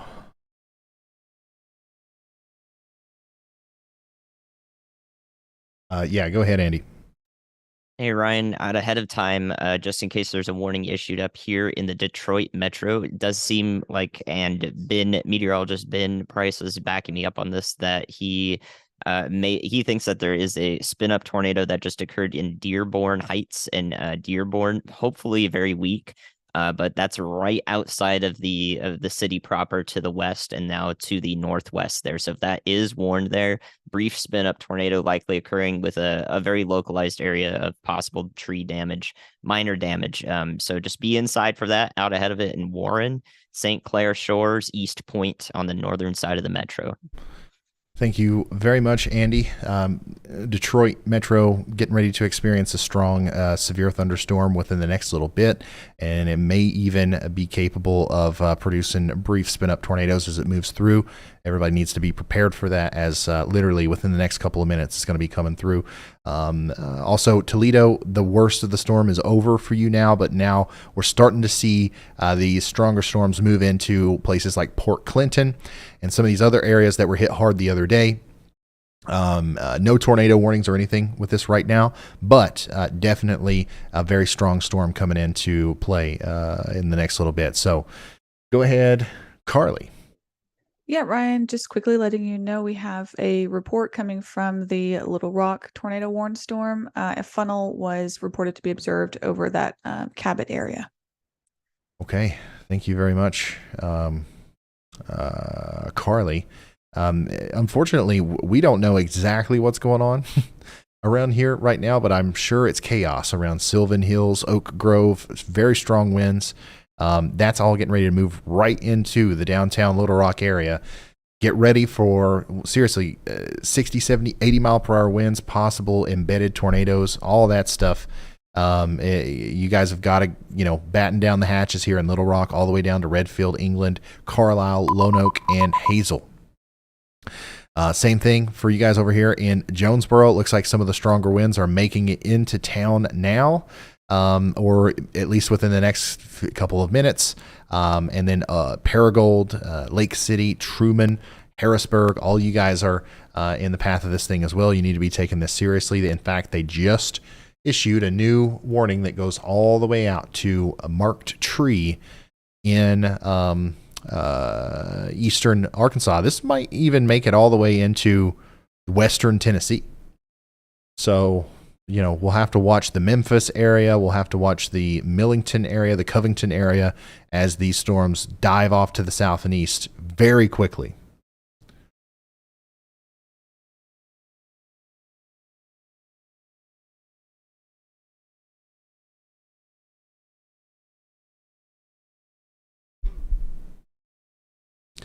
And Carly and anybody in the control room back there that can hear me, the service has been really good on the Zoom call for the past little bit, so maybe we can get a feed from Riley and them to fill our gap, even if it's just from the Zoom for the next little bit. Let's see. Very strong storm coming through Louisville now. I keep looking for potential rotation over around this cluster. But it looks to me like mostly this is a wind event right now. We're just going to have to continue to watch it. Louisville, you're experiencing a very strong storm, but I do think the tornadic threat is much lower than what it was earlier with some of these storms. So that's a good sign. And it does look like some of these, forecast models that we've been looking at are onto something. It looks like these storms behind the ones that we've been tracking all day are somehow there's enough energy left over back here for these to start growing. So Crothersville, Salem, once again, Scottsburg, we've been through this already back here in Indiana. More storms are forming back here, and according to some of the more recent forecast data, these could actually grow pretty quickly and become our main event at some point.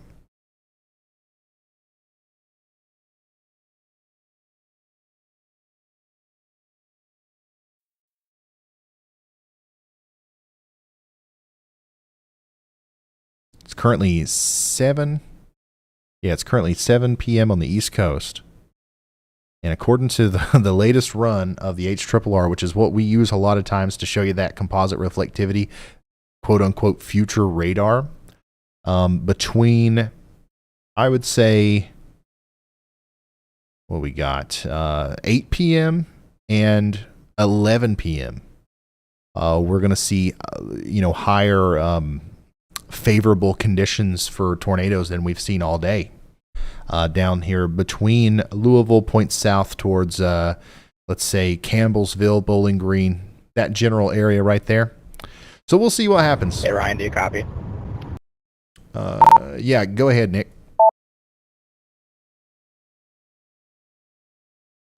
Just to give you a little update, I'm headed towards that Crothersville storm. Okay, so we've already got storm chasers on it. No matter what, new storms, old storms, we're on it.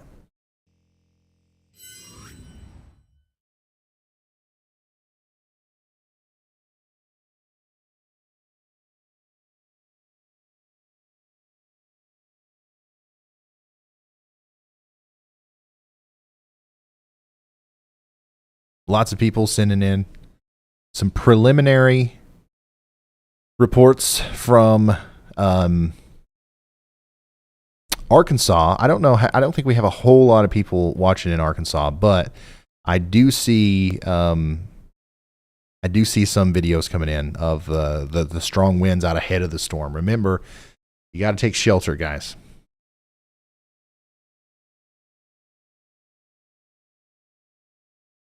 Haven't heard anything from Jonesboro just yet. But you can see if you guys are on the Radar Omega app with me, this is the Jonesboro storm. If you click on this little icon here, if you have the cyclone ports turned on, if you click on that, you can see very clearly where the damaging winds start. We got a little bit of a shelf cloud here. Strong winds coming out from under the storm here. This camera is going to take a direct hit. And of course, we do have the rainbow there on Justin's stream. And the lights are purple. So we have an update, I believe, from our mobile Y'all Mobile. Go ahead, guys. What do you got for me? It's not coming through that microphone, but I can hear you. Just talk really loud. Just talk really loud, and we can hear you. Can y'all hear me? Yeah. Can you hear me? Yes. Okay. I Yeah. have an update on the name for our vehicle. Okay. What is it? Okay, it's Y'all Struggle. Y'all the struggle mobile. Yeah. Okay, that's all I have. But I have this little view right here for you guys. Wait. I don't No. think they don't understand how monumental it is that Chandra just flipped the camera on the first attempt. I'm not even kidding. That might be the first time I saw it take less than 20 or 30 attempts. So, what's your plans now? Where are you going? Where are you planning on setting up now?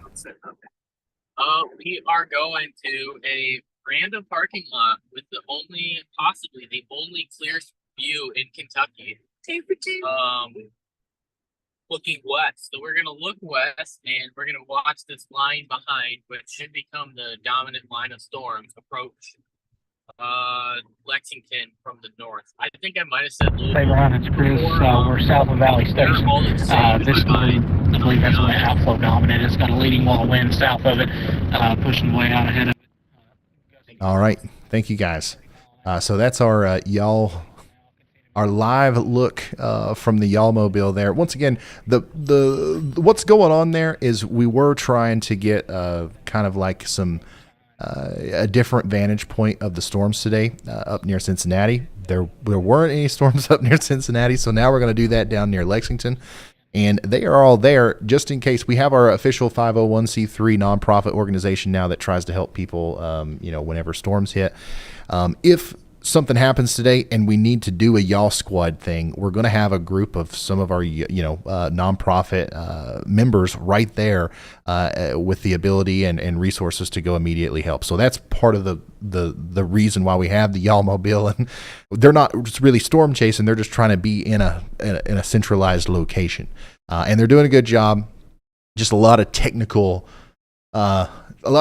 problems. So let's hear from Chris. He was trying to come through. Let's see what he's got to say. Hey Ron, it's Chris. We're south of Valley Station. This storm, I believe that's an outflow dominant. It's got a leading wall of wind south of it, pushing way out ahead of it. Gusty, probably 20, 30 mile an hour. We're going back up towards Valley Station now, continuing with those gusts. Probably going to get a little higher here as we go on up back towards the Louisville Metro. Seeing some limbs down, a couple of road signs that's been blown over. But this storm, it is definitely windy, but I don't see a tornadic threat with it as of now, especially with it being outflow dominant. All right. So that was an update from Chris talking about our outflow dominant storm here. Still interesting. It's still a storm that could try again to become tornadic as it moves to the south and east of Louisville. I'm not certain as to whether or not that's going to happen, but we have to remember that the Storm Prediction Center, the HRRR model, a lot of things that we're looking at are pointing towards a rapid increase in favorable conditions for tornadoes in this general vicinity over the next couple of hours. It's 7 p.m. on the East Coast. By 11 p.m. tonight, between now and 11 p.m. tonight, we're going to have, favorable conditions out here. So any storm that has this look to it has to be watched very closely as we go forward. So let's go back down to Jonesboro. Man, this storm's moving fast. Yeah, here we go. This is a live look in the Radar Omega app right now. There's 200 of you guys watching along with me. This thing is getting ready to take the brunt of this very strong storm that's moving into Jonesboro now. This is the one with the destructive severe thunderstorm warning. And you're seeing some of the front leading rain bands and some of the strong winds escaping out from under the storm here. See here. Oh, wow. We've already had a 50 mile per hour wind gust. Look at that. 50 mile per hour wind gust, and the storm hasn't even hit this thing yet. Temperatures dropping rapidly. You see we were at a steady 70 or 97 earlier. We're already down to 91 degrees Fahrenheit. Humidity's dropping. Dew point's dropping. So we'll see if some of the stronger winds move into this area. Unique vantage point from the Radar Omega app. And as you can see, if we look at radar, the strongest winds haven't even gotten to this yet. So we've got that 50 mile per hour wind gust already recorded at this station. This is where that is. So some of the stronger winds are still going to be moving in, and even this station might not be hit by the stronger winds. I mean, we're looking, a little bit farther south than that to see some of the really strong winds. So it'll be interesting to see what happens there. Once again, there's 400 of you guys now watching with me in the Radar Omega app. If you want to keep that up, you can watch it in there.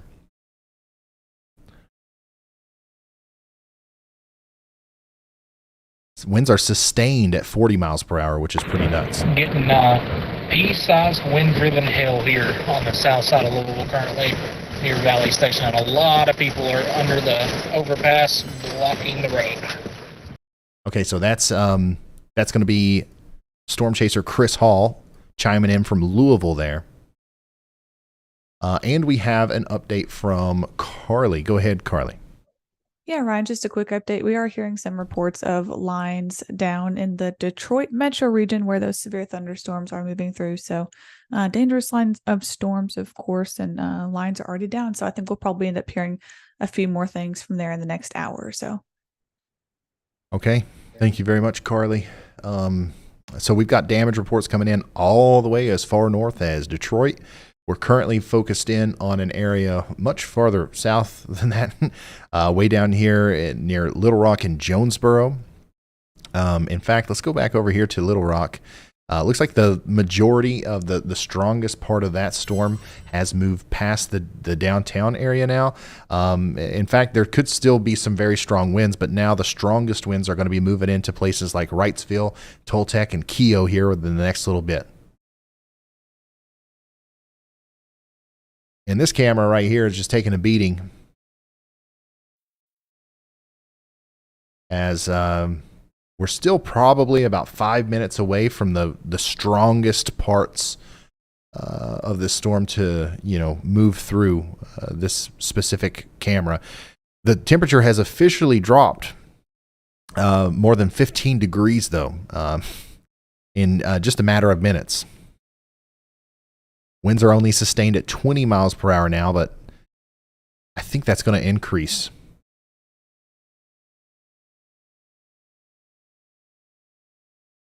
We'll keep checking back in with that. A similar situation going on near Atlanta, but not quite as intense. And the same thing can be said for you guys down towards Madison, Griffin, and Peachtree City in Georgia. Got some big time storms heading your way. Birmingham, you're getting missed a little bit to the east. Let's go back up to Michigan. Like the entire state of Michigan, or a line through the middle of it, is under a severe thunderstorm warning right now. Stillwater Heights, Rochester Heights, you're next in line for some 60-mile-an-hour winds and some small hail. Flint also, you've got a couple minutes before the 60-mile-an-hour winds make it into your neck of the woods. Bay City, probably maybe closer to 20 minutes or so before they get to you, but they're on the way. Okay, this line of storms is racing east and northeast. It's kind of fanning out, and it's probably going to make it into a significant portion of Canada here, eventually making it over to London and Hamilton and maybe even Toronto. Don't know if it'll make it that far, but certainly parts of Canada are under a severe thunderstorm watch from Environment Canada tonight. Also, it does look like 227,000 people are without power right now in Georgia, which is associated with that strong line of storms that's diving south past Atlanta right now. Did we lose power on this camera? Yep, I think right as things really started to ramp up, we've lost power on our camera down here near Jonesboro, Arkansas, which just goes to show you once again how intense this storm really is near Truman. This is the last frame that we got. Definitely picking up there. So we'll continue to watch that. Also, got this picture in from Little Rock, Arkansas, right before the big storm hit. This was likely followed by an intense round of strong damaging winds. But yeah, I think our Jonesboro camera is down. I think it's down.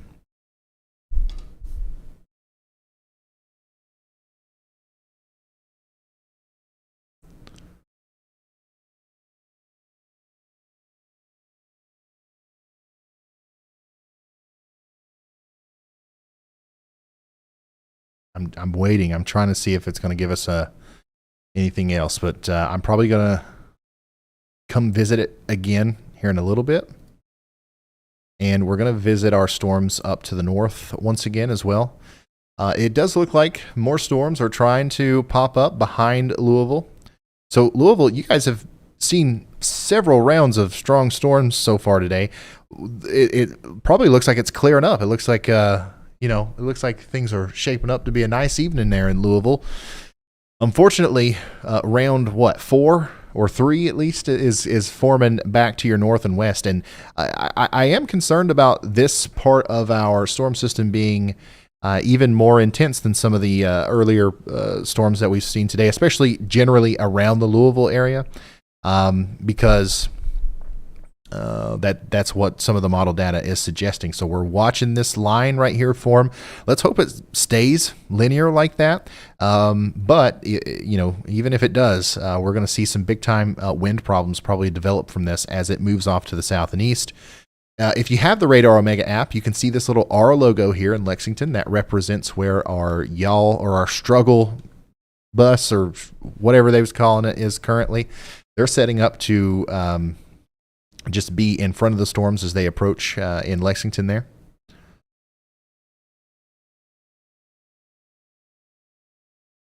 Yeah, Louisville is in for another round of severe weather tonight, I think. If these storms continue to grow right here, I think that they're in for some more bad weather, unfortunately.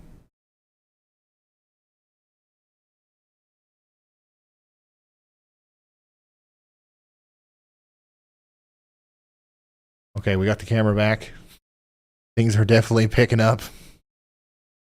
This is, once again, our destructive severe thunderstorm that just moved through Jonesboro and is now moving through a town called Truman in Arkansas. And guys, this is not a bad camera. This is not edited. This is not being exaggerated in any way.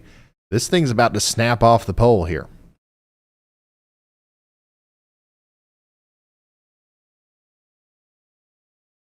Holy smokes, y'all. Also, our resident storm chaser, Luke Hatton, saw his first tornado today in Indiana. This is Luke's video. First tornado on the books today. This occurred earlier this afternoon near New Whiteland, Indiana. You guys should go follow Luke. He's awesome. He helps edit. Well, he edits a lot of the videos that you watch on my channel and helps. Hey Ryan, if there's any good sun about today, currently on my feed is a rainbow. We are under the rainbow, quite literally. Oh wow, that is an interesting view to say the least from Chris. Have y'all ever seen anything like that? The rainbow is moving. It's like it's attached to Chris's car. It's moving along with him. And of course, we have to go back to this. Our destructive severe thunderstorm out here is really doing work on this thing. Once again, this is back here towards Truman in Arkansas. And the reason I want to continue showing this imagery is because this is what we could expect later today along the Tennessee-Arkansas border, closer to Memphis, closer to Covington. If this storm holds together, we could see something like this later on. Go ahead, Andy. Yeah, Ryan. Actually, I've been watching this storm pretty closely too. It looks like the worst of the winds went to the far to the south of Jonesboro. The station there at the airport only recorded 51 or about 56 miles per hour in that area. However, down south near Weona, Mark Tree, and just to the south of Truman, there's been a consistent radar signature of about 130 mile an hour winds moving toward the radar. From 2,800 to 3,000 feet aloft. So if you do that simple conversion where you take off 10 miles an hour for every 1,000 feet above the surface you're looking, then these translate to 100-mile-an-hour wind gusts at the surface, more than likely entering the Marked Tree, Arkansas area. So extreme windstorms occurring over here in Arkansas while we had that tornado outbreak earlier in Indiana has definitely been a wild day thus far. Yeah, absolutely. We've been moving back and forth between several different states covering really different kinds of storms. This is really different from anything that we've seen in Indiana earlier today, and honestly, probably more dangerous. This is a widespread event. It's a huge, weak tornado. Honestly, maybe not even weak is what you can imagine it as, moving into the greater Mark Tree and Lepanto area. And, depending on, what happens with this over the next couple of hours, this could turn into a pretty widespread damaging wind event as this dives eastward and southeastward towards the greater Memphis, Millington, Wilson, Osceola, and Covington area in Tennessee. So you guys need to be paying very close attention to this. We'll let you know if this is going to continue to head towards you. Right now, it looks like it might actually be doing that. Continuing to look at the storms around Louisville. The biggest part of these have moved past you. You don't have to worry about them right now, but we are watching more storms forming back to your north and west.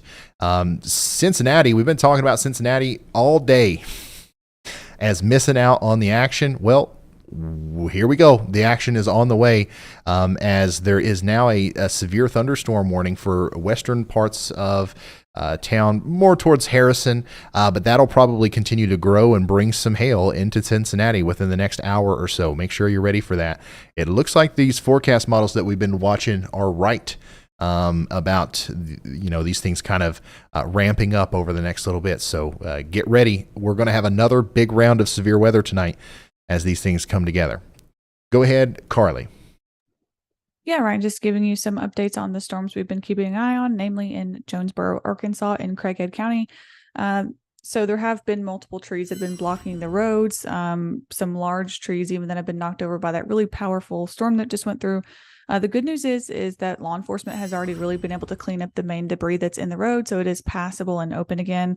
They have mentioned that there is some structural damage. However, it doesn't appear to be as intense. I will keep you updated if that changes in any way. However, it's a little more concerning about the reports coming out of the Detroit metro area. We have a report of a dwelling on fire with people possibly trapped inside. So again, I'll keep you updated on that just as soon as I hear anything.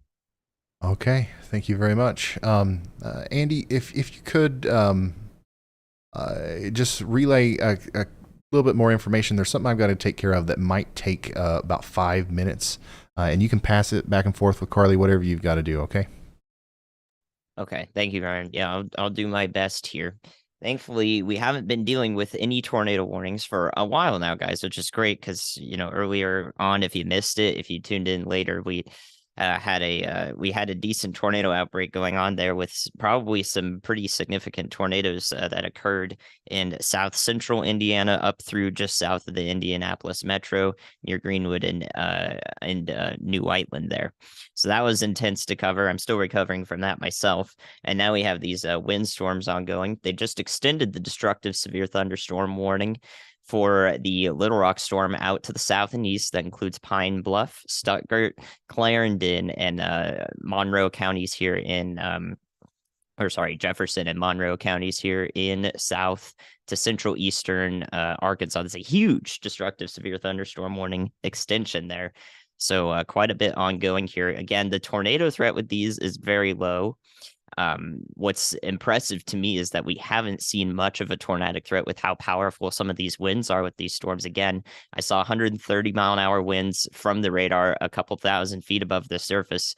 That's not something you see every day nor every month. That's a rare signature for sure. So in case a lot of you are wondering why I'm not covering this on my channel, is because when we have risks like these that are not extreme outbreaks, so to speak, even though these were extreme for a few people, don't want to discount that at all.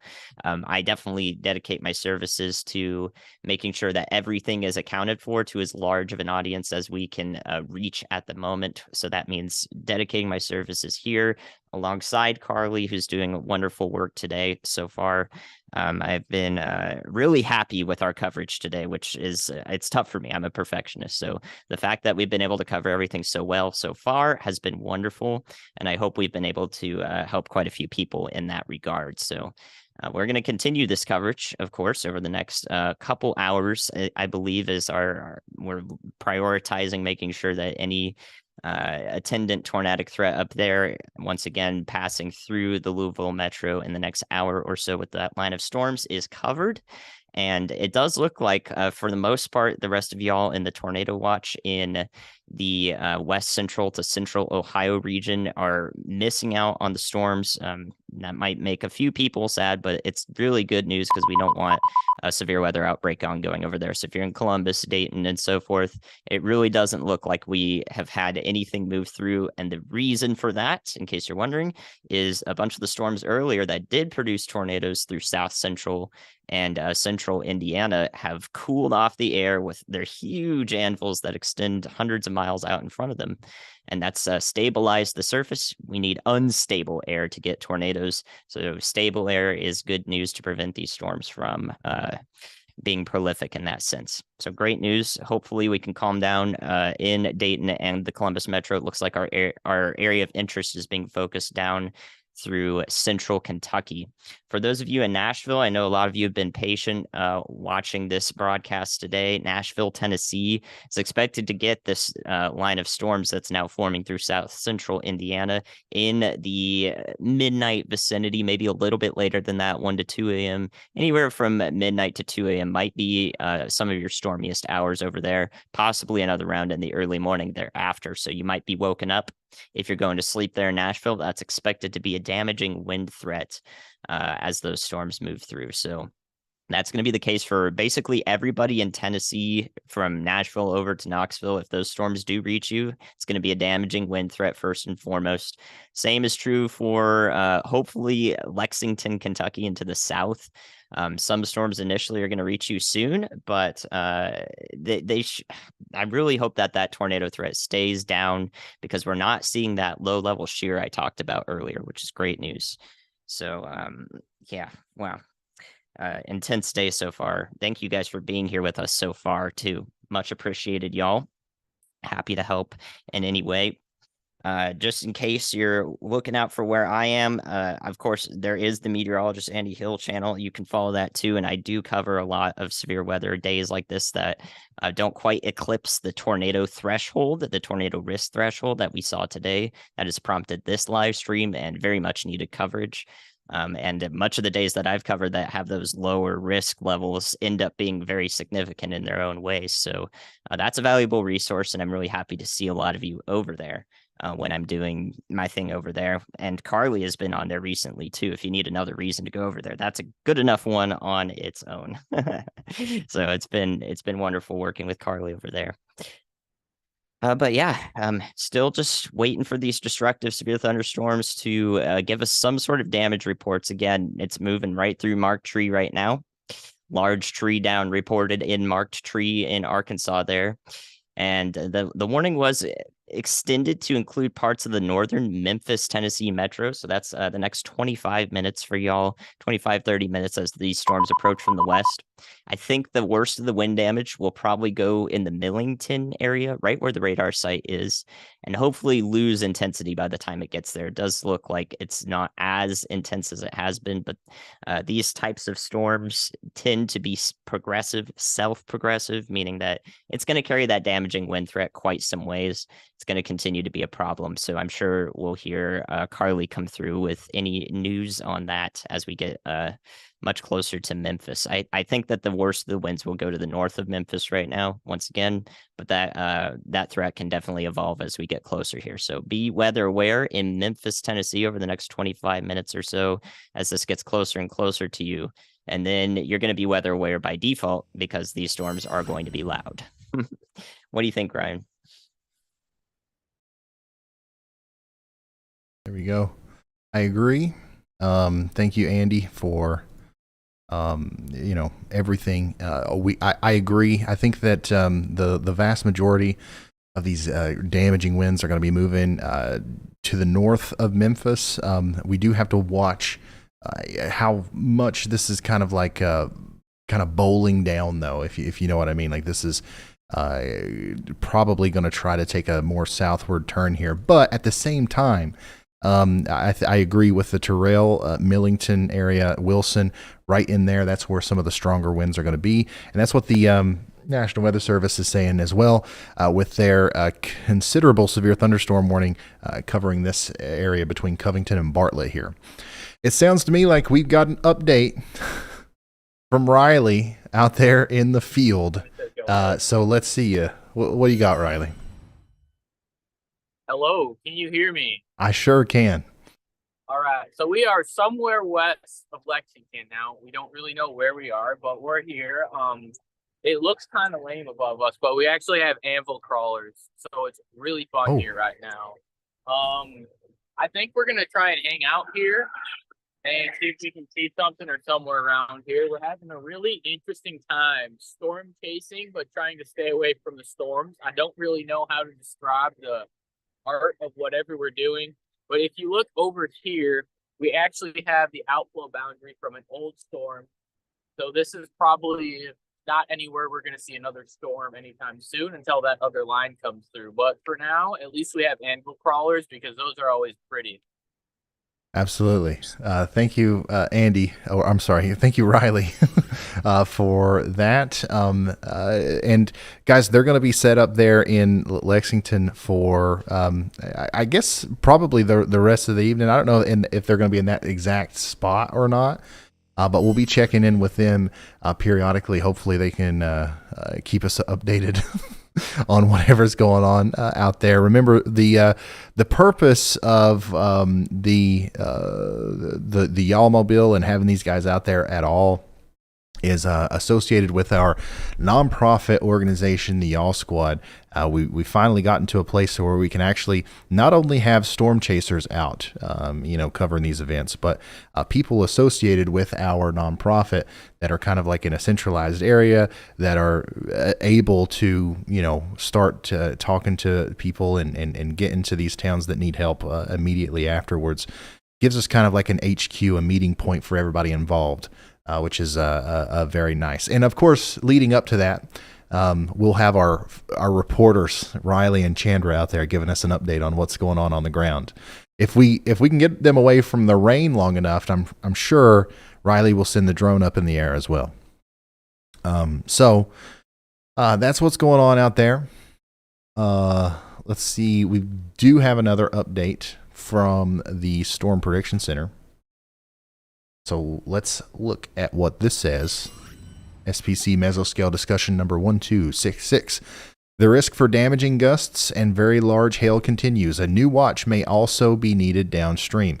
This is going to include down towards Pine Bluff, Cleveland, towards Greenville, Mississippi, El Dorado, Arkansas, Bastrop, Vicksburg, in between Mississippi and Louisiana. So, like I said, guys, we're talking about Canada getting severe weather, northern Michigan, Ohio, and all the way down to Louisiana, almost the entire length of the country there, experiencing severe weather tonight. As this is one of the bigger severe weather outbreaks, I think, that we've seen in quite some time, especially on a population scale. Lots of people impacted tonight. Strongest part of the storm has moved past you there in Detroit, Flint, you as well. Now it's on the way to you there in Sarnia, Croswell, and Sandusky. Looks like these storms are also going to be making it all the way up into the top of the oven mitt here, up near Petoskey, Rogers City, and Alpena in Michigan as well. And these might make it all the way up there across the lake into Sault Ste. Marie. Man, this is quite an extensive severe weather system here. Things have slowed down a little bit, though, as far as the eastward progression of these storms in Ohio. And they're really kind of only scraping over the northern parts of the state. It's going to take a while for these to make it to Cleveland, if they even make it to Cleveland. It does look like some more new storms have formed behind this, though. It looks like maybe a round 2 could be coming into places like Monroe, Bedford Township, and Toledo. So we'll be watching that pretty closely. If I come down to southern Ohio, down here near Cincinnati, some big storms are popping up. Okay, we've got a new severe thunderstorm warning that was just issued not too long ago for Riley, Oxford, and Hamilton in Ohio. This is going to have some large hail, 1 inch in diameter hail, possibly even larger. And then another storm just to the south of that is going to try to make it into the northern areas of Cincinnati near New Burlington, Reading, and Blue Ash within the next little bit, possibly carrying some small hail with it as well. If I go down to the Louisville radar and we take a look at the Louisville-Lexington area, 2 storms, one to the north of Lexington, one to the south and west of Lexington. I think that these are going to try to miss Lexington overall, and Lexington is going to end up dealing with this. Okay, so get ready in Lexington for probably a late night of severe weather. It might be closer to... it could be closer to 10 p.m. Or later before we see anything significant out here. And what is significant exactly? We've been hearing so much today about, these storms, round 2, what's happening. This is what the HRRR was showing, convecting after these initial storms went by. It's happening, but the air is really not as unstable as what I think that model originally thought. There's a lot of rain-cooled air floating around out here. I really just don't see a path for these storms to grow exponentially. But they're growing right now, so we're going to watch them very closely. We're going to see what happens. And we'll see if things start picking back up with this secondary round of storms. But for now, we're just kind of watching everything really try to fizzle out as far as these first 2 storms go. If I'm not mistaken, actually, the last couple of scans here on this storm near Owenton, Kentucky do look a little bit more impressive, I guess, with the amount of rotation that we're seeing on that storm. It's still not anything crazy, but it's a sign that the storm is healthy. Also, this would be the exact storm that we're seeing the anvil crawlers from that Riley was talking about way down in Lexington. So lots of electric activity in this storm that could be signs that it's trying to grow and expand a little bit. This one down here, closer to Bardstown and Bloomfield, is also showing signs of strengthening. You can see those brighter cores showing up, but not a lot of rotation indicated from that whatsoever. Let's go back down to the Memphis radar, and you can see that our very strong storm that we've been tracking with all those very damaging winds is still on track to cause some problems here along the Mississippi River between Arkansas and Tennessee, mostly around Millington. The northern side of Memphis is going to cut it close with some of the stronger winds, but I think the strongest winds are certainly going to stay north of the city, up there towards Millington. Okay, so get ready for up to 70-mile-per-hour winds if you're in the path of that one. Now, down to the south and east of Little Rock, we've also got some very strong winds getting ready to move through Stuttgart, Altheimer, Humphrey, and Pine Bluff, with the strongest winds probably going to be focusing around the Stuttgart area. Once again, potentially up to 80 miles per hour, as this is one of the stronger storms that we've seen today. Back over to Atlanta, we've got... some pretty big storms here near LaGrange, Hogansville, getting ready to come down into Griffin, Monticello, and Eatonton, over the next little bit as this very strong line of storm continues to dip down to the south. Lots of power outages in Georgia, by the way. Over 250,000 people without power as these storms have caused a lot of problems with, I guess you could say, damaging winds mostly. Stuttgart, my bad.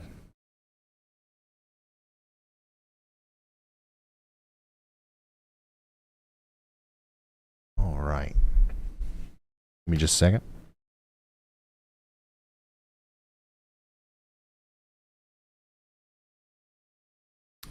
I was stationed in Millington. That's Stuttgart. Okay, sorry.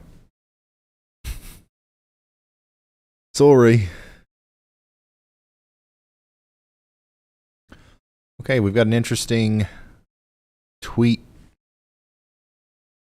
here from Blooded the Brave.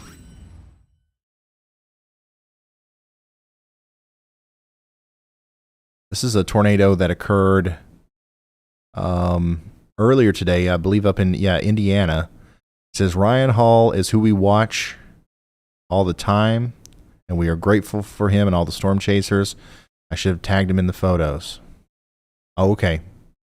So yeah, it seems like these guys were too close for comfort, but they were watching the stream. So thank you for tuning in.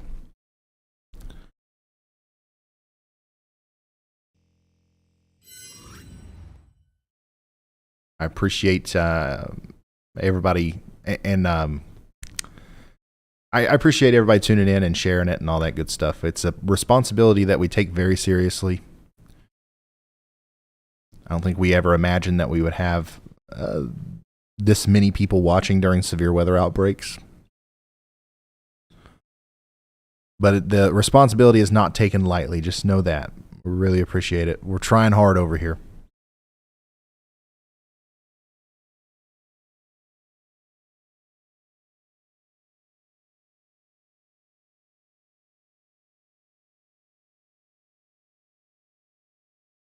Yeah, the video that we saw earlier from Greenwood, the really high quality one, the one that looked like Andover, Kansas, is probably some of the best tornado footage I've seen in a long time. As far as just like the awe of like nature or whatever, like just seeing the way tornadoes work. It's incredible that something like that came out of Indiana today.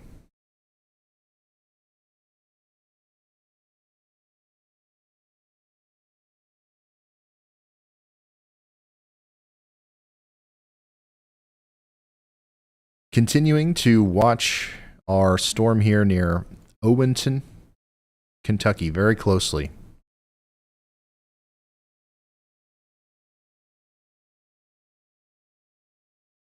As there's certainly an increasing attribute to the storm. It's trying to reorganize. It's trying to reorganize. I don't know how successful it's going to be. But I would be watching out in places like Sadieville and Corinth in Kentucky, as this might be the next area that we have to really watch out for. And, eventually, potentially even farther south with these storms that just moved through Shepherdsville and Taylorsville, currently moving into Bloomfield and Bardstown, Kentucky. We might have to watch out for those as well in their continued kind of uptick in strength here, as a second breath of life is being kind of put into all these storms here. Very interesting to see.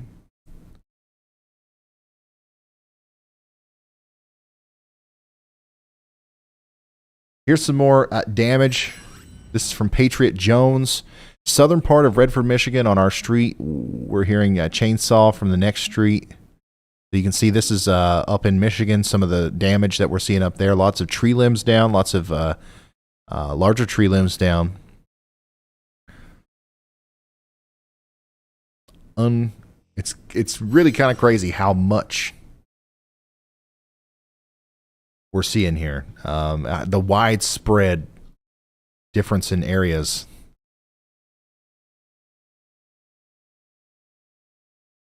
How many hours have you been going, Ryan? You're doing a great job. I don't know. How many hours have we been going? So you can see this is, I believe, 4. Just 4.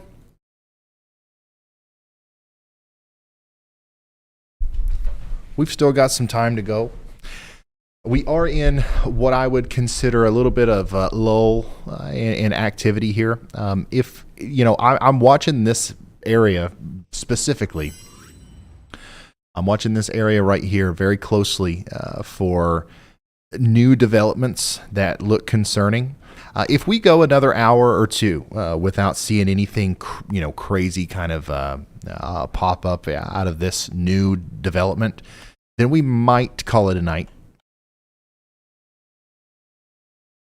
But otherwise, we're still kind of in the beginning of this thing.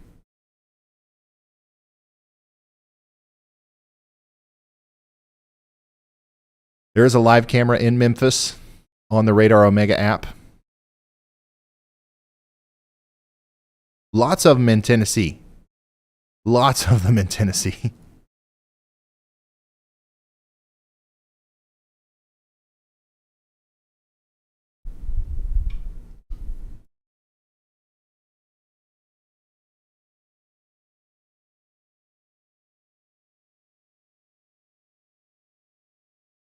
Hydration.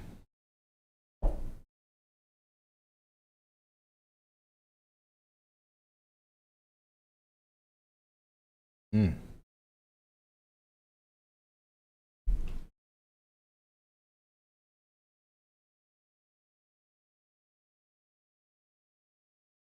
I'm looking through Twitter. Sorry.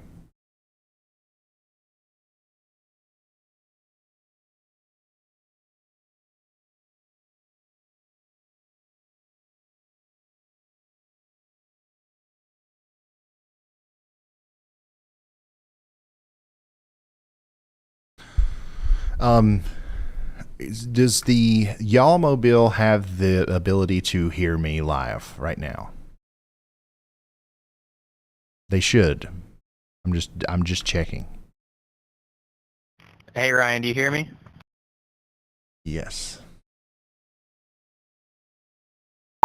If we can, let's get another update. Are you guys inside the vehicle? You got something for us?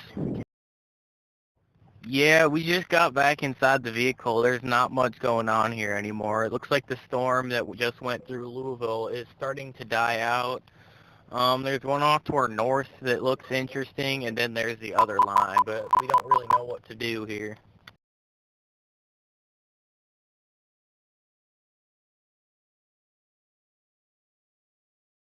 Okay, we'll flip the camera around. Let's chat about it.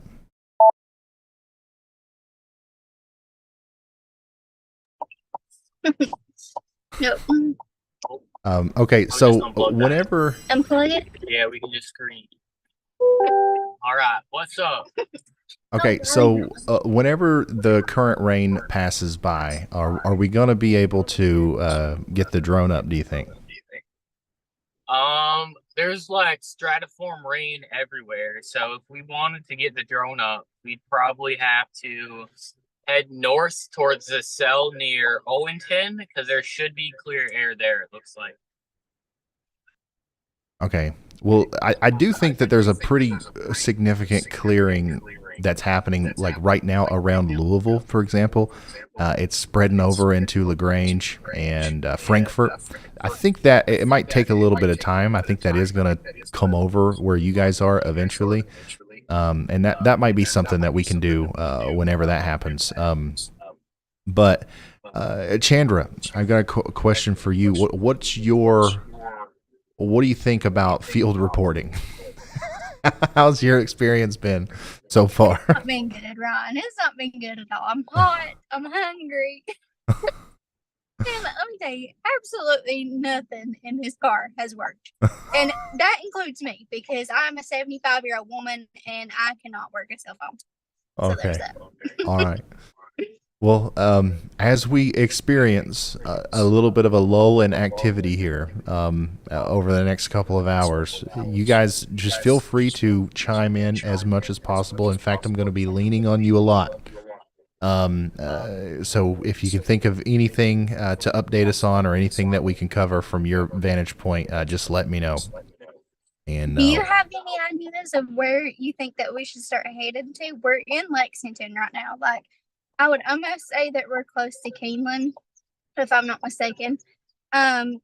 So I don't know where we should head from here. Like, what would be the fastest route? Because it is getting a little dark. If we want to get you guys into clear air before dark, probably the best thing to do would be to go towards Frankfurt. That's what we will do. All right. Sounds good. Y'all be careful. All right, guys, that's Chandra Riley in the Y'all Mobile up there. Their original goal was to station up in Cincinnati and report Jim Cantori style from Cincinnati, but that didn't work out. And then, they're there just in case we need to do some sort of Y'all Squad thing. So we do have our official nonprofit organization called the Y'all Squad now, and we're trying to get more organized with that and get into position before the storms even happen. So thankfully, I don't think that we're going to need any sort of mass deployment kind of thing so far today. Of course, that's still yet to be decided. But this is something that we're going to try to do more often. And it would have been very helpful in the past.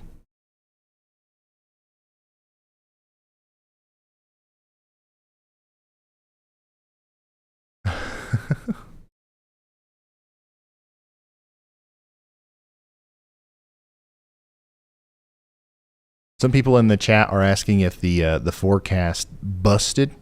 I think personally, I think no.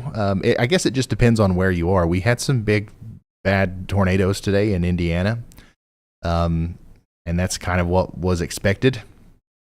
But of course, there are some areas in Ohio that have seen nothing. So far, there are new storms that are popping up. We'll see what happens over the next little bit. But man, this has definitely been a different kind of storm to track and forecast, to say the least.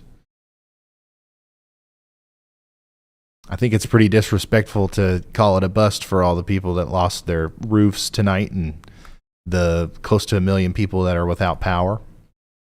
And who knows what other kind of extensive damage came out of that tornado near Whiteland and Greenwood earlier. That was an intense tornado.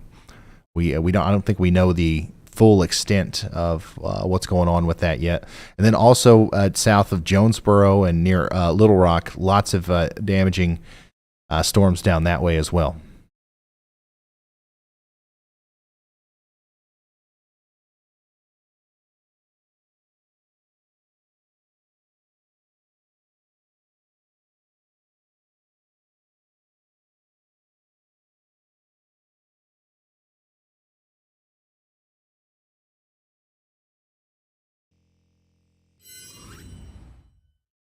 Are you going to be live streaming for the Northeast tomorrow? So I think we're really nailing down what it means, what it takes to get Ryan Hall y'all to stream. So what we do here on this YouTube channel, the main thing is we try to make videos to forecast these things ahead of time. And we do that. That's like the main focus, right? If you go watch a video on the channel, that's what we're working on here all the time. If we were to go live every single time there was a severe thunderstorm, we would never have time to do anything else, and we wouldn't be able to do anything at all because I don't make money off these live streams. 9 times out of 10, we lose money significantly. So it takes a lot of people and a lot of coordination and a lot of expensive equipment and everything to make all this happen. So what I want to do is make the videos as much as possible so that we can have a team and all that good stuff. And then reserve our live streams for only the upper echelon of severe weather outbreaks. The criteria that I think that we're going to stick with on this channel is we're going to go based off the Storm Prediction Center, and if there's a 10% hatched risk of tornadoes, we go live. And anything above that, we're going to go live. Now, sometimes if there's a moderate risk for a wind, we're going to go live as well. But the main driving force is from the SPC, a 10% hatched risk of tornadoes. If that's going to be on the outlook for tomorrow in the Northeast, which I haven't even looked at the most recent update, then we will be live for that. Otherwise, we'll have a video in the morning on the Extra channel. Go ahead, Andy. Thank you, Ryan. I believe there may be a tornado going on to the northeast of Stuttgart and in Arkansas near Ulm. It's about to be on the town. This is a part of that huge complex of storms being driven forward. I think there's a large debris signature there just outside of the town. This is unwarned via tornado warning, but currently in the destructive severe thunderstorm warning. So I really hope that's not doing damage in that town right now, because there was literally nothing on the last scan. Like, that's something that's incredibly hard to forecast. So I really hope there's not a tornado ongoing through the town of Ulm, Arkansas right now, but there might be. So hopefully out ahead of time we could be like, y'all watch out in Casco, Almira, Crockett's Bluff. But I just saw this out of the corner of my eye. I can't believe it. Okay, thank you, Andy, for drawing our attention down here to Arkansas near Ulm. It could very well be a big tornado going on right here. We don't know how long that would last, but could move farther to the east or the northeast towards Rowe, Lookout, Aberdeen, and Preston Ferry. There's no tornado warning, but you are under a destructive severe thunderstorm warning, so there might as well be a tornado warning. Take shelter anyways. Anywhere in this area near Stuttgart. This is why it is so important that everybody heeds our warning whenever we say, hey, there's a destructive severe thunderstorm warning, treat it like a tornado warning, because a lot of times tornadoes just pop out of these things. All right. And like, we don't see them forming. Like sometimes, and you've seen this happen today in Indiana, we saw a storm. We was like, oh man, that storm looks like it could produce a tornado. It's like doing this thing and it's swirling around. And then, 30 minutes later, it produces a tornado. And we're like, we saw it coming. Storms like this are not like that. Okay, there's just this huge wall of wind, and every once in a while, some of that wind will get shifted into a vertical column, and then boom, you've got a very quick tornado that causes significant damage in a community with hardly any way to detect that on radar until it's happening or right after it happened. So that could be what's going on here near Ulm and Rowe. And it could happen again anywhere downstream here near Holly Grove, Crockett's Bluff, DeWitt, any of these places. So make sure y'all are taking this seriously and you're taking shelter in Arkansas tonight.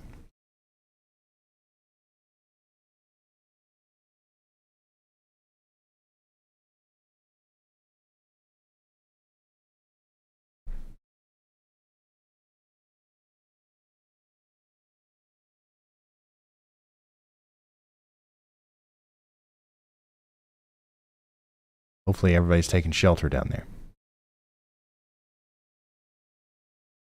Still looking through chat here. Rice Aroni, thank you so much for that.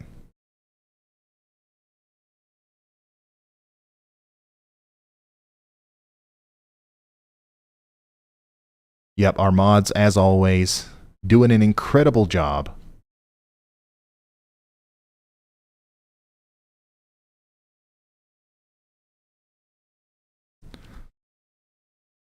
Let's go check back in on Memphis.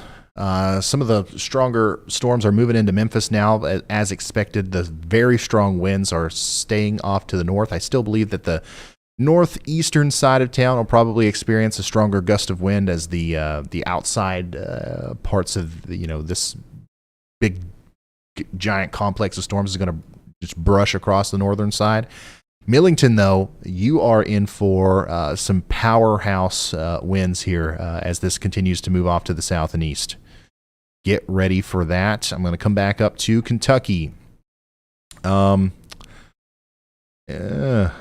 Really interesting looking signature here on the storm near Bloomfield.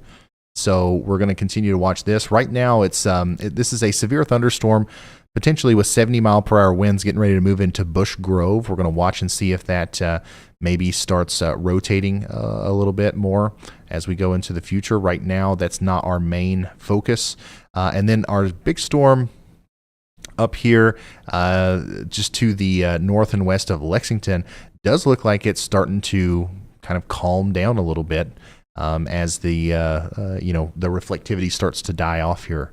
So it'll be interesting. I'm really interested to see what's going to happen with this area of storms over the next hour, because that's going to determine how the rest of the night's going to go in this area. Once again, our most favorable conditions, if you take away everything, right, other than the wind shear and some of the other attributes, our most favorable conditions for tornadoes are going to be in this general area, all dependent on like how much these storms are able to stay discreet, how powerful they're able to get, and of course, how far south they're able to go. So if over the next hour we don't see some sort of increase in the amount of storms that we're seeing taking advantage of this atmosphere and rotating, then we might have dodged a little bit of a bullet. We're definitely going to see damaging winds all through Kentucky, probably at some point tonight, isolated, and then the tornado threat might go up a little bit beyond that in an isolated sense. But I'm not going to make the call that we're on like the downward ascent of this event until we know for sure what these storms are going to do.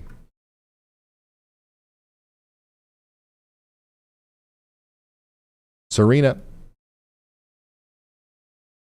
Kimball, and Marysville in Michigan. You guys have got some big storms on the way.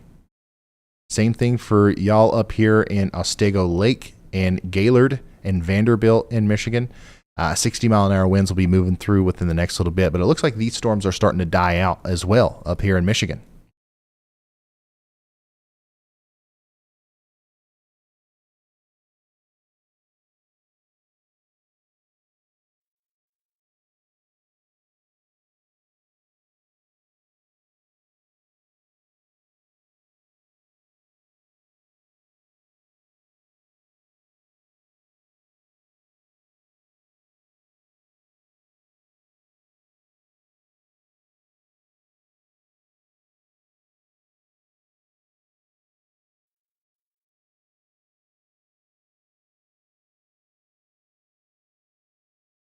Yeah, we've gotten pretty consistent with posting videos. We do at least one big one per week on the main channel, and then we're doing like 3 or 4 per week on the extra channel.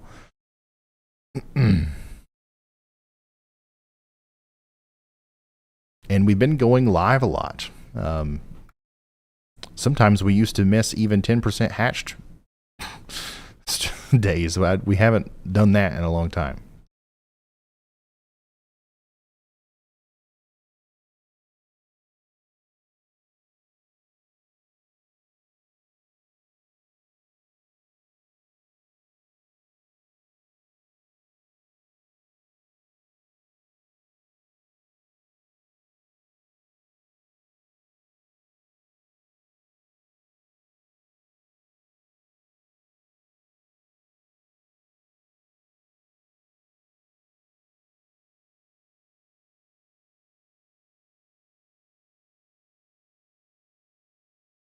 I see a lot of people asking about their specific locations on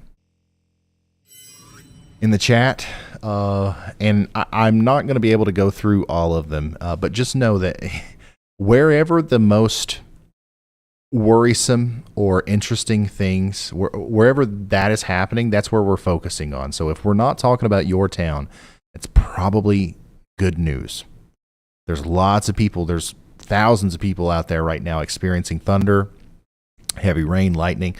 For a lot of you, that's what it is, unless we're specifically kind of honing in on you. We've been watching these storms in Kentucky recently. We've got a new considerable severe thunderstorm warning that's going all the way out towards Danville. We've got a severe thunderstorm warning that goes over to Salem as well.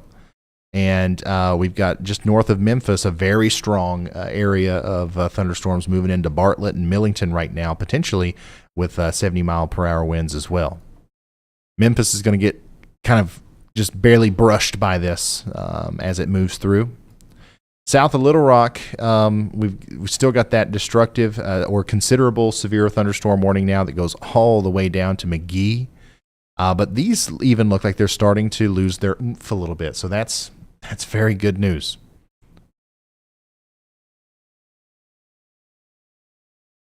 Just kind of waiting to see what's going to happen with these.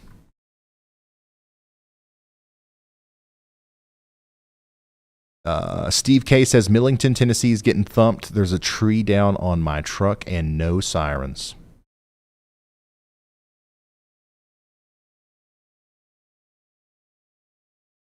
I feel like sirens should be going off in Millington, no? It's considerable, so maybe not. They did just issue another considerable severe thunderstorm warning that does include downtown Memphis, Germantown, Pipertown, Oakland, and Somerville in Tennessee. You guys got to get ready. Steve K says he's got a tree on his truck in Millington. That's the storm that's coming for y'all in Collierville.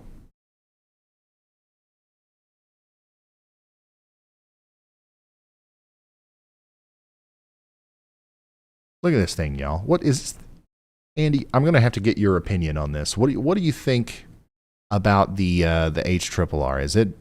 Are we going to see a big expansion of these storms and an ongoing damaging wind event tonight? Or do you think the HRRR is kind of over convecting here? What do you think? I'd say it depends on the spreads that it's showing between temperature and dew point right now. Is it overdoing the moisture? Is it underdoing it? So it's going to take a minute to look into the analysis for that, I think. Okay. We'll take a look at it and let me know what you think about it. It definitely looks like it could be underdoing the stabilization that we are experiencing. But I mean, it updates every hour, so and every hour it continues to show in about an hour a rapid uptick in at least, storm coverage. But if you guys are just so you guys can see what I'm talking about here on the models, you can see right now here we are around 7, 8 p.m., 9 p.m., 10 p.m. We've got a lot more storms popping up down through this area. And just a very significant amount of,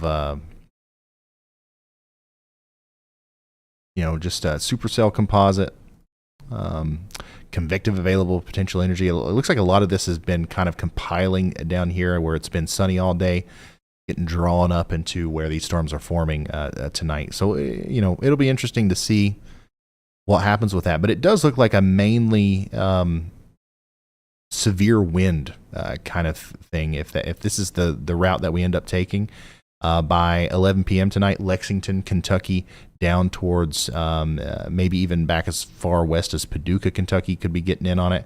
How about you over there in Moorhead around midnight?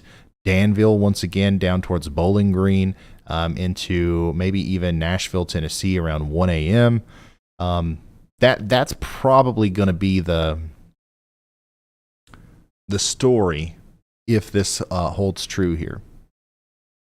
And then, of course, down into East Tennessee, there is a chance that these could make it down into the Knoxville area, but they will be a much weaker version of what they would be around 11 p.m. tonight by the time they get there. But still some damaging winds possible in East Tennessee tonight into the early morning hours tomorrow.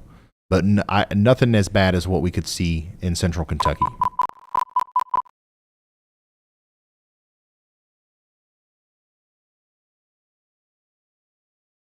Very interesting day, to say the least. What about tomorrow?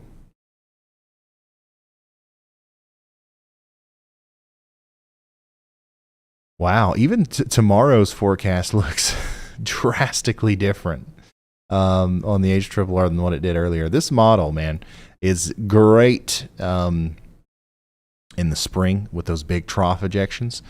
But whenever you get like any leftover convective attributes from the previous day, morning convection, whenever you get other things other than like the main big synoptic storytellers involved in when it comes to the HRRR, it has a really hard time nailing down what's going to happen. But still, definitely severe weather possible across the eastern U.S. tomorrow. Pennsylvania up there looks like some intense wind possibly around 5, 6 p.m. Still believe that we've got a good chance of seeing some of that down into the Delmarva area as well. This is something I'll have to update you on tomorrow morning, more than likely in a video. If I don't go live, if something happens and we do see that upgraded risk from the Storm Prediction Center, of course I'll go live. But if it's not warranted, then we'll do the video.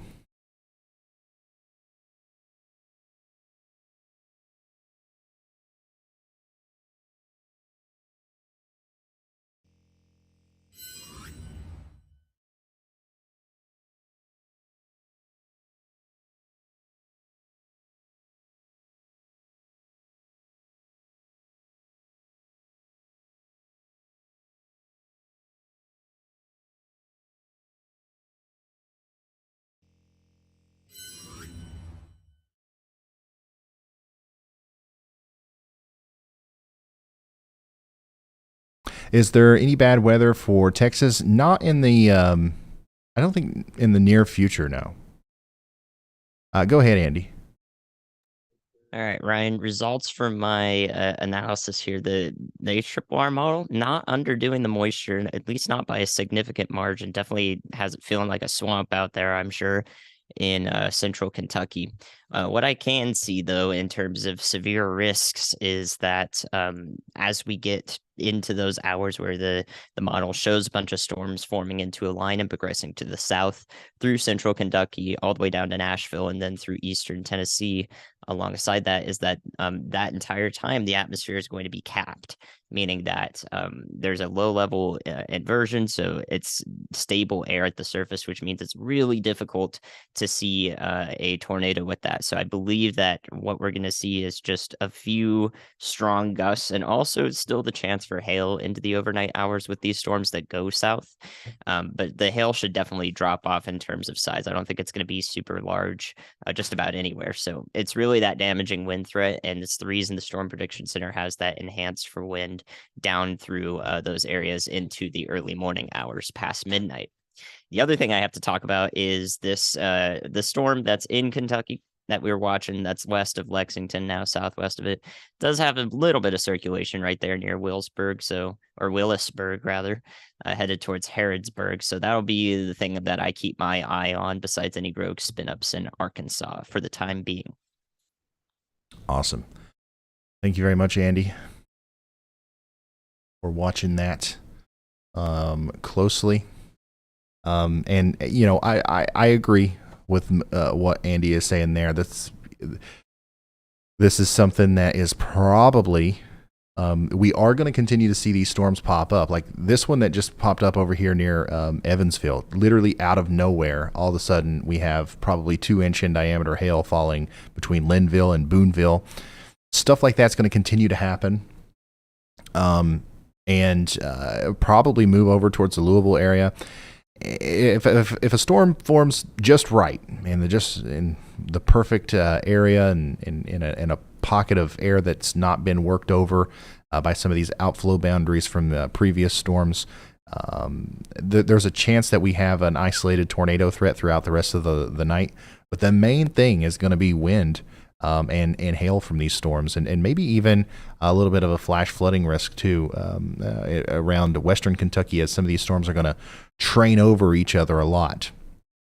So there's a good chance that we might not see too much more in the way of tornadic activity through the rest of the night. But I don't want to say that too soon. I definitely want everybody out here to be hyper weather aware as we go forward, because it's like right on the edge of, maybe we don't need to worry about this, maybe we do. And if it goes the wrong way, I don't want to be the one that told you to not worry about it. You know what I mean? So severe weather is going to be possible all through the night in Kentucky, Tennessee. It looks like Ohio, though. Ohio definitely dodged a huge bullet here. That part of the storm is mostly over.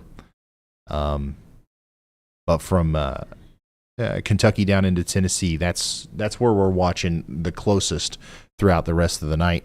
And then, of course, the system of storms that's moving down past Little Rock now, that's probably going to continue to fizzle out. Same thing for the one that's moving through Memphis right now. But in the meantime, before that happens, it is going to be quite the troublemaker down here through southwestern Tennessee.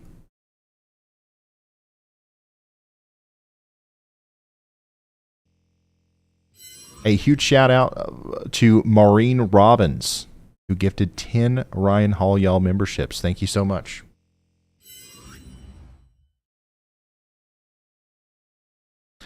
So we'll wait to see wherever the Y'all Mobile, the struggle bus, we'll see where they go. Then we'll get another update from them. And then we'll reanalyze the radar again and go through all the warnings, and we'll start assessing what we're going to do next.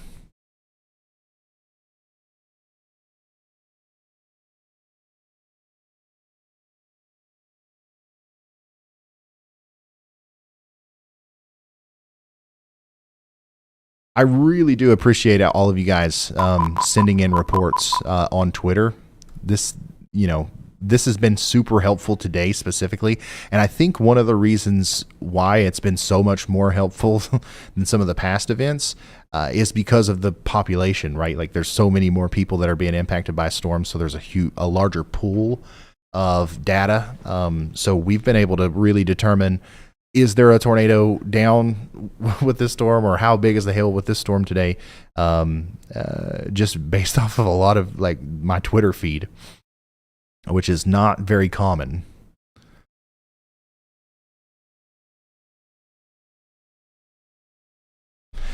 Tamara Ryan sent this in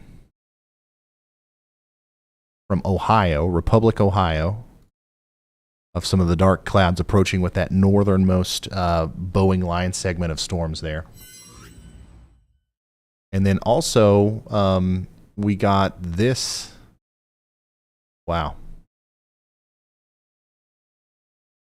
Oh, wow. Kayla sent this in. Ryan Hall, y'all, my parents' neighborhood was pretty damaged in central Arkansas tonight. Thank you for the amazing coverage and all that you do. Wow, is this... I wonder, is this from the... I wonder if we can figure out if this is from the Little Rock storm or the Jonesboro storm, or do we already know? That's pretty significant damage. This is unfortunately what we expect to see in a destructive severe thunderstorm warning. It's important to see verification of that, because I'm pretty sure if you could show this anytime there's a destructive severe thunderstorm warning, people would probably take it just as seriously as a tornado warning as they should. Kayla, thanks for sending that in, and I'm really sorry that happened. It says, yeah, my parents' neighborhood was pretty damaged in central Arkansas tonight.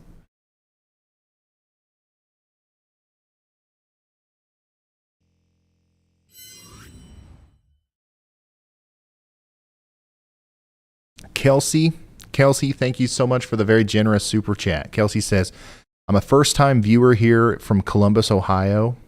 I have an irrational fear of tornadoes, and your coverage helps me cope. I just wanted to say thank you, and I appreciate you. Kelsey, thank you for sending that in. You didn't have to do that, and I'm glad that I could help.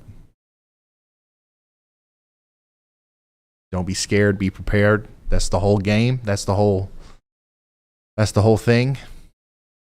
Exposure therapy. I feel like that's what these streams are to a lot of people.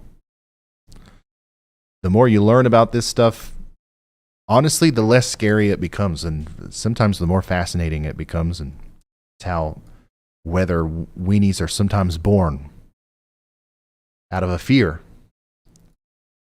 that turns into a fascination. Okay, more damage reports coming in.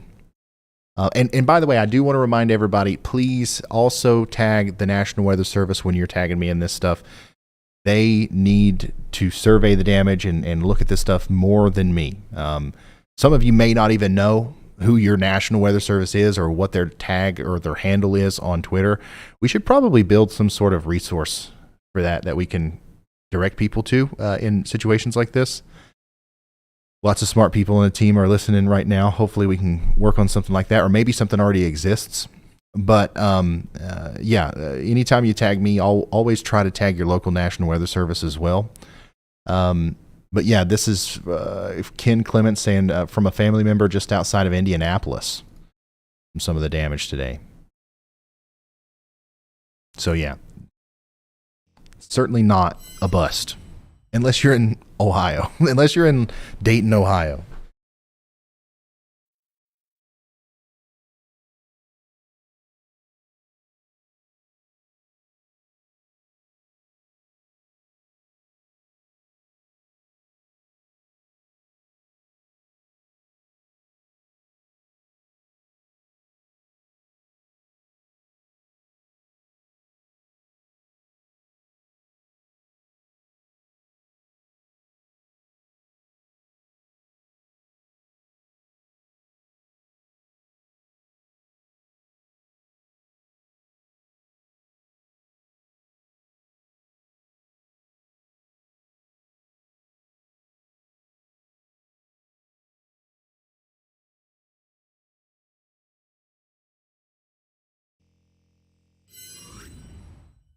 More trees down in DeKalb County, east of Atlanta, Georgia.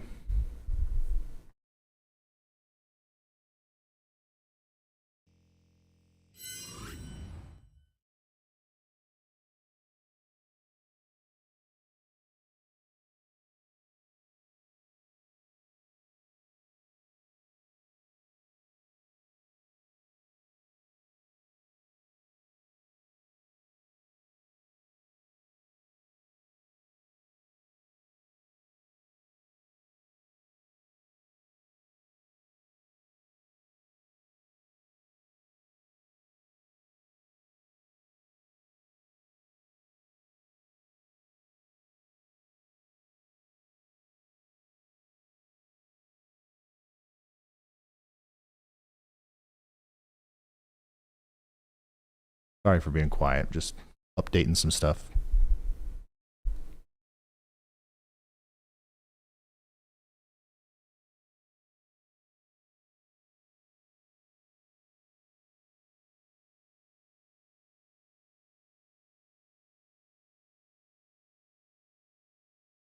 Looks like Jordan is on I-75. I believe he is. I think we can just ask him.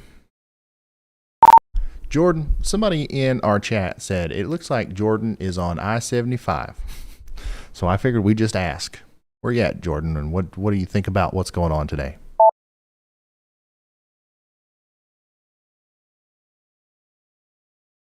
Well, I just passed 8 Mile on the north side of Detroit, and it is still, believe it or not, raining here. So yeah, it's a lot of rain up here. Definitely got a little wind earlier, but they're definitely getting some much-needed moisture up here in Michigan right now. Awesome. Thank you, Jordan. Appreciate you. Jordan Hall, also great storm chaser, not my brother. Chris Hall, nor Jordan Hall, nor Zach Hall. Lots of Halls in the weather industry. It's a coincidence, believe it or not. There's no nepotism going on here. What am I doing here? Oh yeah. Dylan says, much love to you, Ryan. You may not know me, but I've been watching since the historic December outbreak, and you have impacted my interest in weather immensely. I'm thinking of majoring in meteorology. Dylan, thank you so much for that. And I'm glad you're thinking about majoring in meteorology. That's super cool. Good luck with that. That's going to be quite the rewarding process, Dylan, and you've been here for a while, so you definitely are committed. No doubt about it.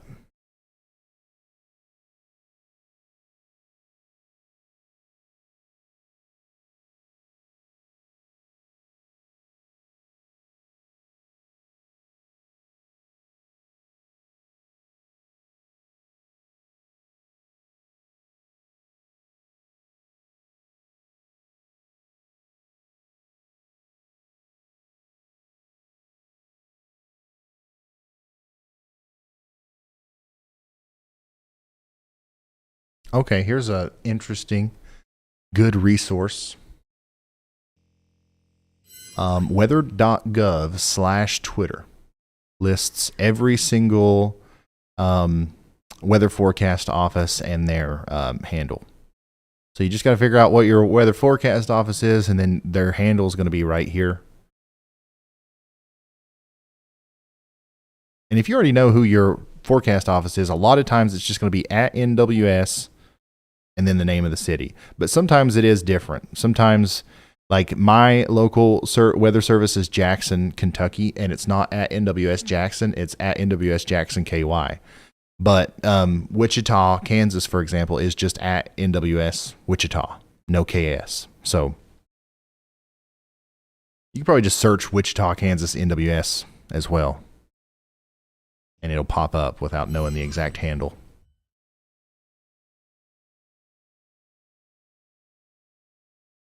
Hey Ryan, got a copy?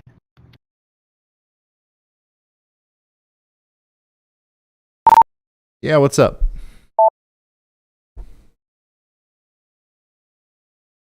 We found some pretty beautiful mammatus clouds in an overshooting top. We are looking for somewhere to put the drone up, but we're trying to shake someone. Someone's following us. So if you're watching the stream and following us, please stop. It's not funny. But yeah, once we can, we are going to stop and put the drone up. Okay. Yeah. Thank you very much, Riley, for that. Yeah, there's really not much going on out there, specifically where they are. So we're probably just we're probably in the phase of the stream where we're going to start wrapping her up. I am enjoying talking with y'all in chat. So if you have any more questions for me, let me know. As we wait to see what happened with some of these other storms, just in case I don't want to get in a situation where we hit in stream and then all of a sudden, everything starts busting loose here. So I'm going to go on for some more time, continuing to go over these severe thunderstorms. And then, if nothing's going on, let's say by 9 p.m., we might call it a night. And by nothing going on, I mean nothing significant. Like there's going to be severe weather all night. There's going to be hail, heavy rain, lightning, thunder, strong winds, all that good stuff. But I don't see any sort of like very significant developments happening right now, which is good. It's good news. And yet, anytime you ever see any of our storm chasers anywhere, please don't follow them. Please don't follow storm chasers. That's kind of a dumb thing to do.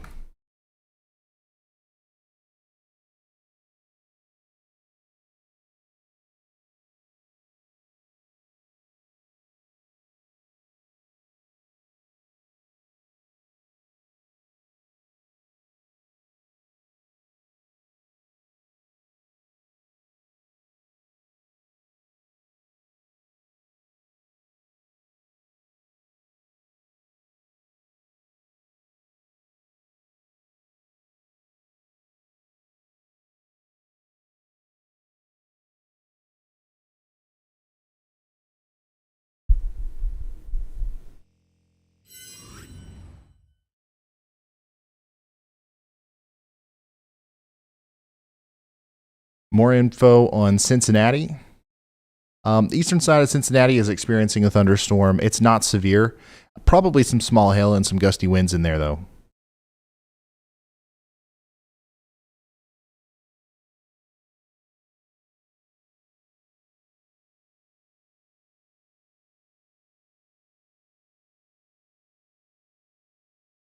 Yeah, the Memphis radar is down.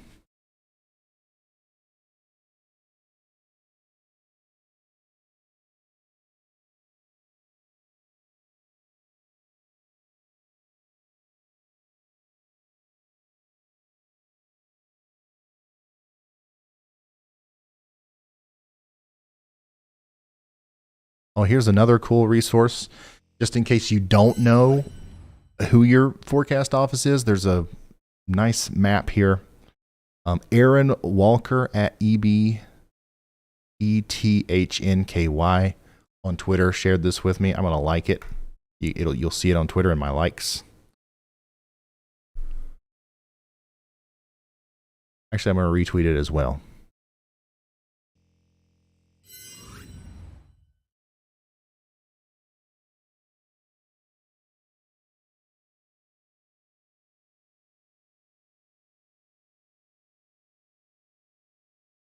Allie K says, I just started watching 3 hours ago at my brother's suggestion, and I never do well during bad storms, but I've been so calm during this live. Those are my favorite comments. I appreciate you guys. You don't have to give us thanks or tell us that we're doing a good job, but it does. It's nice to. It's nice to know that what we're doing is working and we're achieving what we're trying to achieve.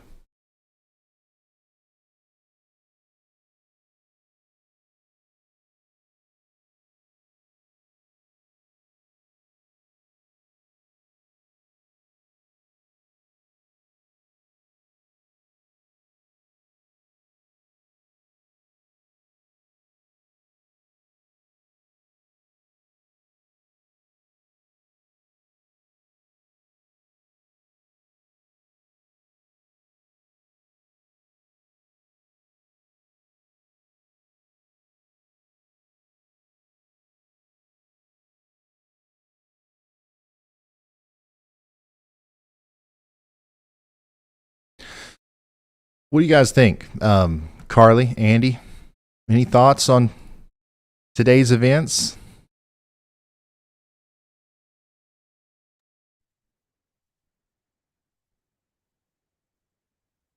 I feel sorry, Andy, I didn't know if you were going to say anything first. um, I feel, well, I mean, looking through kind of the notes I have from everything that happened today, of course, Johnson County was the worst. We talked about that multiple times. There were some injuries there, unfortunately. But really, that was outside of that, that was the worst damage. Of course, there's going to be a lot of other storm damage, and we have seen a lot of trees on homes, a lot of lines down the road. That's of course difficult in its own right. But I kind of feel like you said, Ryan, we almost dodged a bullet in a lot of ways. I feel like this could have been a lot worse than it really was, and maybe Andy can reiterate that too, from a meteorological standpoint. But I'm glad to see that from the news standpoint on my end, we really didn't see kind of the event unfold in the way that I honestly kind of thought it was going to unfold, especially the way we really started the stream so intense. And a lot of times when we start it so intense like that, when you're already in the early afternoon kicking off an event, being so intense and chaotic like that, you really feel like it's going to turn out to be the worst case scenario. And that's kind of the feeling I was getting in the first couple hours. But I was really happy to see that a lot of these didn't produce the way that we thought they were going to, and we really didn't see the kind of reports that I was almost kind of expecting from some of these storms. So from my end, I think that's honestly a great thing. Yeah, and to build on that from what Carly said here, the only thing that I feel like was maybe unresolved today was the one probably intense tornado that went through a pretty heavily wooded area here between Alfredsville and French Lick in Indiana. That tornado exhibited radar, like scientifically sound radar imagery and evidence of an intense tornado, like an upper end tornado. So I don't know if it hit any structures there, especially near Wyndham and Yin in Indiana, but that one was never radar confirmed, despite one of the deepest debris signatures I've seen recently, akin to some of the other violent tornadoes we've seen this year. And I mean, it never had a confirmed warning on it, and it dissipated without hitting a populated area, I hope. But I guess the only thing I'm thinking of right now from today is, what will the results of that tornado be, that survey? Did it impact anyone there west of French Lick in Indiana? Because if it did, I'm fearful for what that might look like. That's the only thing that happened today that I feel like we didn't hear any resolve about. But beyond that, like the coverage has been pristine. I feel really happy with how we covered the storms today and how many things we caught. Some things that still went unwarned that I do think did damage. So there's going to be a lot of results from today, and I really am happy that we were able to do so well.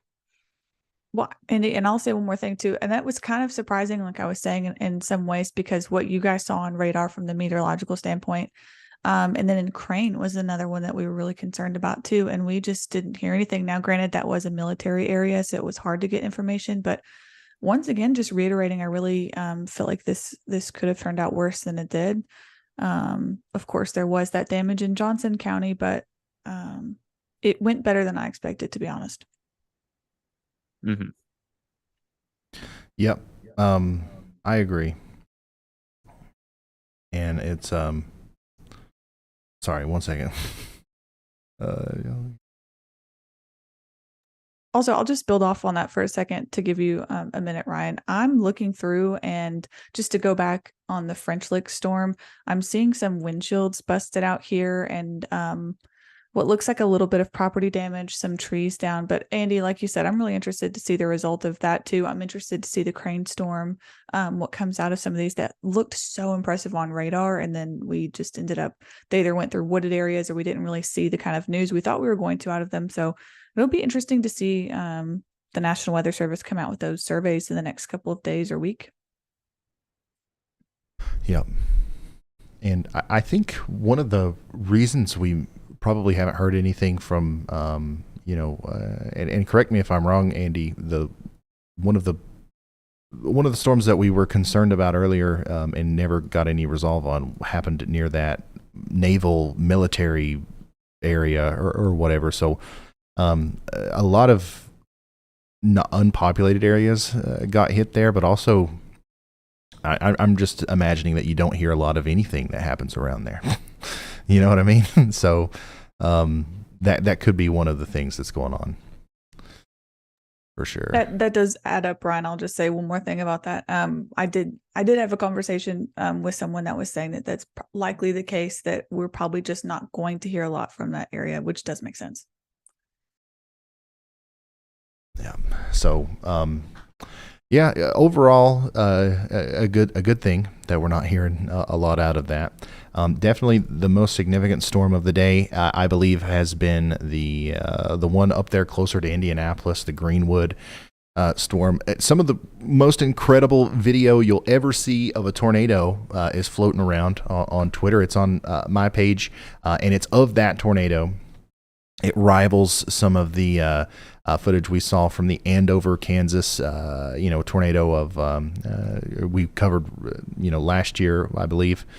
So, that's definitely something that's happened today. But thankfully, we haven't seen, a widespread, tornado outbreak of similar caliber tornadoes over multiple, populated areas, which was a possibility today. One of the reasons we reserve our live streams for those 10% hatched risk days is because a lot of times, those days and the 15% and all that stuff are the days when we experience some of the worst tornadoes and severe weather. So today could have been one of those days. Thankfully, it wasn't. It was still an impactful event, though, and our thoughts are with everybody that's lost anything tonight. And, of course, we'll be continuing to monitor the damage reports and everything coming in. And if any emergency managers are listening, if anybody involved in any communities that may need help in any way whatsoever, please feel free to reach out to the Y'all Squad, our nonprofit organization that we've developed to help y'all out in times like this. You can reach us at theyallsquad.org. As of right now, though, we have no immediate plans. The only active mission that we've got going on right now in the Y'all Squad is for Matador, Texas. Matador, Texas was hit by a strong EF3 not too long ago, and we're trying to work out some sort of plan for that area. We talked to a lot of people. They didn't need the immediate relief like we normally do. So we're trying to think of something more long-term and impactful that we can do. That's not just like, okay, here's all these supplies and stuff. We're doing a lot of cool things with the nonprofit, and it's all thanks to you guys. I think over the past week and a half or so, we've raised well over $100,000 for severe weather relief, and I'm blown away by that. It's crazy what we're going to be able to do with that, and especially as it continues to grow. I think we're going to be able to consistently make a big difference anytime there's some sort of a negative impact from severe weather.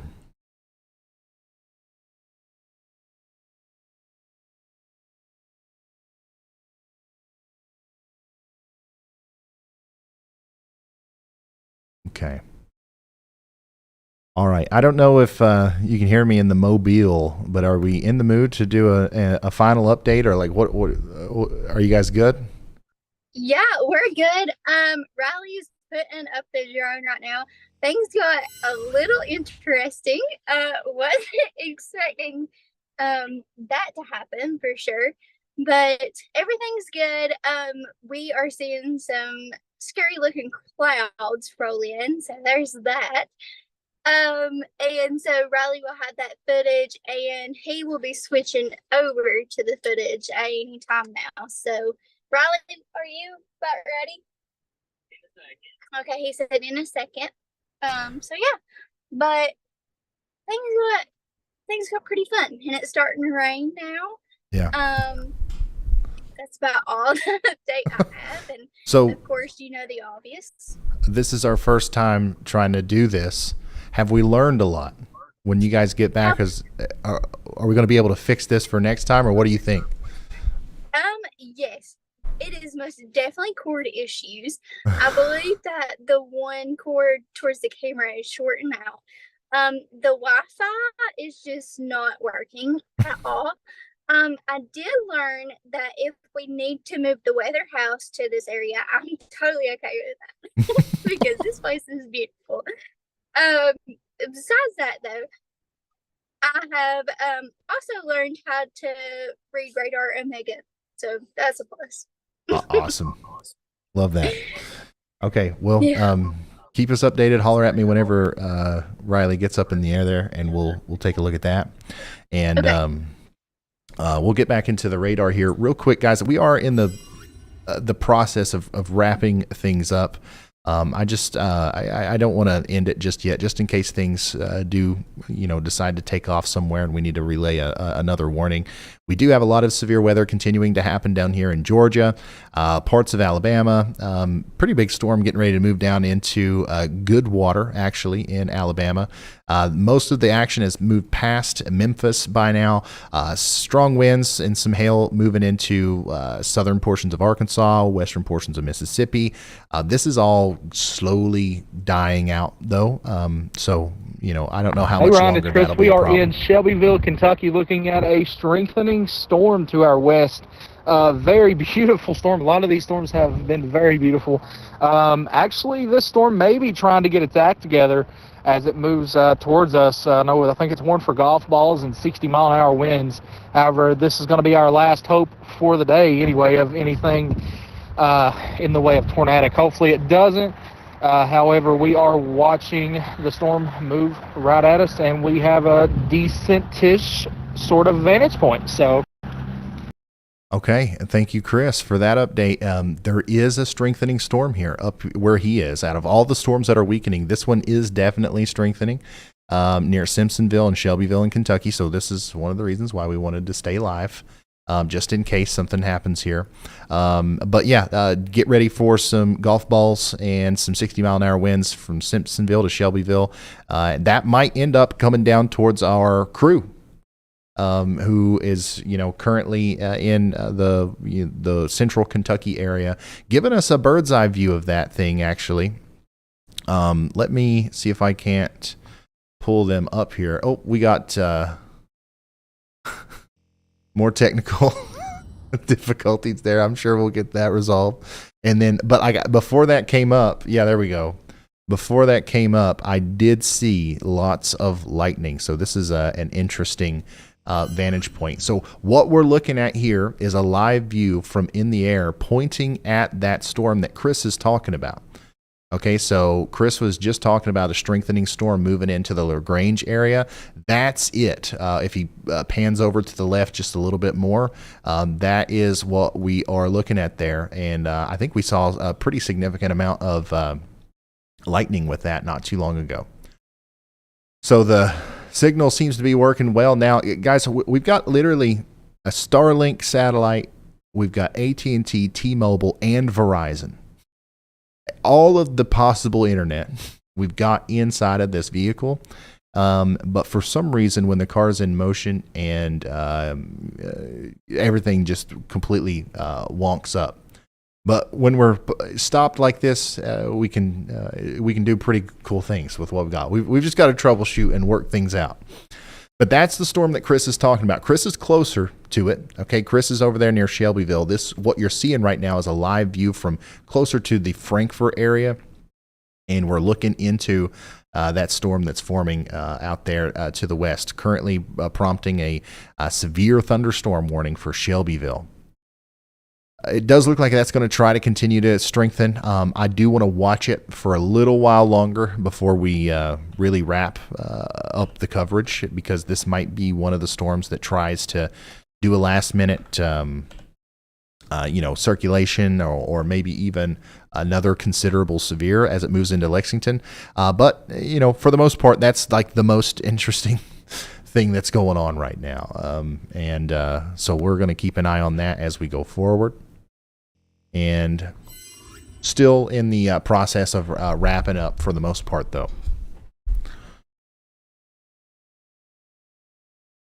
Yeah, if you see a lot of lightning strikes coming out of that over there, that's a sign that the storm might be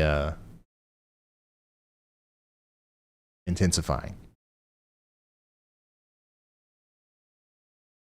What a view. Absolutely. I think we just need to leave that up. The yawl copter. This is the yawl copter, guys.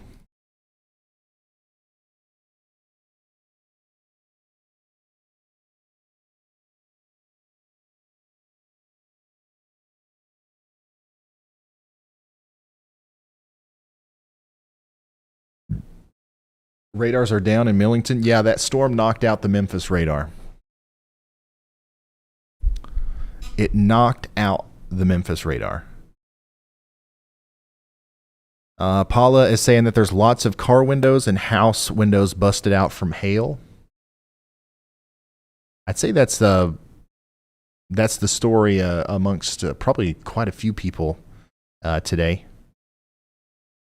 Certainly millions of dollars in damage done from these storms across such a large area today. I think it was a good forecast overall. The big enhanced risk was definitely warranted. It's just the tornado zone specifically was a little bit off, but that's why we go live. That's why we stop forecasting and start nowcasting whenever the storms actually happen. That way, that's not even a problem anymore.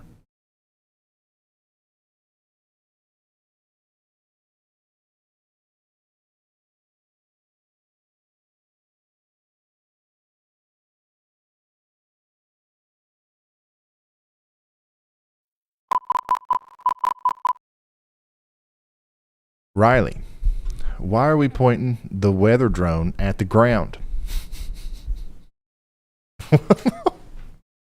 There we go.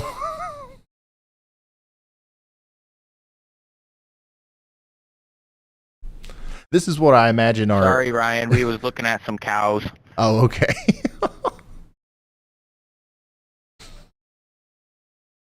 This area is beautiful. This is the bluegrass area. All of the... If you look at a map and you find Lexington, draw a 100-mile circle around Lexington, and this is what all that looks like in there.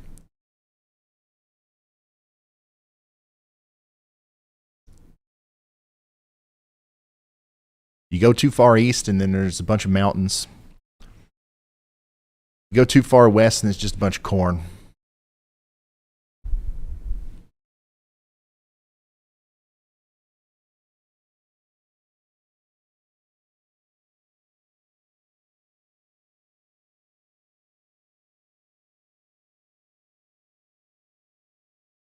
Yeah, so if you're just now tuning in, what we are looking at there is this storm.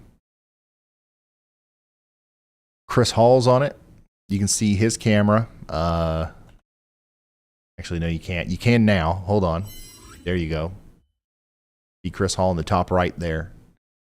So he's looking at the same thing that Riley is. He's just closer.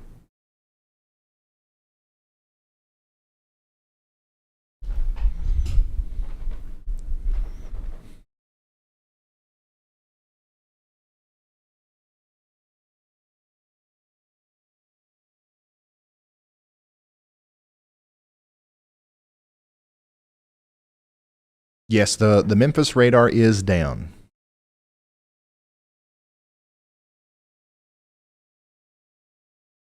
There is a severe thunderstorm warning right now in Pennsylvania, of all places. Brush Valley, Clymer, and Rain. You guys are getting ready to get in on some 60-mile-per-hour winds. More of that is expected tomorrow. Goodwater, Alabama, getting in on a big storm right now. That's going to go on down towards Rockford, Alabama. And if you go into the Radar Omega app, Storm Chaser Brett Adair lives down here, and I think he's just kind of decided to go out and chase this storm. And you can click on him right there, and you can see in real time this storm that's happening near Goodwater in Alabama. There's 8 of y'all watching with me right now. But that's a pretty intense little storm there. He's on Highway 280, and that's going to be moving down towards Kellyton, Hanover, and Cruiseville before too long. These kinds of storms are going to continue to be a problem, at least until the sun really goes down, until the, probably a couple more hours on these, and then we'll stop seeing the severe warnings being issued on them. Same thing for this arc of storms down here in Arkansas, Tennessee, Mississippi. These are going to fan out slowly but surely. Pine Bluff, you're getting in on a pretty good storm right now, though, with maybe golf ball size hail. It hasn't started yet. It's about to. We continue to see these new bubblers just popping up over here along the Ohio River between Evansville and Louisville. Nothing crazy happening with them yet, just some hail.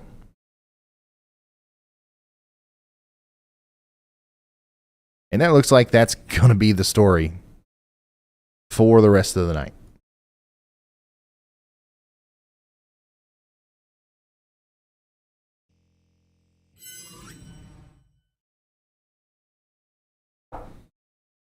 Almost like a golf course. That's what a lot of the bluegrass area looks like.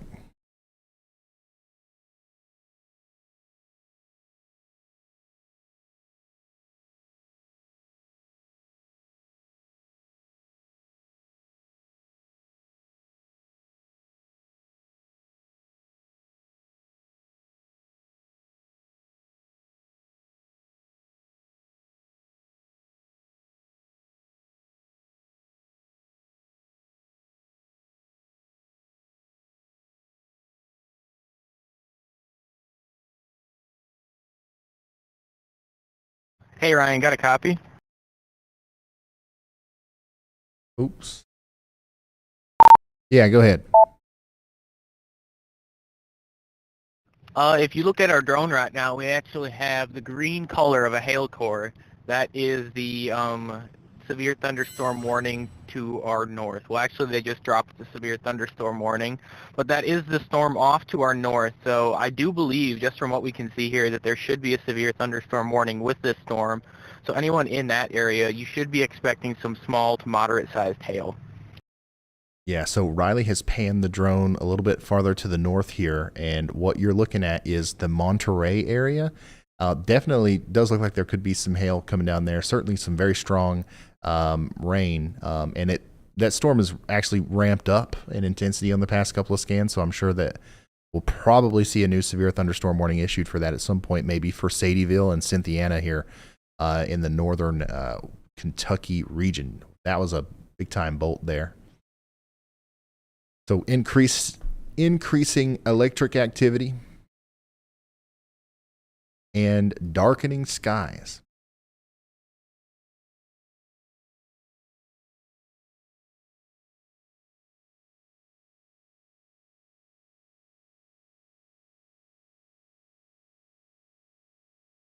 If you ever hear us say CGs, that's what we're talking about. That right there, cloud to ground lightning strike.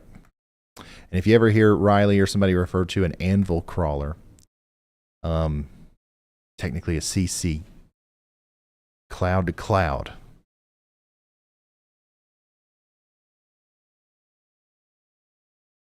And there's no such thing as heat lightning. You thought that's what I was going for next. You thought I was getting ready to say, and sometimes there's heat lightning. That's not what I was getting ready to say, because that's not true at all. No such thing as heat lightning.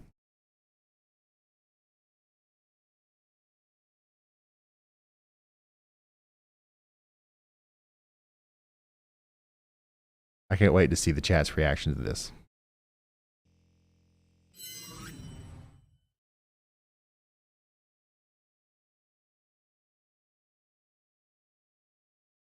Yeah, we're just going on for a little bit longer. Y'all don't mind if I stay live for just like a little bit longer, do you?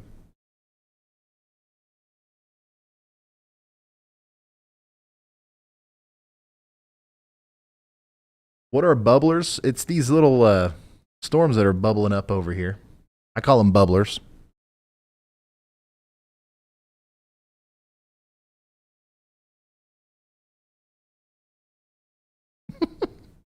What is heat lightning then? For the most part, what you have referred to as heat lightning your whole life is just regular lightning. It just, sometimes it's coming, it's far away from you, so you can't hear the thunder. Sometimes it's literally, you might not even be able to see the cloud associated with it. It's just kind of reflecting off the night sky, and it looks like a distant flash that's not associated with any thunderstorm. But it is. And it has nothing to do with, well, I mean, technically, if you really dive into it, it has something to do with heat. But it's not just like it's hot outside, so there's like lightning. That's not how that works. Surprisingly, I think like half of America, like that's what they think, that it's just sometimes it gets real hot and there's lightning, which it makes sense. I mean, it makes sense. Like why else would there be lightning if there's no storm around? You know what I mean?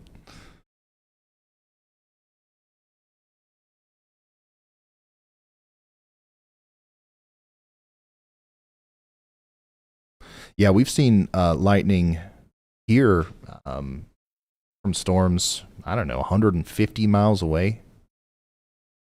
No signs of the clouds or anything. It just, you see the flash in the sky.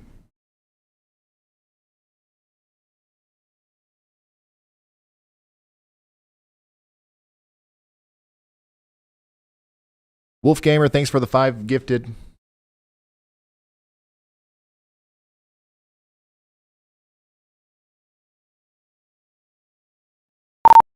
Okay, Riley, I think we've got a good view. I really appreciate this. This was worth it. I think that if you guys want to beat the precipitation, though, you can go ahead and start heading wherever you're going for tonight. And we appreciate y'all. Great work.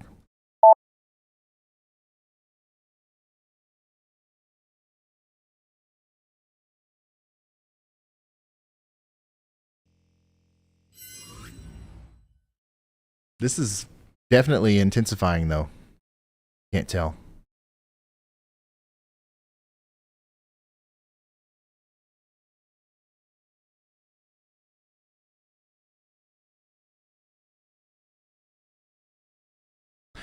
Real quick update on tomorrow's forecast. Yep, I can do that. We are going to be using the HRRR just because it's very simple, very easy to show you what's going on. But I do want to be very clear that this should be taken with a grain of salt. We are not looking at exact placement of storms here. We are just giving you a general idea of a simulation of what the storms could look like. So here we go. First of all, actually, let me come back over here. I want to show you the SPC outlook. Because I feel like we've got a lot of new people watching right now. So this might be a really valuable time to kind of go over the basics here. Just in case anybody is unaware of what these outlooks mean and stuff. So today, for example, this was the outlook for today. The orange is an enhanced risk of severe weather. That's a 3 out of 5 on the scale. The yellow is a slight risk. The green is a marginal risk. The light green is a just general risk. Pretty much, you really start paying attention with the dark greens and the yellows. And inside of this risk, there are other risks. Today, there was a 10% hatched risk for tornadoes in this yellow zone here. And basically what that means is that there was a 10% probability, given all of the forecast data that we had, a 10% probability that a tornado could occur within 25 miles of any given point within that yellow zone.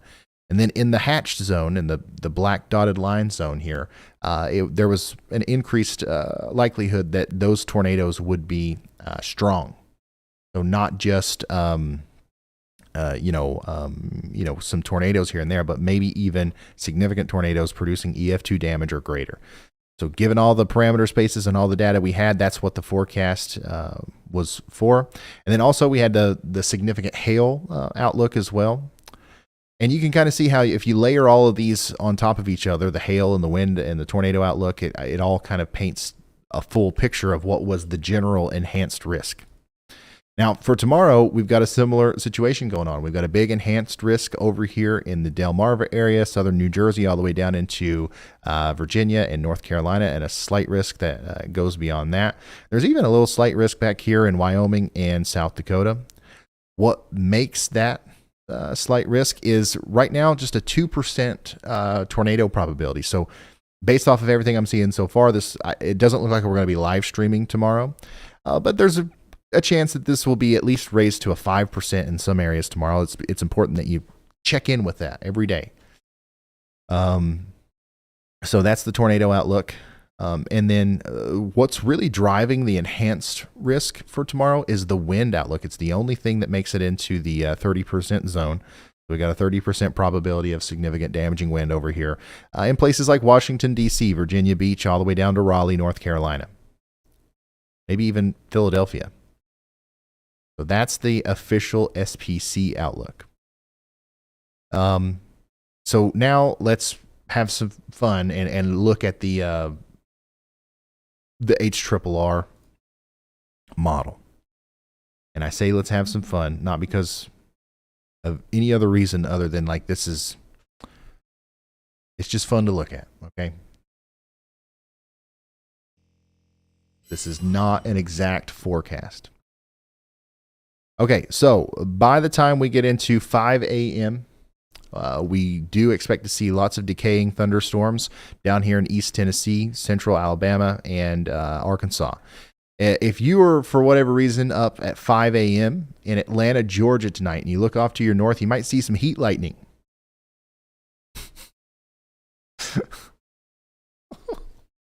But, it's just decaying thunderstorms way off in the distance. But watch what happens. Notice the big swirling nature of our parent storm system up here around the Great Lakes. This is driving in some cooler air in this direction. And there's lots of warm, moist air kind of funneling up this way. So tomorrow, during the heating of the day, we're going to see lots of new warm air make it up here, and then cooler air is going to kind of catch up with it and cause some thunderstorms. Strong to severe thunderstorms possibly up here in Pennsylvania, once again into New Jersey, back down into the Maryland area, the Delaware area. Now, the latest run of the HRRR actually doesn't show much at all happening in eastern Virginia and North Carolina, but this is just one model run. I do think that's wrong. I think we are going to see something there. But it might actually extend farther north and farther south than what we originally expected. But most of the heightened risk for severe weather is going to take place between around 3 p.m. and I would say midnight tomorrow. And then by the time we get into about 6 a.m. on Tuesday, all the severe weather threat will pretty much be gone at that point. So that's pretty much that. Really quickly, I'll show you the NAM 3 kilometer just to show you the differences. And you can see here the NAM actually shows a much more solidified and intense line of storms. You're actually dipping down into Virginia and North Carolina. This is, in my opinion, this is likely a more realistic look at what may happen. So we'll start to see that pop up around 3 p.m. and then dive down all the way through midnight or so. This could be a pretty significant damaging wind event around Virginia Beach, Raleigh, North Carolina, and those areas. So yeah, that's that. And while I was sitting here talking about tomorrow, right now, a new severe thunderstorm warning was issued for downtown Louisville again, this time mostly for hail. So get ready for another round of hail there in Jeffersonville and Louisville. And I think that's it. I think we can start saying goodnight. What do you guys think?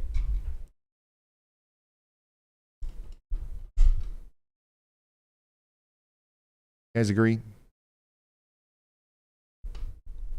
I really appreciate y'all. A new tornado watch Something's wrong has with been my issued. warning overlay. Did you guys hear that? Literally scared me. Turn it off and back on. So give me just a second.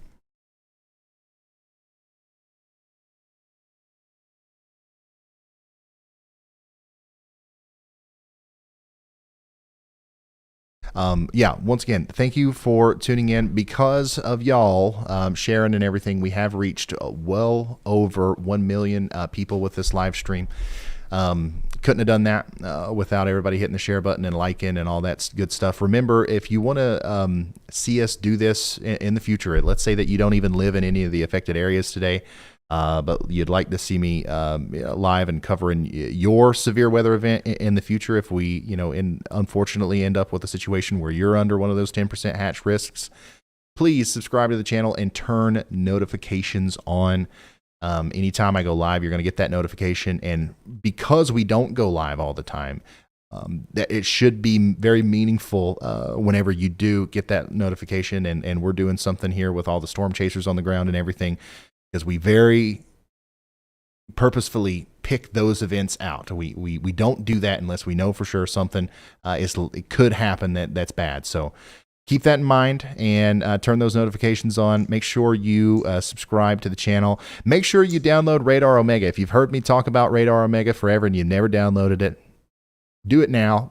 If you don't care, they've been such a big supporter of the channel. They're one of the reasons why we're able to do what we do. So, and it's good.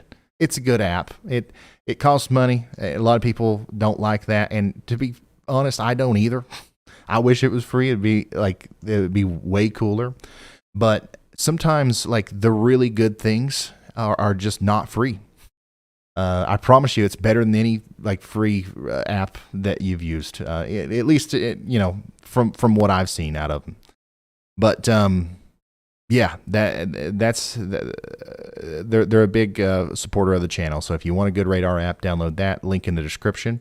Also, if you're feeling generous, lots of people are being very generous tonight through the super chats and stuff, and I do appreciate that. But if you'd like to see some of this, if you'd like to see us do more with our nonprofit organization, the Y'all Squad, please go to the y'allsquad.org and make a donation over there. It's an official nonprofit. You'll get a receipt, tax deductible, all that good stuff. We went through a lot of work to set that up, and we're finally in a place to where we can do that, and it's opened up a lot of doors for us. So if you want to contribute in that way, you can. And that's it. I think I'm going to stop being a YouTuber and stop plugging stuff now. The final words from anybody else that can hear me right now? Andy, Chandra, anybody at all? Or should we just wrap it up? Okay. Understood. Thank you guys for tuning in, and I will see you in the next one. Goodbye.